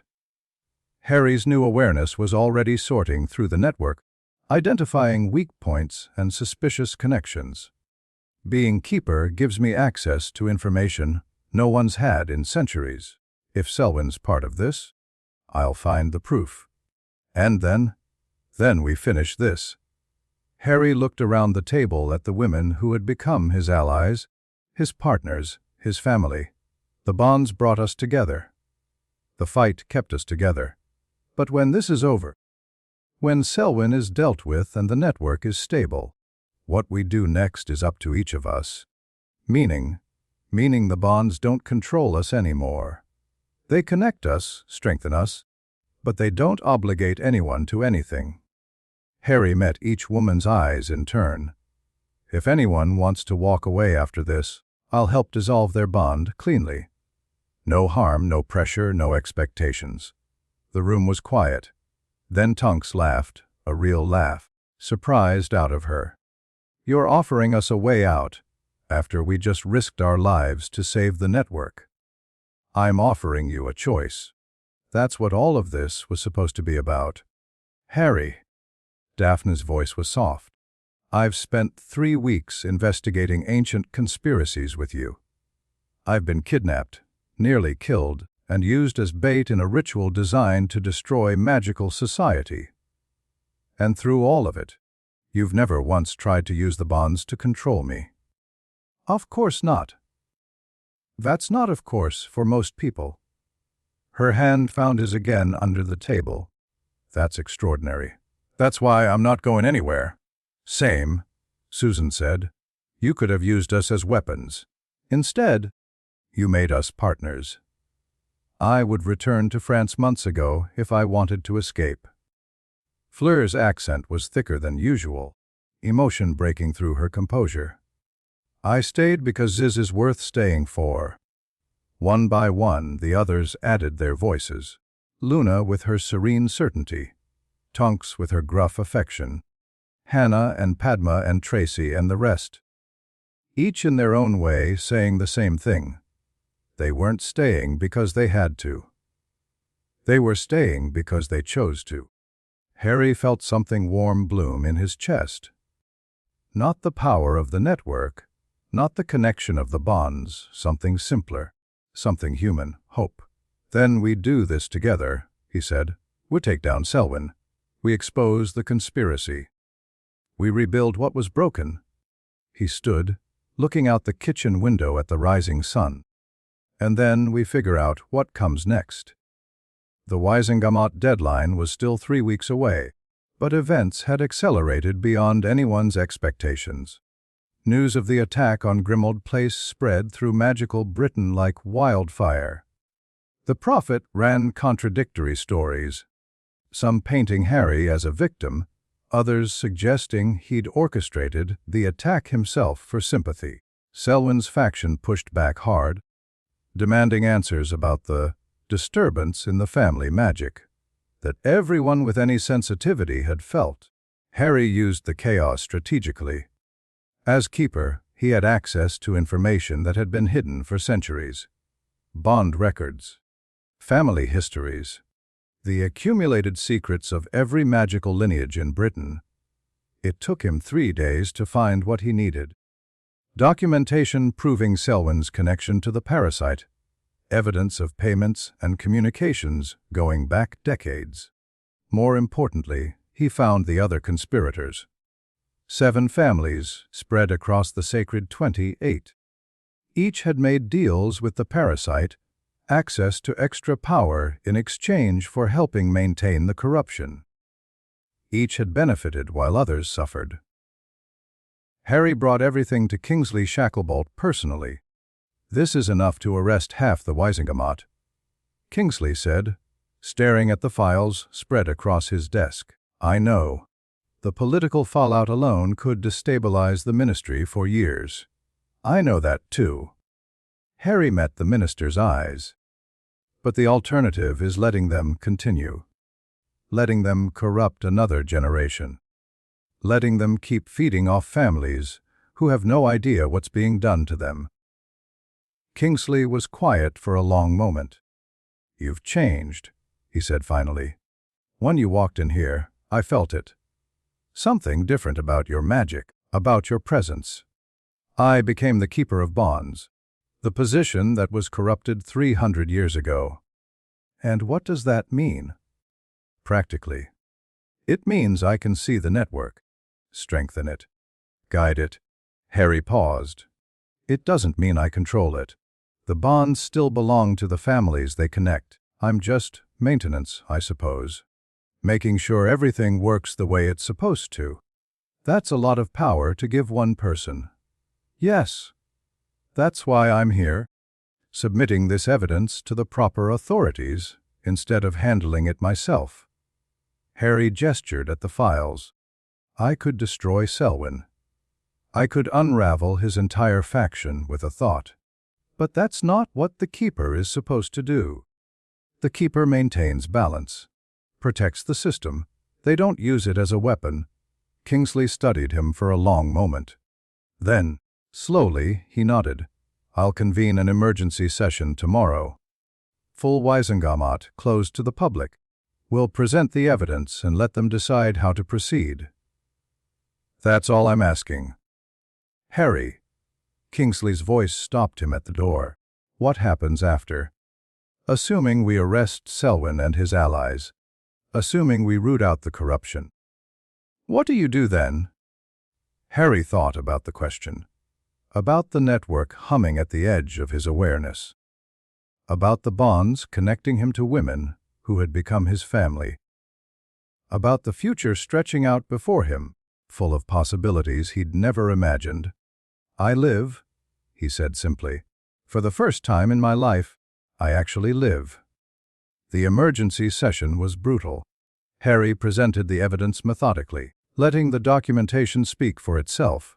Family records, financial transactions, communications that proved beyond any doubt that Selwyn and his allies had been working with the parasite, had known about the corruption for decades, and profited from it while others suffered.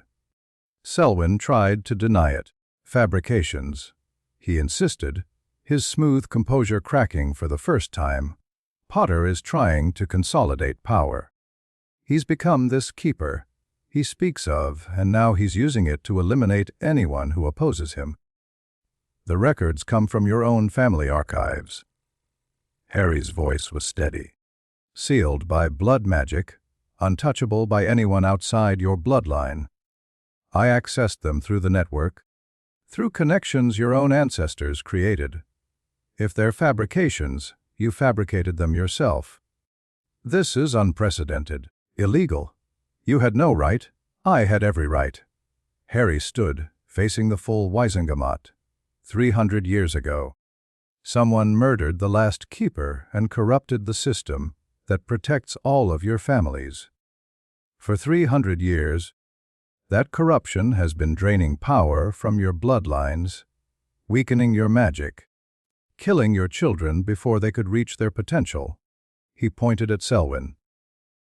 This man knew.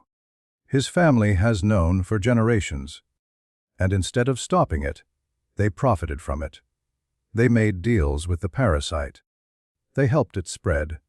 They murdered anyone who got too close to the truth. The chamber was absolutely silent. Amelia Bones was investigating the corruption when she died. So was Pandora Lovegood. So was Cassandra Greengrass and Aimee Lie Delacour, and a dozen others whose deaths were covered up or explained away. Harry's voice dropped. These weren't random casualties. They were assassinations, carried out to protect a conspiracy that has been feeding on magical Britain for 3 centuries. "You have no proof of murder," Selwyn said desperately. "I have the parasite's memories." Harry held up the resurrection stone, which pulsed with soft light. Every person it killed, every deal it made, every moment of the last 300 years, recorded in the magic that sustained it. He looked at Kingsley. The evidence is irrefutable. The question is whether this body has the courage to act on it. The vote wasn't close. Selwyn was arrested on the spot, along with 6 other Wisengamot members whose families had been part of the conspiracy. The session extended for hours as the full scope of the corruption became clear, not just political manipulation, but systematic weakening of bloodlines that had opposed the conspirators, strengthening of those who supported them. By the time it was over, magical Britain had been fundamentally transformed. Harry returned to Grimmauld Place that night to find a celebration in progress. Someone, probably George Weasley, judging by the explosive decorations, had transformed the library into a party space. Music played from enchanted instruments. Food covered every available surface, and the people Harry cared about most were gathered together, laughing and talking and finally breathing easily. "The conquering hero returns!" Ron shouted, thrusting a butterbeer into Harry's hand. "Mate, that was incredible. You destroyed him, absolutely destroyed him. The evidence destroyed him. I just presented it. Same thing." Ron grinned. "Hermione's been reading the transcripts. She says the legal precedents you established will be studied for centuries." "That's very Hermione." I heard that. Hermione appeared, wrapping Harry in a hug that nearly knocked the wind out of him. "I'm so proud of you. Not just for the trial, for all of it. The way you handled the bonds. The way you protected everyone. The way you became something new without losing who you are. I had help. You had support. Hermione pulled back, her eyes bright. That's different. The choices were yours. The courage was yours. We just believed in you enough to follow. Harry looked around the room. At the Weasleys, who had shown up in force to celebrate. At the members of the DA who had fought beside him. At the 11 witches whose bonds had transformed from obligations into something real. And at Daphne, who was watching him from across the room with an expression that made his heart skip. "Excuse me," Harry told Ron and Hermione. "I need to talk to someone." He crossed the room, navigating through congratulations and backslaps, until he reached Daphne's side. "You were impressive today," she said. "Very commanding. Very lordly. I was terrified." "I know." I could feel it through the bond. Her smile was soft. "That's what made it impressive. You were scared, and you did it anyway." Story of my life. They stood in comfortable silence for a moment, watching the party swirl around them. "What now?" Daphne asked. "Now we rebuild. The network needs attention, centuries of damage to repair. The conspiracy needs to be fully exposed. We caught the leaders, but there are probably more sympathizers hiding." "That's not what I meant." Daphne turned to face him fully. "I meant us. What happens with us?" Harry had thought about this. Had been thinking about it since the cavern, since she'd looked at him with trust and something more. "I don't know," he admitted. "The bonds connect us. The fight brought us together. But I don't want you to feel obligated to anything just because." Daphne kissed him. It was soft, brief, and utterly deliberate. "I've never felt obligated to you," she said when she pulled back, annoyed, yes, exasperated, frequently. "Concerned for your reckless disregard for personal safety, constantly." Her eyes sparkled, "But not obligated." "Then what?" "I feel connected." She took his hand. "I feel like I've found something I didn't know I was looking for. I feel like the bond between us stopped being magic and started being a choice somewhere along the way." Harry felt the same thing. The bond with Daphne was still there. He could sense it, warm and steady, but it wasn't driving anything. It was just a connection, a foundation for something they would build themselves. "I'd like to find out what this could be," he said. "I want to." Daphne squeezed his hand. "One day at a time, no pressure, no expectations. Just seeing where this goes." "That sounds perfect." They rejoined the party together, hands intertwined, the first steps of a new journey already beginning. The next few weeks were busy but hopeful. Harry settled into his role as keeper, learning the intricacies of the network he now maintained. It was complex work, thousands of family bonds, each with their own histories and needs, all requiring attention and care. But he wasn't alone. The 11 witches who had stood with him in the cavern remained connected, not through obligation, but through choice. They helped with the maintenance, investigated lingering corruption, built something new together. Susan became his primary investigator, using her aunt's techniques to root out remaining conspirators. Tonks rejoined the Aura Force, this time with full knowledge of what she was protecting. Luna continued her mother's research, documenting the network's true history for the first time in centuries. And Daphne stood beside him through all of it, her sharp mind and sharper tongue, keeping him grounded when the power threatened to overwhelm. 57 days after the Hollow Court's original deadline, Harry received a summons. The Arbiter's advocate appeared at Grimmauld Place, looking exactly as unsettling as before. "The Hollow Court acknowledges the change in the network," the advocate announced. "The corruption has been cleansed. The keeper position has been restored. The marriage debts have been resolved through legitimate transformation. Resolved how? The bonds remain, but their nature has changed. The advocate's empty eyes studied Harry. They are no longer obligations. They are connections, alliances, partnerships of mutual choice. That was always the intent. Yes, intent that was corrupted 3 centuries ago and has now been restored. The advocate paused. The court has one final matter to address. Harry tensed. What matter? The third throne. The advocate gestured, and the air shimmered. An image appeared, the hollow court chamber, with its 3 seats of black stone.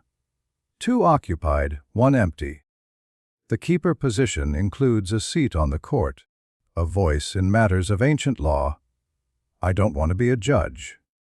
The position is not about judgment. It is about perspective. The advocate's voice was almost gentle. The court has existed for millennia. We have seen magical society rise and fall countless times. But we have always lacked a truly human voice, someone connected to the living network, able to speak for those who will be affected by our decisions. The last keeper turned into a monster. The last keeper was corrupted by someone who wanted to exploit the position. You have already demonstrated that you can be trusted with power. The advocate tilted its head. The court is not asking you to rule. We are asking you to represent, to be the bridge between ancient law and living magic. Harry thought about it, about the responsibility, about the opportunity to shape magical society not through force, but through influence, through connection. Can I think about it? The throne will remain empty until you decide. Time is not a concern for us. The advocate began to fade. We will await your answer, Keeper Potter, however long it takes. The image vanished. Harry stood alone in the entrance hall, the weight of another choice settling onto his shoulders. But this time, it didn't feel crushing. It felt like possibility.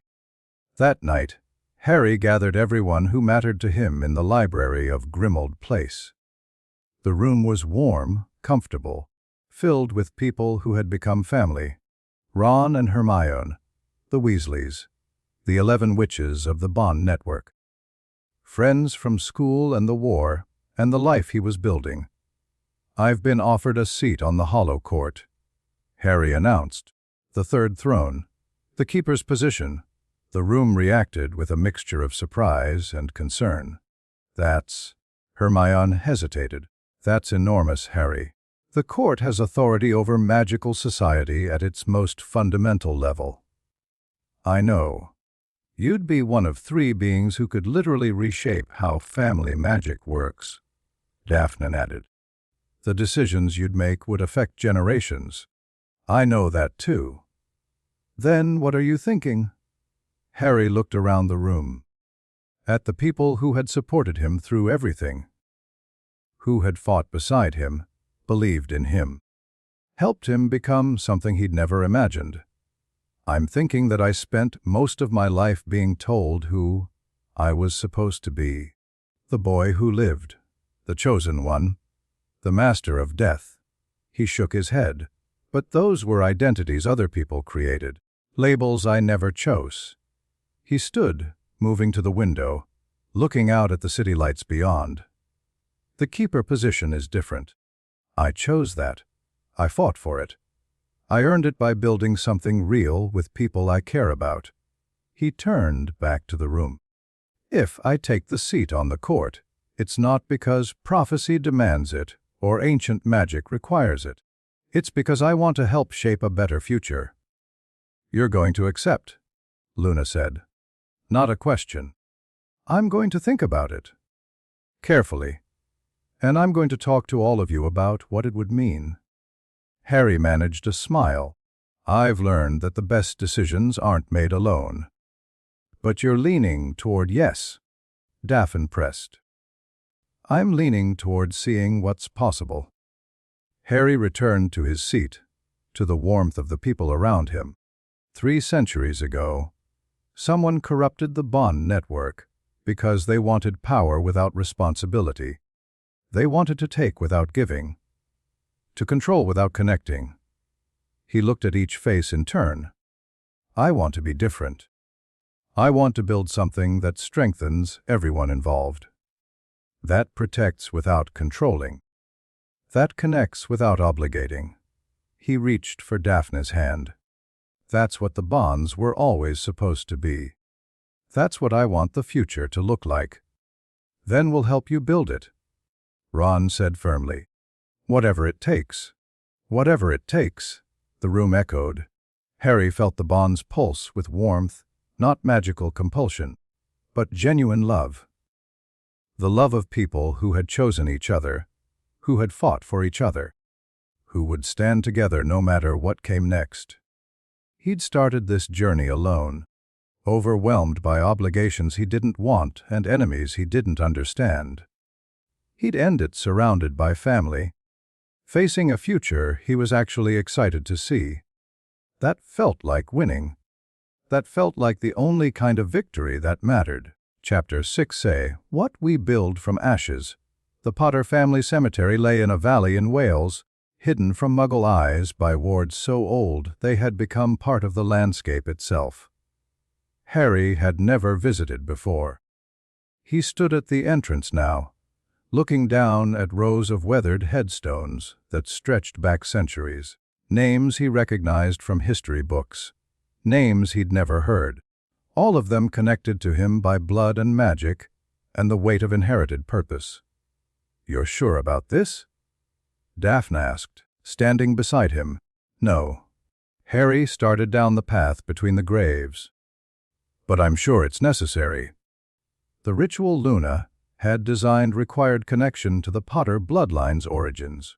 Not just Harry's personal magic, but the accumulated legacy of every Potter who had lived and died protecting the network they'd been chosen to maintain. 53 days had passed since the Hollow Court's offer. Harry had used the time well learning, preparing, understanding exactly what he was about to attempt. Today, everything would change. Behind Harry, the others followed. All 17 women now. Word had spread about what he'd accomplished, and even the most reluctant had chosen to participate in the final ritual. Susan and Daphne walked closest. Tonks brought up the rear, her Auror instincts keeping watch for threats. Luna carried the ritual components with serene confidence, and scattered among them the friends who had become family. Ron and Hermione, Neville, who had his own connection to ancient magic through the Longbottom bloodline, Ginny, fierce and determined, George, uncharacteristically serious. The people who had stood with Harry through everything. They reached the center of the cemetery as the sun began to set. The oldest graves clustered here, their inscriptions worn nearly smooth by time. Harry could feel the magic beneath his feet. Layers of protection and sacrifice accumulated over millennia.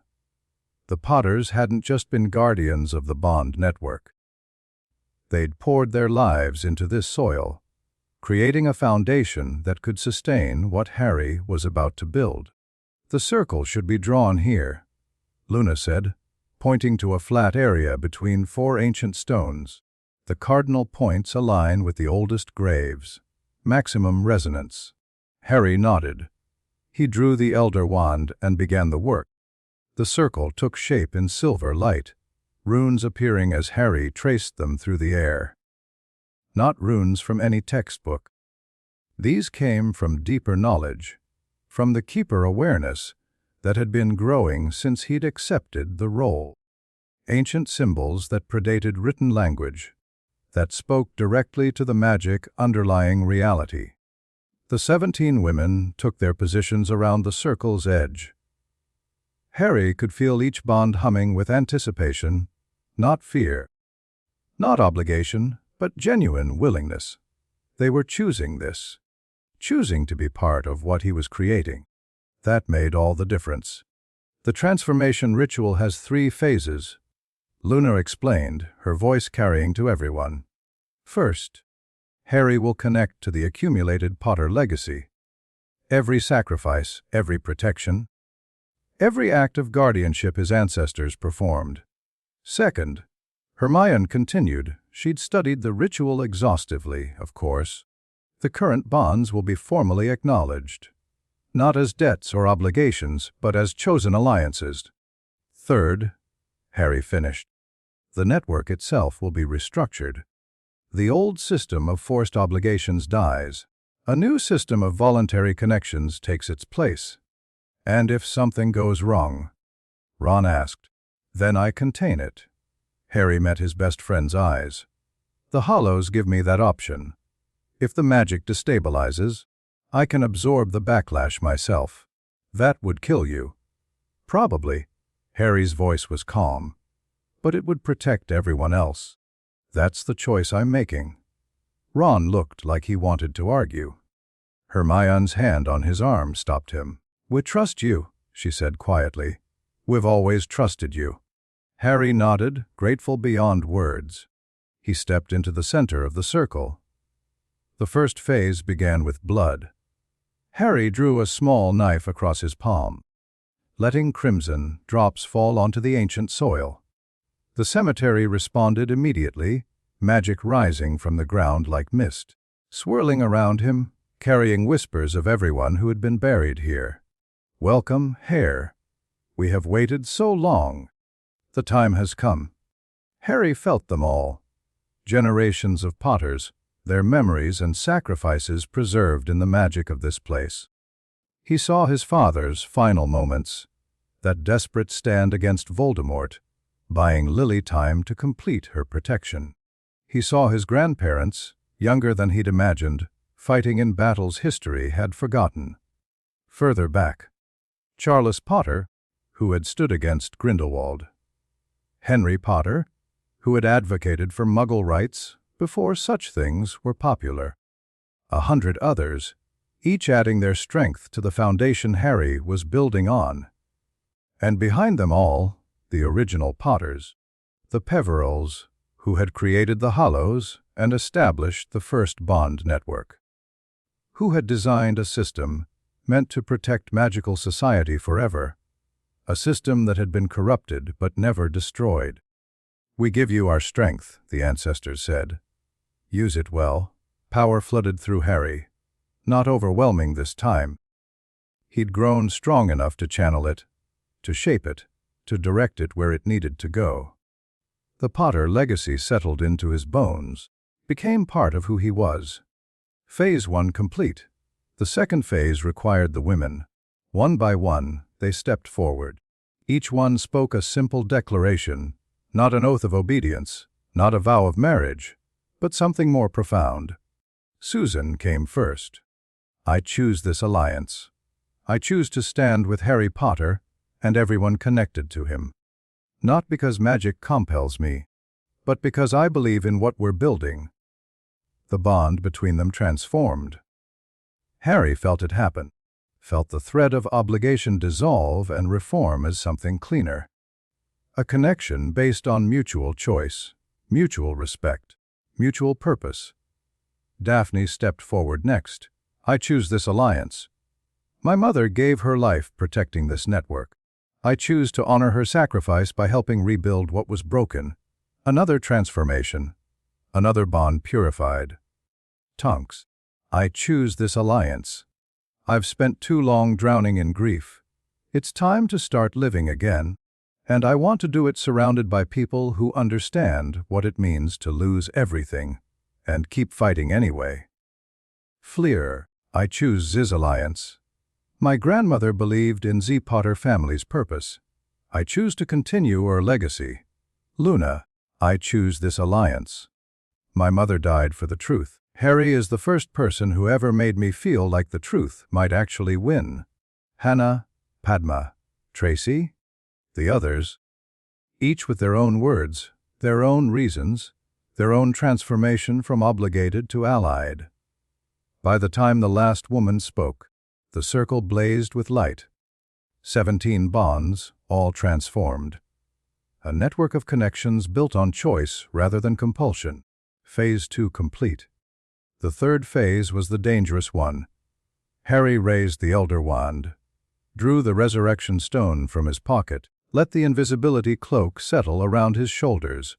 3 hollows, 1 purpose.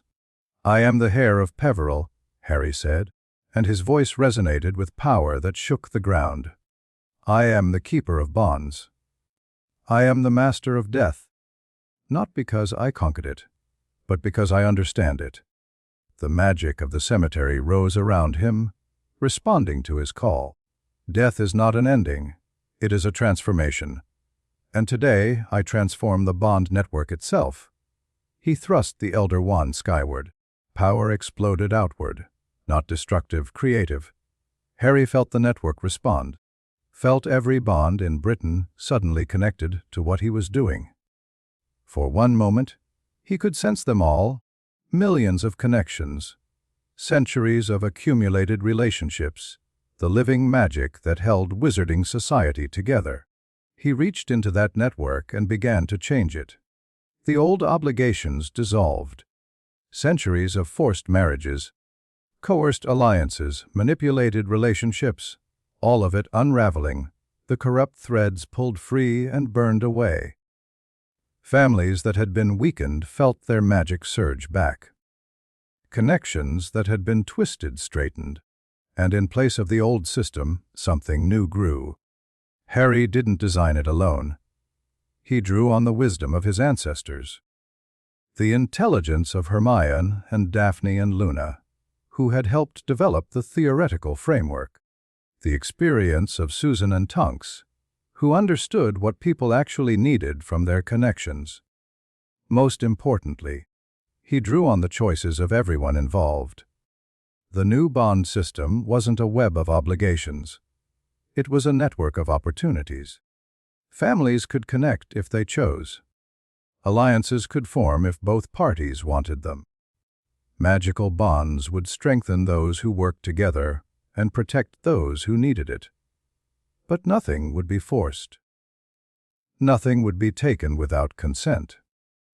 For the first time in millennia, the bond network would serve the people connected to it, rather than demanding their service. Harry felt the transformation complete, felt the magic settle into its new shape, stable and strong and fundamentally different from what had existed before. Phase 3 complete. He collapsed the moment the ritual ended. Daphne caught him before he hit the ground. Strong arms, familiar scent, worried voice calling his name. Harry was distantly aware of chaos around him, people rushing forward, spells being cast, Ron's voice demanding to know if he was alive. He was alive. More than alive. "I'm okay," he managed, forcing his eyes open. "Just tired. Really, really tired. You channeled enough magic to reshape the entire bond network," Hermione said, her voice tight with concern. "You should be dead." "Probably." Harry let Daphne help him sit up. "But death and I have an understanding." He looked around the cemetery. The sun had fully set while he worked, but the graves were illuminated by soft golden light, the residual magic of the transformation, slowly fading into the earth. "Did it work?" Susan asked. Harry reached for his keeper awareness, felt the network humming at the edge of his perception. Cleaner than before, healthier, free of the corruption that had plagued it for centuries. It worked. He couldn't help the smile that spread across his face. "It actually worked?" "The bonds," Tonks said slowly. "I can feel the difference. It's like something that was always pulling at me has just stopped. The obligations are gone." Harry accepted the hand that Ron offered, pulling himself to his feet. The connections remain, but they're voluntary now. If anyone wants to dissolve their bond completely, they can. If anyone wants to strengthen it, they can do that too. "And the network?" Luna asked. "The system you created? It's self-sustaining. Families can form new alliances, new connections, new bonds, but only through mutual choice. No more forced marriages. No more inherited obligations. No more centuries of accumulated debt." The group was quiet, processing the magnitude of what had happened. "You just changed how magical society works," Hermione said finally, fundamentally. "Forever." "I hope so." Harry leaned on Daphne, too exhausted to stand fully on his own. "I really hope so." The walk back to the cemetery entrance took longer than it should have. Harry's energy was depleted, his magic drawn down to levels he hadn't experienced since before becoming keeper. But it was a good exhaustion, the tiredness that came after completing something important, not the weariness of endless fighting. They emerged from the cemetery to find an unexpected welcoming committee. The Arbiter stood at the entrance, flanked by the ancient figure from the Hollow Court. Their presence sent a ripple of tension through the group, hands moving to wands. "Peace."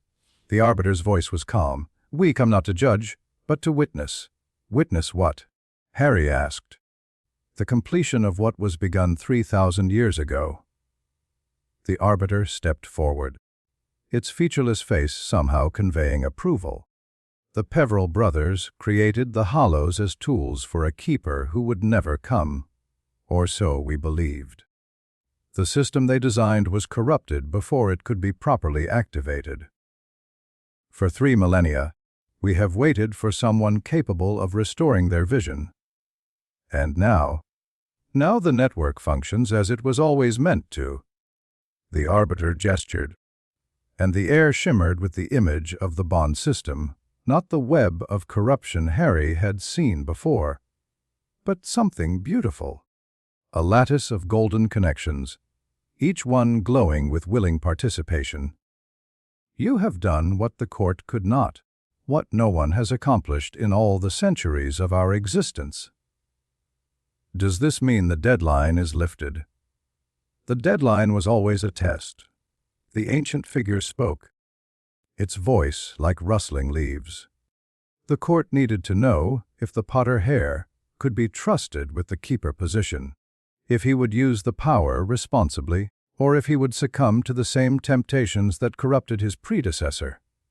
And you're satisfied? Why are impressed?" The Arbiter's silver eyes gleamed. "You had every opportunity to seize control, to use the bonds as weapons, to reshape magical society according to your own desires. Instead, you chose to give power away, to transform obligation into choice." "That's what the system was supposed to be," Harry said. "That's what the Peverils intended, yes. But intention and execution are different things." The Arbiter produced something from its robes, a simple ring of black metal, inscribed with the symbol of the Hollows. "The court formally recognizes you as Keeper of Bonds. The third throne is yours, if you choose to claim it." Harry looked at the ring, felt the weight of the offer, the responsibility it represented. "I'll take the seat," he said, "but not as a ruler, as an advisor, a representative of the living network to the ancient court. That is acceptable?" The Arbiter extended the ring. "In fact, it is what we hoped you would say."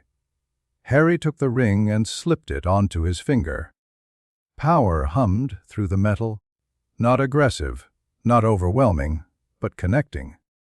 He felt the court's awareness brush against his own, ancient intelligences acknowledging his presence, accepting him as one of their own. "Welcome, Keeper Potter." The Arbiter inclined its head. "The court will convene in 1 month to discuss the network's new configuration. We look forward to your perspective." The two figures faded, leaving Harry and his allies alone at the cemetery entrance. "Well," Ron said after a long moment, "that was something." Harry looked at the ring on his finger, at the people surrounding him, at the future stretching out before him, full of possibility and hope. "Yeah," he agreed. "It really was." 2 months later, Harry stood in the rebuilt library of Grimmauld Place, watching dawn break over London. The house had been transformed. Gone were the dark drapes and creeping dread. Light poured through expanded windows. fresh paint-covered walls that had been stained by generations of dark magic. The screaming portrait was a distant memory, replaced by a gallery of photographs. Everyone who had helped Harry reach this point. Everyone he loved. Everyone who had chosen to stand with him. The bond network hummed at the edge of his awareness, healthy and growing. Families were forming new alliances every day, choosing to connect in ways they never had before. The old pureblood prejudices weren't gone. Those would take generations to fade, but they were weakening. Without forced obligations to maintain hierarchies, people were starting to see each other differently. Harry felt the approach before he heard it. Daphne appeared in the doorway, wrapped in a dressing gown, her hair still mussed from sleep. They'd been together officially for 6 weeks now, moving slowly, building something real, not rushing anything. "You're thinking loudly," she said, crossing the room to stand beside him. "Sorry, don't be. I've gotten used to feeling your moods through the bond." She leaned against him, warm and solid and real. What's on your mind? Everything? Nothing. Harry wrapped an arm around her shoulders. "I was thinking about how different things are from 6 months ago. I was alone in this house, trying to figure out what came next. Now you've got 17 women magically bound to you, a seat on an ancient tribunal, and responsibility for the entire wizarding world's family magic." Daphne's voice was dry. "Quite an upgrade. When you put it that way, it sounds overwhelming." "It is overwhelming. That's why you're not doing it alone." Harry turned to face her fully. "About that. The bonds, they're different now. Voluntary. You could dissolve your connection to me completely, if you wanted. No harm, no pressure." "I know." Daphne's eyes met his. "I helped design the new system, remember? I'm well aware of my options. And I'm choosing to stay." She reached up, touching his face. "Not because of ancient magic or inherited obligations. Because of this." Her hand moved to rest over his heart. "Because of what we've built together." Harry felt the truth of it through their bond, genuine feeling, freely given, stronger than anything obligation could create. "I love you," he said. The first time he'd said it out loud. Daphne's smile was soft and real. "I know, I can feel it." She rose on her toes, kissing him gently. "I love you too." They stood together, watching the sun rise over a world they had helped transform. The first formal gathering of the new alliance happened a week later. Harry had resisted the idea initially. He wasn't interested in becoming a political figure, in hosting grand events, and playing pure-blood games. But Susan had convinced him that visibility mattered, that people needed to see what the bond network could be when it was functioning properly. So Grimmauld Place opened its doors. They came from across Britain and beyond. Old families and new ones. Purebloods and muggleborns and everyone in between. People who had been enemies, who had been strangers, who had been trapped in ancient feuds their ancestors had started, and they no longer remembered. They came because they were curious. Because they wanted to see the keeper of bonds in person. Because the world had changed, and they wanted to understand how. Harry stood in the receiving line, Daphne at his side, greeting each arrival with what he hoped was appropriate dignity. "You're doing fine," she murmured between visitors. "Stop looking like you're about to face a dragon." "I've faced dragons. This is worse." "It's really not." The evening proceeded smoothly. Harry made a short speech, mostly written by Hermione, vetted by Daphne, approved by Luna, explaining the changes to the bond system and what they meant for magical families going forward. He answered questions, accepted congratulations, deflected attempts to draw him into political alignments. But the best moments came later, when the formal reception dissolved into something more casual. Harry found himself in a corner with Ron and Hermione, watching the crowd. "Remember when our biggest problem was figuring out who put my name in the goblet of fire?" Harry asked. "Simpler times?" Ron agreed. "No ancient conspiracies, no magical tribunals, no 17. The bonds are different now," Hermione cut in. "They're not obligations anymore." I know. Voluntary alliances." Harry explained it. Multiple times. Ron grinned. "I just like watching him squirm. Best friend duties," Harry said dryly. "Exactly." Across the room, Susan was deep in conversation with a group of ministry officials, explaining the legal implications of the network transformation. Tonks was demonstrating Metamorph Megas abilities for a delighted cluster of children. Luna was telling someone about Crumple, horned Snorkax, and they actually seemed to be listening. Fleur approached, looking radiant in formal robes. "Z Gathering is a success," she said. "People are starting to understand what Z new system means. Are they happy about it? Some are. Some are adjusting." Fleur's smile was knowing. Change is difficult even when it is for Z better. But Zay will adapt. Wizards always do. Harry hoped she was right. The evening wound down slowly. Guests departed with handshakes and promises to stay in touch. The 17 women of the Bond Alliance gathered in the library for a quieter celebration, sharing drinks and stories and the easy camaraderie of people who had been through hell together. To the end of obligations, Tracy raised her glass. "And the beginning of whatever comes next. To choices," Hannah added. "And the freedom to make them." To Harry, Luna said serenely, "Who gave us all the chance to choose for ourselves?" They drank together. Harry looked around the room at these women who had become his family. Not through force, not through ancient magic, but through shared struggle and growing trust. This was what the bonds had always been meant to create. Not chains, but bridges. Not obligations, but opportunities.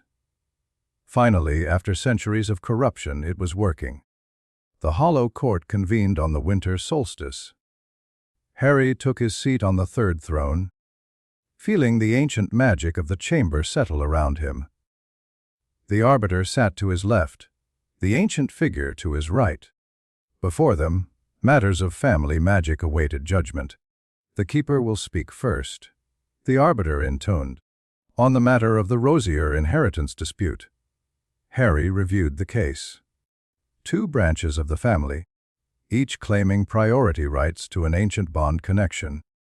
Under the old system, it would have been resolved through combat or political maneuvering. Whoever had more power won. "The connection in question was created through forced marriage," Harry said. 300 years ago, the Rosier family used the corrupt bond system to compel an alliance with another bloodline. That marriage produced children, but no willing partnership. Your recommendation: dissolve the original bond. Let both families decide, separately and freely, whether they wish to form a new alliance. Harry met the Arbiter's silver eyes. The new system doesn't recognize claims based on coercion. If they want to be connected, they need to choose it. The court deliberated. The Arbiter's featureless face revealed nothing. But Harry could sense the ancient intelligence processing his argument. "The Keeper's recommendation is accepted," the Arbiter announced finally. "The Rosier bond will be dissolved. Both families will receive notice of their option to reform it through mutual consent." The decision was recorded. The next case was called. Harry spent hours on the third throne, handling disputes that ranged from trivial to profound. Land rights tied to ancient marriage contracts. Inheritance questions complicated by bonds that no longer carried obligation. The countless complications of transitioning from one system to another. It was exhausting work, but it was also meaningful. Every decision he made, every judgment he helped render, moved magical society a little closer to what it could be. A world where connections were chosen, not forced. Where families supported each other because they wanted to, not because ancient magic demanded it. The session ended near midnight. "You have done well," the arbiters said as they rose from their thrones. "The transition is proceeding smoothly. Resistance is minimal. There's still resistance. There always will be. Some prefer the old ways. Some profited from the corruption." The arbiter's voice was matter of fact. "But they are fewer with each passing day. The new system offers something the old one never could." "What's that?" "Hope." The silver eyes gleamed. "For the first time in centuries, families can imagine a different future. One they choose for themselves. A pause that might have been a smile. You gave them that, Keeper Potter." Harry left the court chamber and apparated home. Grimmauld Place was quiet. Most of the household had gone to bed hours ago. But a light burned in the library, and Harry found Daphne waiting for him in their favorite chairs. "How was it?" she asked, handing him a cup of tea. "Long, complicated, important." Harry sank into the chair across from her. "But good. Really good. The court accepted your recommendations. Most of them. We're dissolving bonds that were created through coercion, helping families form new alliances voluntarily." Harry sipped his tea. "It's slow work, but it's working." Daphne studied him for a long moment. "You're happy?" "I think I am." Harry set down his cup. "Is that strange? A year ago, I didn't know what happiness felt like. I was just surviving, waiting for the next crisis, assuming something would eventually kill me. And now I have a purpose, people I love, a future worth building." He met her eyes. "I have you." Daphne's smile was soft. "You've always had me, even before the bonds activated. I just didn't know how to say it." The Ice Queen of Slytherin, secretly pining for Harry Potter. "I was not pining." But she was laughing. "I was strategically observing." "Sure you were." They sat in comfortable silence, the fire crackling, the old house settling around them. Harry felt the bond network humming at the edge of his awareness. Millions of connections, healthy and growing, a web of relationships that had been poisoned for centuries, finally healing. "I want to ask you something," he said eventually. Daphne's eyebrow rose. "That sounds serious." "It is, sort of." Harry reached into his pocket, pulling out a small box. "The bond between us isn't an obligation anymore. It's a choice, our choice. I know, but I want more than just a bond. I want." He opened the box, revealing a ring. Not the ceremonial ring of the keeper, but something simpler. A band of white gold set with a small sapphire that matched her eyes. "I want to build a life with you. A real one. Not because magic demands it, but because I can't imagine wanting anyone else." Daphne stared at the ring. At Harry. Back at the ring. "Is this a proposal?" "It's a question. A choice. Just like everything else should be." Harry held her gaze. "Will you marry me, Daphne?" Not because of the bonds. Not because of ancient obligations or transformed networks or any of the magic that brought us together. Just because you want to." The silence stretched. Then Daphne laughed, a real laugh, surprised and delighted and full of joy. "You absolute idiot," she said, and kissed him. "Is that a yes?" "That is a how dare you propose with such a small rock." But she was smiling, tears glittering in her eyes. "Yes." "Harry, of course it's yes." He slid the ring onto her finger. It fit perfectly. He'd had Luna help with the sizing, which had required some creative interpretation of what, subtly measuring Daphne's fingers, meant. "I love you," he said. "I know." Daphne kissed him again. "I love you too." The wedding happened in spring. Not a grand affair. Harry had vetoed anything too elaborate, but meaningful. Held at the Potter Cemetery, where they'd transformed the bond network. attended by everyone who mattered. The 17 women of the alliance stood as Daphne's witnesses, united in support of one of their own. Ron served as Harry's best man, with Neville and the Weasley brothers behind him. The arbiter performed the ceremony. Marriage, in the new system, is not an obligation, the ancient being intoned. It is the deepest expression of chosen connection, a bond formed not by duty, but by love. Harry and Daphne spoke their vows. True ones. "I choose you," Harry said, "not because prophecy demands it, not because magic requires it, because you're the person I want beside me.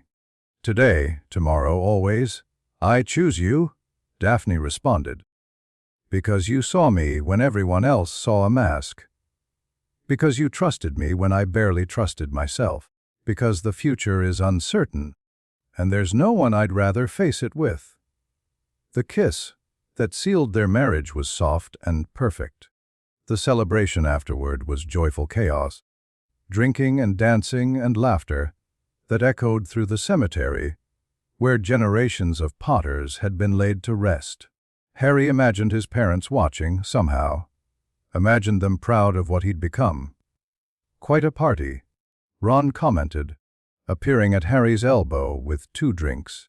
"Not bad for a bloke who didn't want any fuss." "It got out of hand." "It was always going to get out of hand." "You're Harry Potter. Things get out of hand around you."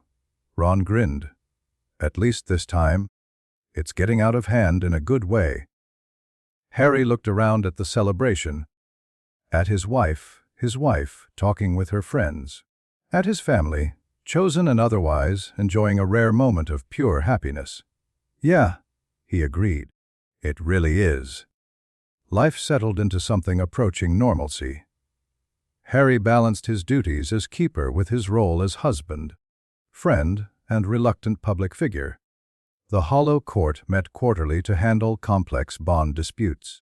The alliance of 17 women evolved from crisis response team to genuine family, gathering monthly for dinners and celebrations and mutual support. Susan became Harry's right hand in the investigative work, tracking down the last remnants of the old corruption.